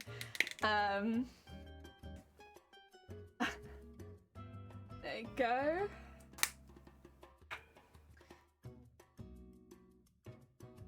I always thought it'd be really cool as well. You know, like how you have like princess transformation where they transform from one princess to another princess when they like rip off the cloak? Because Final Fantasy has the trance in 9, I thought it'd be really cool if you could literally like rip off the cloak and be like the trance version of the character. It'd probably only work for ones like potentially like Zidane or maybe Kuja, but then I really wouldn't be wearing very much clothing. So I'm not sure about those ones. But I think it'd be really cool. Do like a spin transformation and then be like the trance version. I think that'd be pretty cool. Vivi would be awesome. See, I don't think I would straight cosplay Vivi. That's one thing I thought about because I love the design of Vivi. I think Vivi's a fantastic design, but I don't think I would straight cosplay Vivi because I think there's a lot that I'd like to do with the character. And Vivi's kind of a set in stone more like design, which is perfect, looks great. But I think I'd like to mess around with the design a bit more. Yeah. That's kind of how I feel about it. I think Vivi looks great. I don't want to mess with that. I'd also like to redo my Zorn and Thorn cosplays. So the first cosplay I ever did, was Zorn and Thorn from Final Fantasy IX. I made myself Thorn and I made my sister Zorn. And we were Zorn and Thorn. And that was, you know, honestly, I'm still proud of that costume. I'm still proud of it. I still think it looks fantastic. But I would like to remake that costume at some point. And remake it to a much higher standard. So that I could rewear that costume today if I wanted to. And I'd like to gift it to my sister again, as a much higher quality costume. Like, my sister is not so big into cosplay, like, you know, that's not really her stick. But she's a nerd like me. We're both nerds. And I think she would appreciate the costume nonetheless. What about Final Fantasy VII characters? What about that? So, I love the designs of the Final Fantasy VII characters. I think they're great. From a making perspective for the characters, there isn't anything that really screams out that I want to make. I think that's where I fall short on 7. I like how they look, but I don't want to make anything. Yeah. It's not that I don't like the designs, because I do. I just don't want to make the stuff. This happens a lot, honestly. Like, this happens a lot. It's like, you look great. I don't want to make that though. That looks a bit boring to make. As far as like from my point of view as like someone who'd have to sit down and make the thing. It'd be kind of like, eh.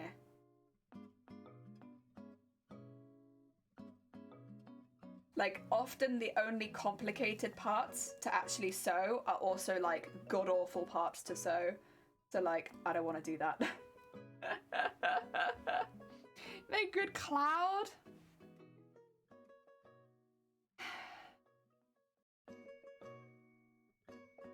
I mean,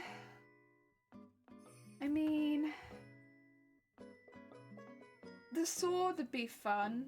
That's not sewing.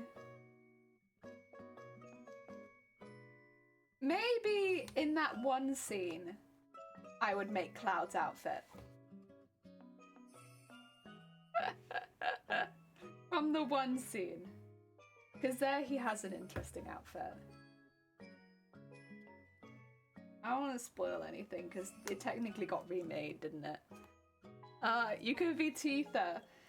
See, Tifa technically would be probably one of the most comfortable ones to wear at a Comic-Con because it's going to be the lightest.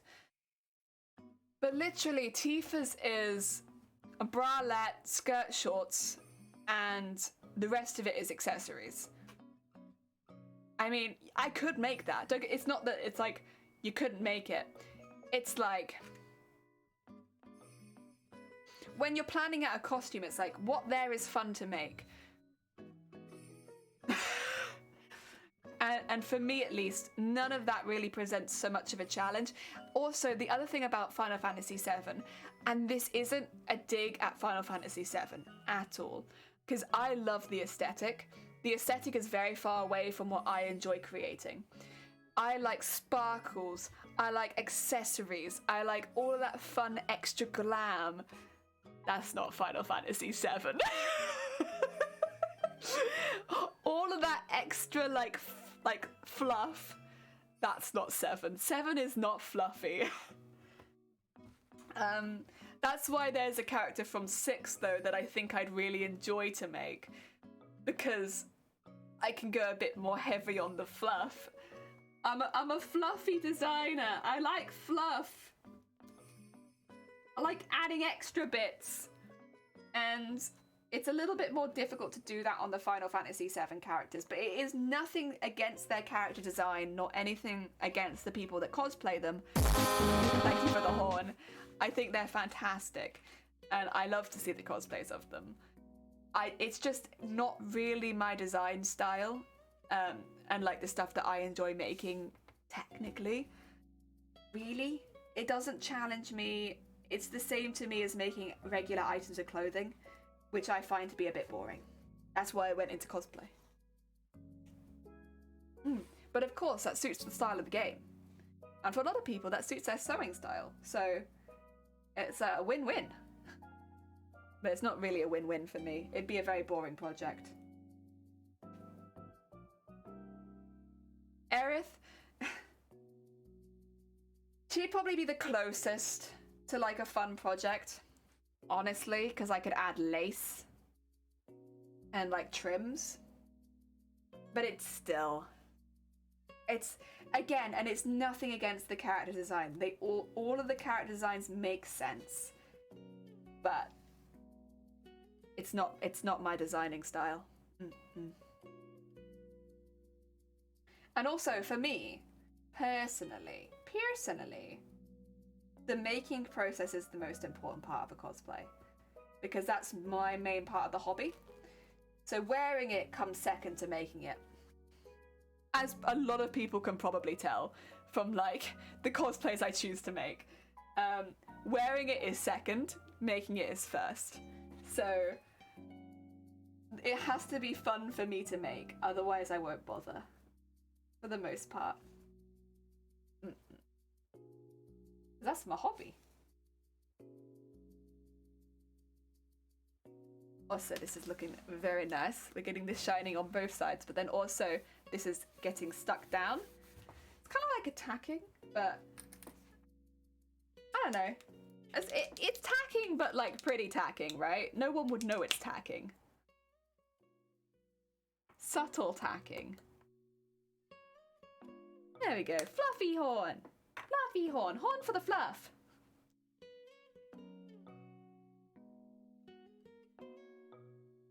go. And up here.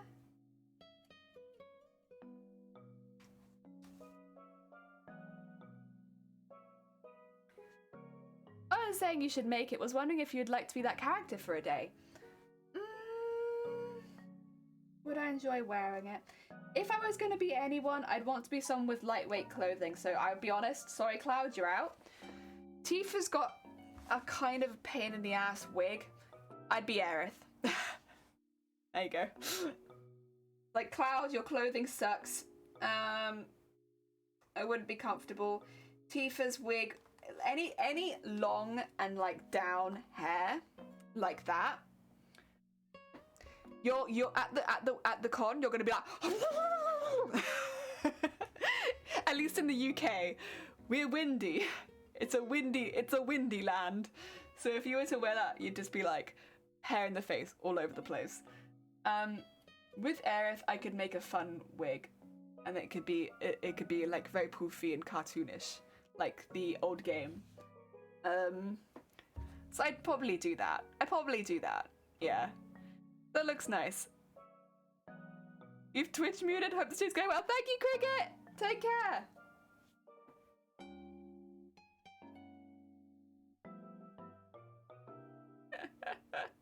Oh dear.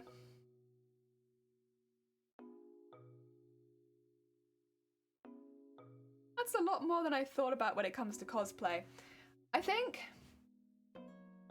I'm very used to cosplaying in Comic-Cons and conventions, which, even though they are like literally like kind of made for going, like obviously they're made for a lot of things, they're not just made for cosplay, but cosplay is a part of why a lot of people go to them, right? And yet they are so not suitable for cosplay in so many ways. And so there's a lot to think about when you go in a cosplay to a convention. And you get so used to thinking about it and like what's going to be more comfortable. Yeah. Every convention hall I've been to is so hot. So hot. Oh my god. It could literally be like, you know, edging on December and you'll be there like, my god, it's boiling in here. Where did they get all this heat from? I don't know. Breathing? Terrible joke. I want to cosplay people showed off. Thank you, sunshine. God damn it. You know what though? It's apt. We literally made pants today. But yeah, I'm always thinking about how I can maintain a decent temperature. Because like there's nothing worse than overheating, right? Well, like you spend all this money and then you have to keep dipping outside because it's too hot. Oh my god. The worst. And I'll be honest, I still do that all the time at conventions. Like, I'll spend like a good proportion of the Comic-Con outside because it's too hot. Can't be dealing with that. I overheat like nothing else. And like, I don't like overheating. So, I'll take me and my massive cosplay and we'll ploppity plop outside. I'll breathe in the cold air for a bit. I remember last time, I went with a friend and they found a tree for me to sit under so I could get the shade. Every time someone tells me they're cold, I try to warm them up. They can't complain about cold when they are on fire. Yeah, you're right. Oh dear. I don't think I've ever been cold at a cosplay, like a convention where I've cosplayed. I don't think I've ever been cold. What cons have you been to and which one's your favourite? I've been to some smaller ones, like some very small, like anime ones, stuff like that. The main bigger ones I've been to are London, which is a very large one, which is London MCM. I was going to go to LFCC last year, but I couldn't, which is the other London Comic Con. But London MCM and Cardiff Film and Comic Con, which is the same line as LFCC, but it's the Cardiff one. So all near the south-ish. But yeah, other than that, it's mainly like the smaller ones, like local cons. Yeah. I prefer, personally, the larger cons for a few reasons. One, larger spaces. larger cons tend to book large spaces. And so if you're in a bigger costume, it's just a bit easier to navigate. While yes, there are a lot more people, people do tend to get out of the way for big cosplayers. And so, yeah, it's just a lot easier to navigate as a bigger cosplay. Also, there's a lot more fun cosplay competitions. I often guide where I'm going to go based on the cosplay competitions I want to enter. And London has always been a reasonably easy one to get to for me because there are so many transport links to London. I would love to go to some abroad at some point, but obviously this is not the time to be doing that. But at some point, I'd like to. Yes.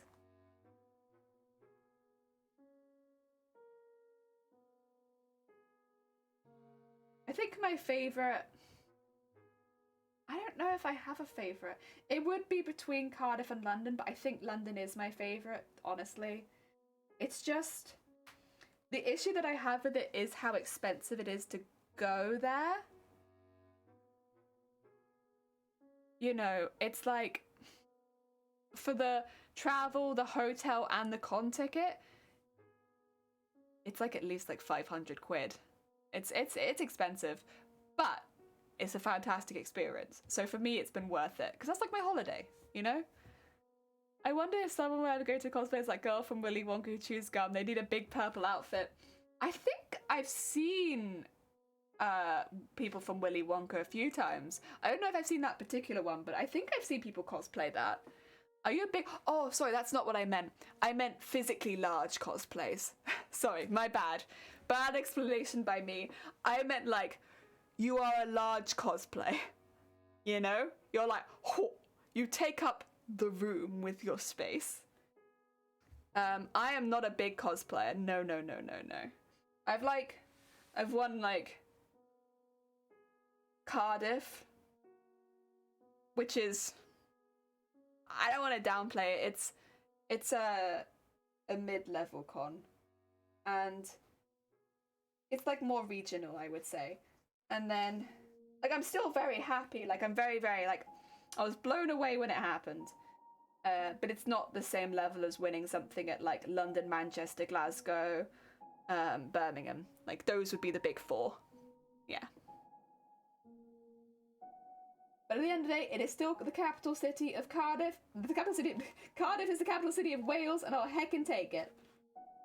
You know? That's a heckin' big win for me. And then I did win an online competition last year, but it was like a smaller one.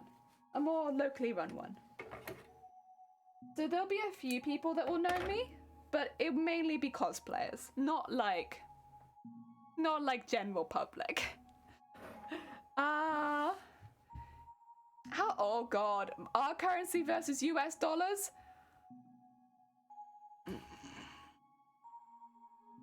Two seconds, I don't know.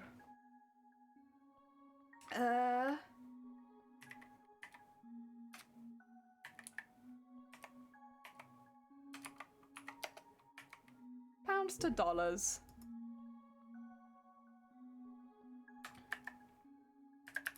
So £500 is about $660. There you go. That... She said quid. Quid and pound are the same thing. Oh, sorry, did I? I might have misunderstood. Yeah, quid is a pound. My bad. Sorry, I use a lot of British slang. I don't know if you apologies. Unfortunately, despite my general accent, I do use a lot of British slang. Quid literally means like pounds, but you'd probably only use it like 500 quid. Yeah, it literally means 500 pounds. I'm sorry. It is part of my dialect. Oh dear. My bad. This has come up so many times now. I should honestly just put it like...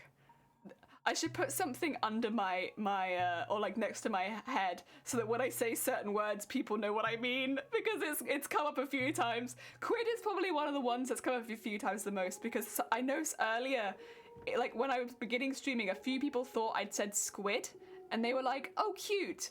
It's like she's come up with a new way of saying pounds because she's a jellyfish. I was like, no.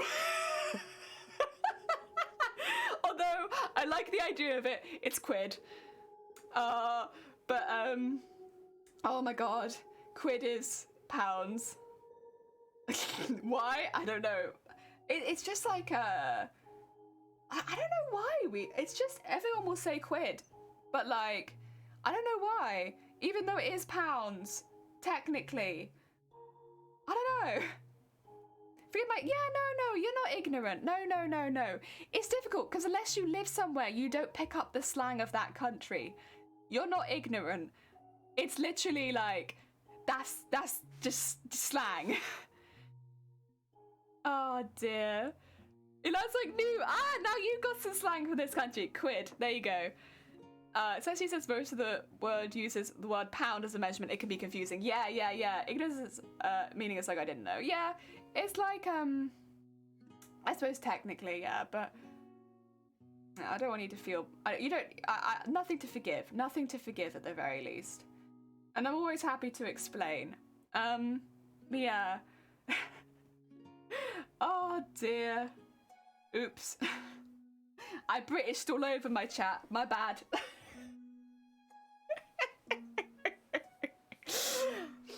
Oh. To be fair, it doesn't come up too often anymore. Most of the time people are just like, she said something. I don't know what she said, but I think it was British. More and more we're getting to that stage where like, listen, I think she said something British. I don't know. Let it go. It's fine. It's whatever. Yeah, for like reference, quid specifically would be like more used, I suppose. Like I wouldn't say like £1.50, I'd say like £1.50.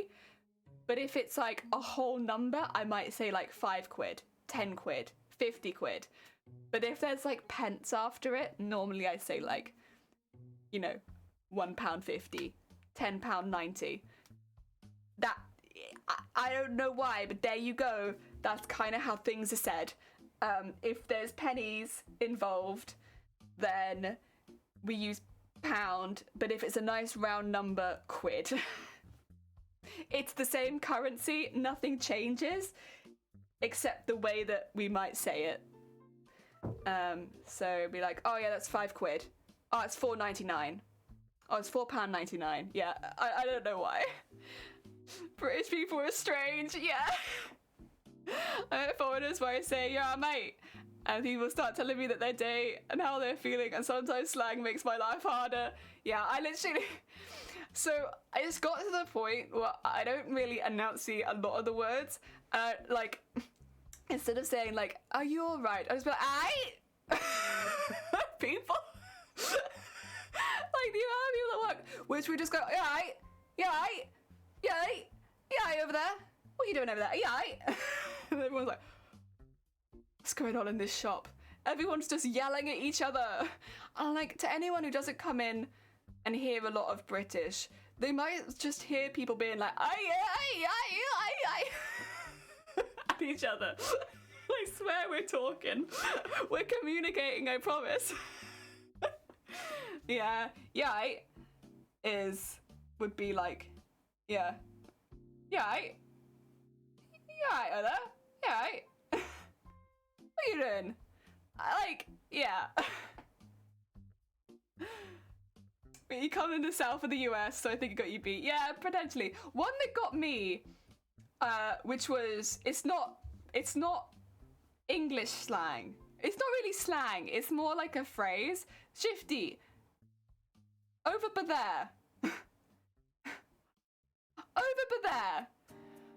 Over by there is not something that I'd heard until I come over to Wales, right? And I have somewhat adopted it, to be quite honest, because I've heard it so bloody much. Over by there. Over by there. It's like over by there, but it doesn't sound like over by there when they say it, or when anyone says it. Never heard of it. Oh, so I say all of Shiny's family say it, like, non-bloody stop. Maybe it's more of a West Wales type thing. Whenever I've been over there, everything is, oh yeah, no, I just left it over by there. And it's like, where? Over by where? And I've never heard it. And then I come over there and it's like, oh yeah, no, it's over by there. That one got me. But now I say it. So I guess I've just kept it now. That's my slang now. Makes no sense from where I come from, but that's fine, I suppose. When you hear someone say things a lot, it just rubs off on you and it becomes your slang. But it makes no sense. I'm not from the West. I'm just going over there now in a minute. Yeah. We had one similar to that, literally, like, so down south, and this is like an older people phrase. Hurry along now, please, take your time. Hurry along now, please, take your time. What do you want me to do? Which is it? Oh my god. That used to get me so much. And like people would say it to you, like when you were like tying your shoelaces or something like that, and you'd be like, am I in a rush? Like, I need to know. Do I need to go right now? Hurry along now, please. Take your time. All in one sentence. Be like, hurry along now, please. Take your time. And like when you hear it all in one go, you're just so like... And it's one of those phrases where it's like, I don't know how anyone outside would, like, how they'd feel. Like, how they'd feel hearing that for the first time, because I always heard it when someone was trying to like rush you along, like, come on now, we're on our way out, come on, get up, go on, get out. But it sounded like the most passive aggressive way you could possibly manage. 10 out of 10. Very British. Oh, I was watching a video of people from Louisiana, heard them talk about it for a minute, and after I sat there, I was like, what the bloody hell was that? Bloody! Yeah, oh my god. I can't really give... Okay. So, there was like an accident with... Okay, it stuck with me all this time. Because like, I'm British and I use bloody. But like... Even this got me. Friend cut himself in the kitchen or something. The bloody blood was bloody everywhere. Nice, good English. Yes. Bloody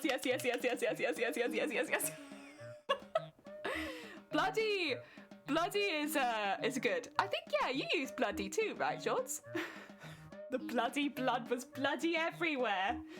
I think that's how they described it to their doctor as well. It's like, oh my god.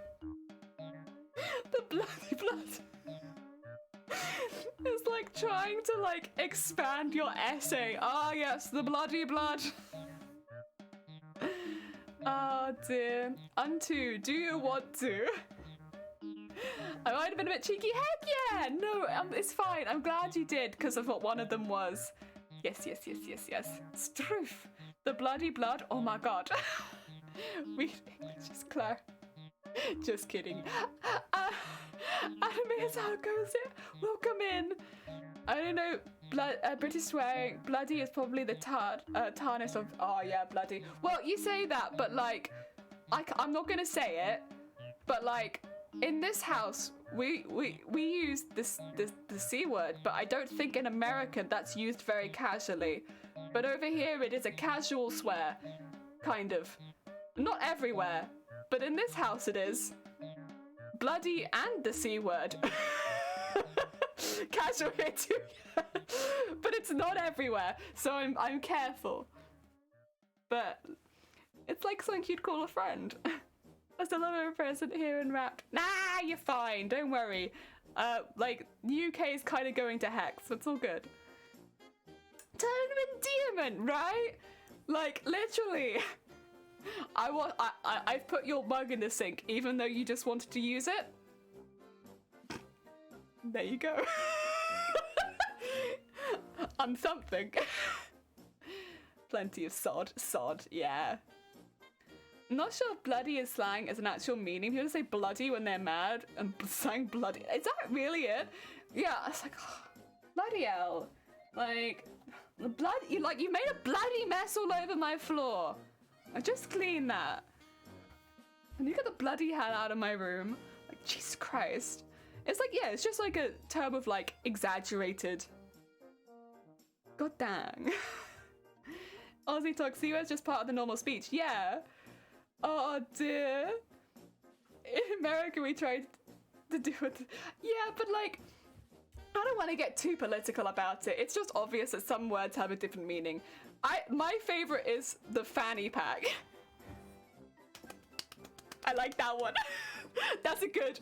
I like it. Every time I hear fanny pack, it makes me giggle. Vagina pack. Good stuff. Oh dear. Oh dear. I saw the thumbnail and went like, whoa, interesting cut of cake. And I see that it is not cake. It's not. It's actually going to be a piece of cosplay. We put a lot of stuff in it though. So it's going to go over my knee eventually. More like assless chaps, but under a lot of layers so you won't see them. Yeah. Oh, gonna go look. Have a good look. Take care, Shifty. Bloody hell. Why don't you do pantless cosplay? Because we've already made a beautiful pair of pants for this cosplay. Riku, would you say no to such a beautiful pair of pants? Wow. Wow. Fanny is real. I know. Fanny is like butt for you. But it's not butt over here. It's like slang for not that. Oh dear. They're cute, right? So we're gonna have it that this comes out of this. And then it's gonna help us make our assless chaps. Also, what up, Riku? Same here. Wait, does it also mean... Yeah. Another for Team Vagina. Heck yeah. It's such a silly one. Fanny pack literally kills me. Every time. Those pants look like a wrestler would wear. Right? I think they look like superhero pants. They're fantastic. Chat, hold them. Splitting hairs, to be honest. Bum bag. Can't say it again. It just... the thing is, with the zip where it's placed, and like where you could place it, it just seems like a really suspicious item of clothing when you call it a fanny pack.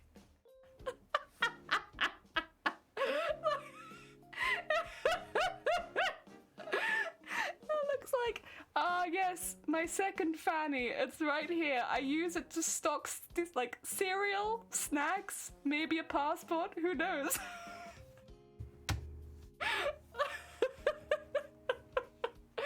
Oh dear.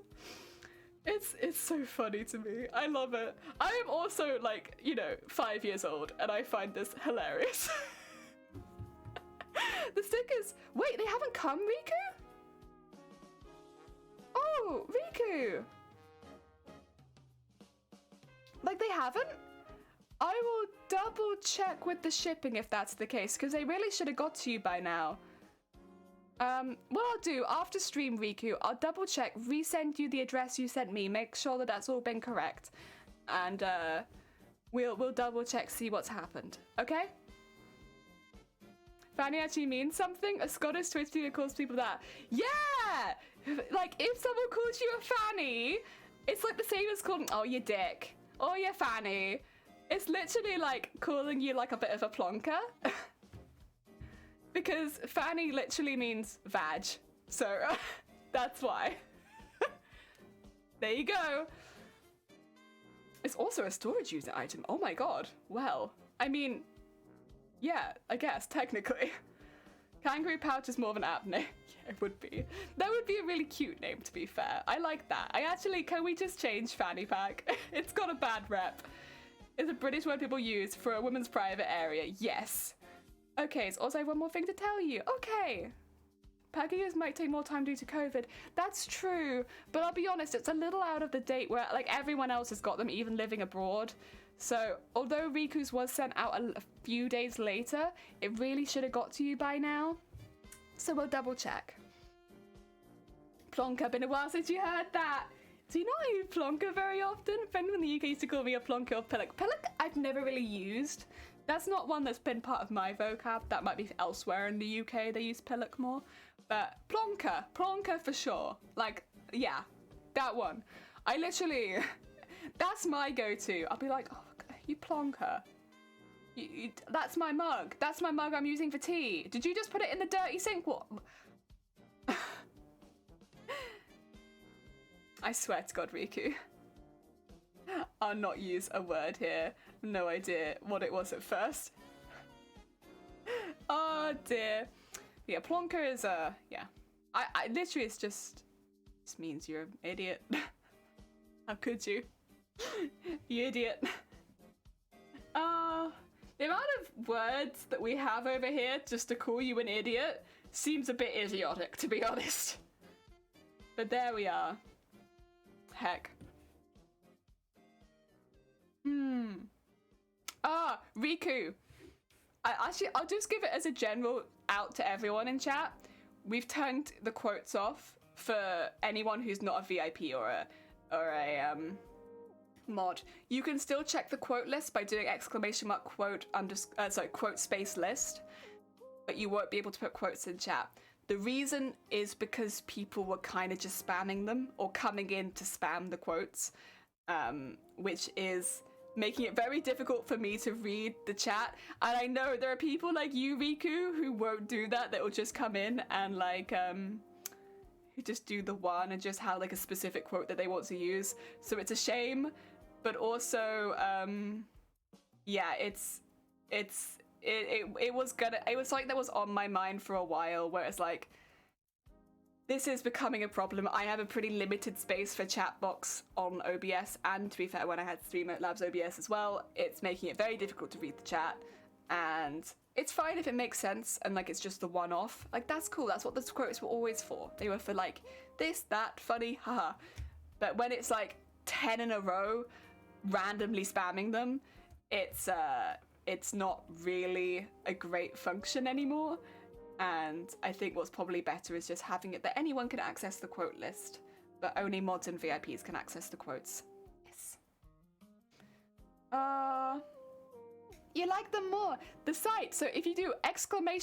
quote space list. A 5-minute timer on it or so? I could do that, to be fair. I could put a long timer on it. Yeah. But then that would kind of, so a few of the quotes have been made specifically so they can be done after the other, so that would also limit that part of it. That would be the only downside. Yeah,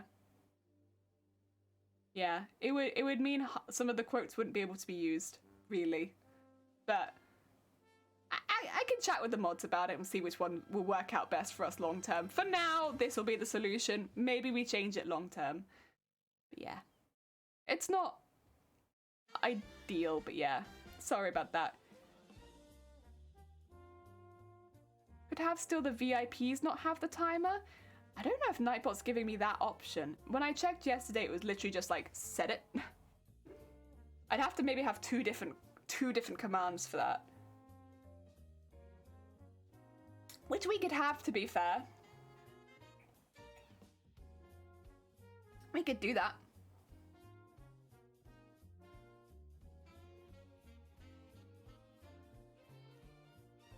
Timer per person chatting.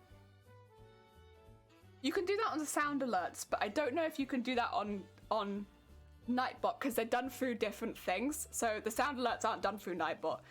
Sound alerts lets you have it per person. Nightbot's kind of more of a general command. Yeah. I could be wrong, but that's how I've seen it. Love you, Riku. Also, I've literally just been chatting, but I think I'm gonna end it here because I've literally been going for like 5 hours. And if I do the next row, then I might expire, you know? So we're gonna end that there. It's okay, it gives me some time to do some heckin' tech support stuff. But let's see who's live and send some love to somebody else that's streaming. Ah, dear. Let's see. Who is heckin' live? Oh dear, oh god, there's a few people. Oh dear. It's difficult because there was someone that I wanted to invade, but the thing is, they're kind of playing a game that I want to play in the future, and so I won't be able to watch them. That's all right. Oh no, we can raid Tom. Oh my god, we can never raid Tom. Oh, let's raid Tom. Do you guys know? I think therefore I Tom.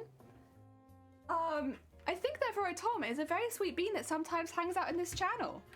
They are heckin' sweet and they deserve a lot of love. So if you've not checked them out before, heckin' now's your time. Now's your heckin' time. Please do grab a raid call if you are joining us because it's such a wonderful way of spreading some love into another channel. Also, thank you, Zay. Heck yeah. Ah, dear. And thank you, George, as well. I'm going to go to a friend that joined well. That's fine. Let's raid Tom. Heck yeah. If I'm not unbanned there. Rico, what did you do? What did you do to Tom? Tom's such a sweet bean. Why would you? They are playing some Halo right now. They're a heckin' sweet bean. I think they only just hit affiliate as well. So you can all send them a big congrats on that too. Yeah. So we're going to send them some heckin' love. And yeah, I think that'd be good. Lol, I think his Nightbot banned you. Oh, you're probably okay then. It's probably a temp one. I think you'll be fine. Been here 5 hours. Oh, thank you, Terp. Take care. I thank you for the Speedo. Yeah, if anyone's not seen our Speedos, there they are. I'll see you all tomorrow. We're going to be doing some more crafting. Have a lovely, lovely rest of your day. I'll see you all tomorrow. Oh, actually, wait a minute. Before I go, check out our mods. Check them out. They're lovely and they stream and they're awesome. Please do check them out if you haven't already because they always keep the stream safe and they're really heckin' sweet beans. Big love to the mods. But yeah, otherwise, I'll see you tomorrow. Take care, everyone. Oh, dear.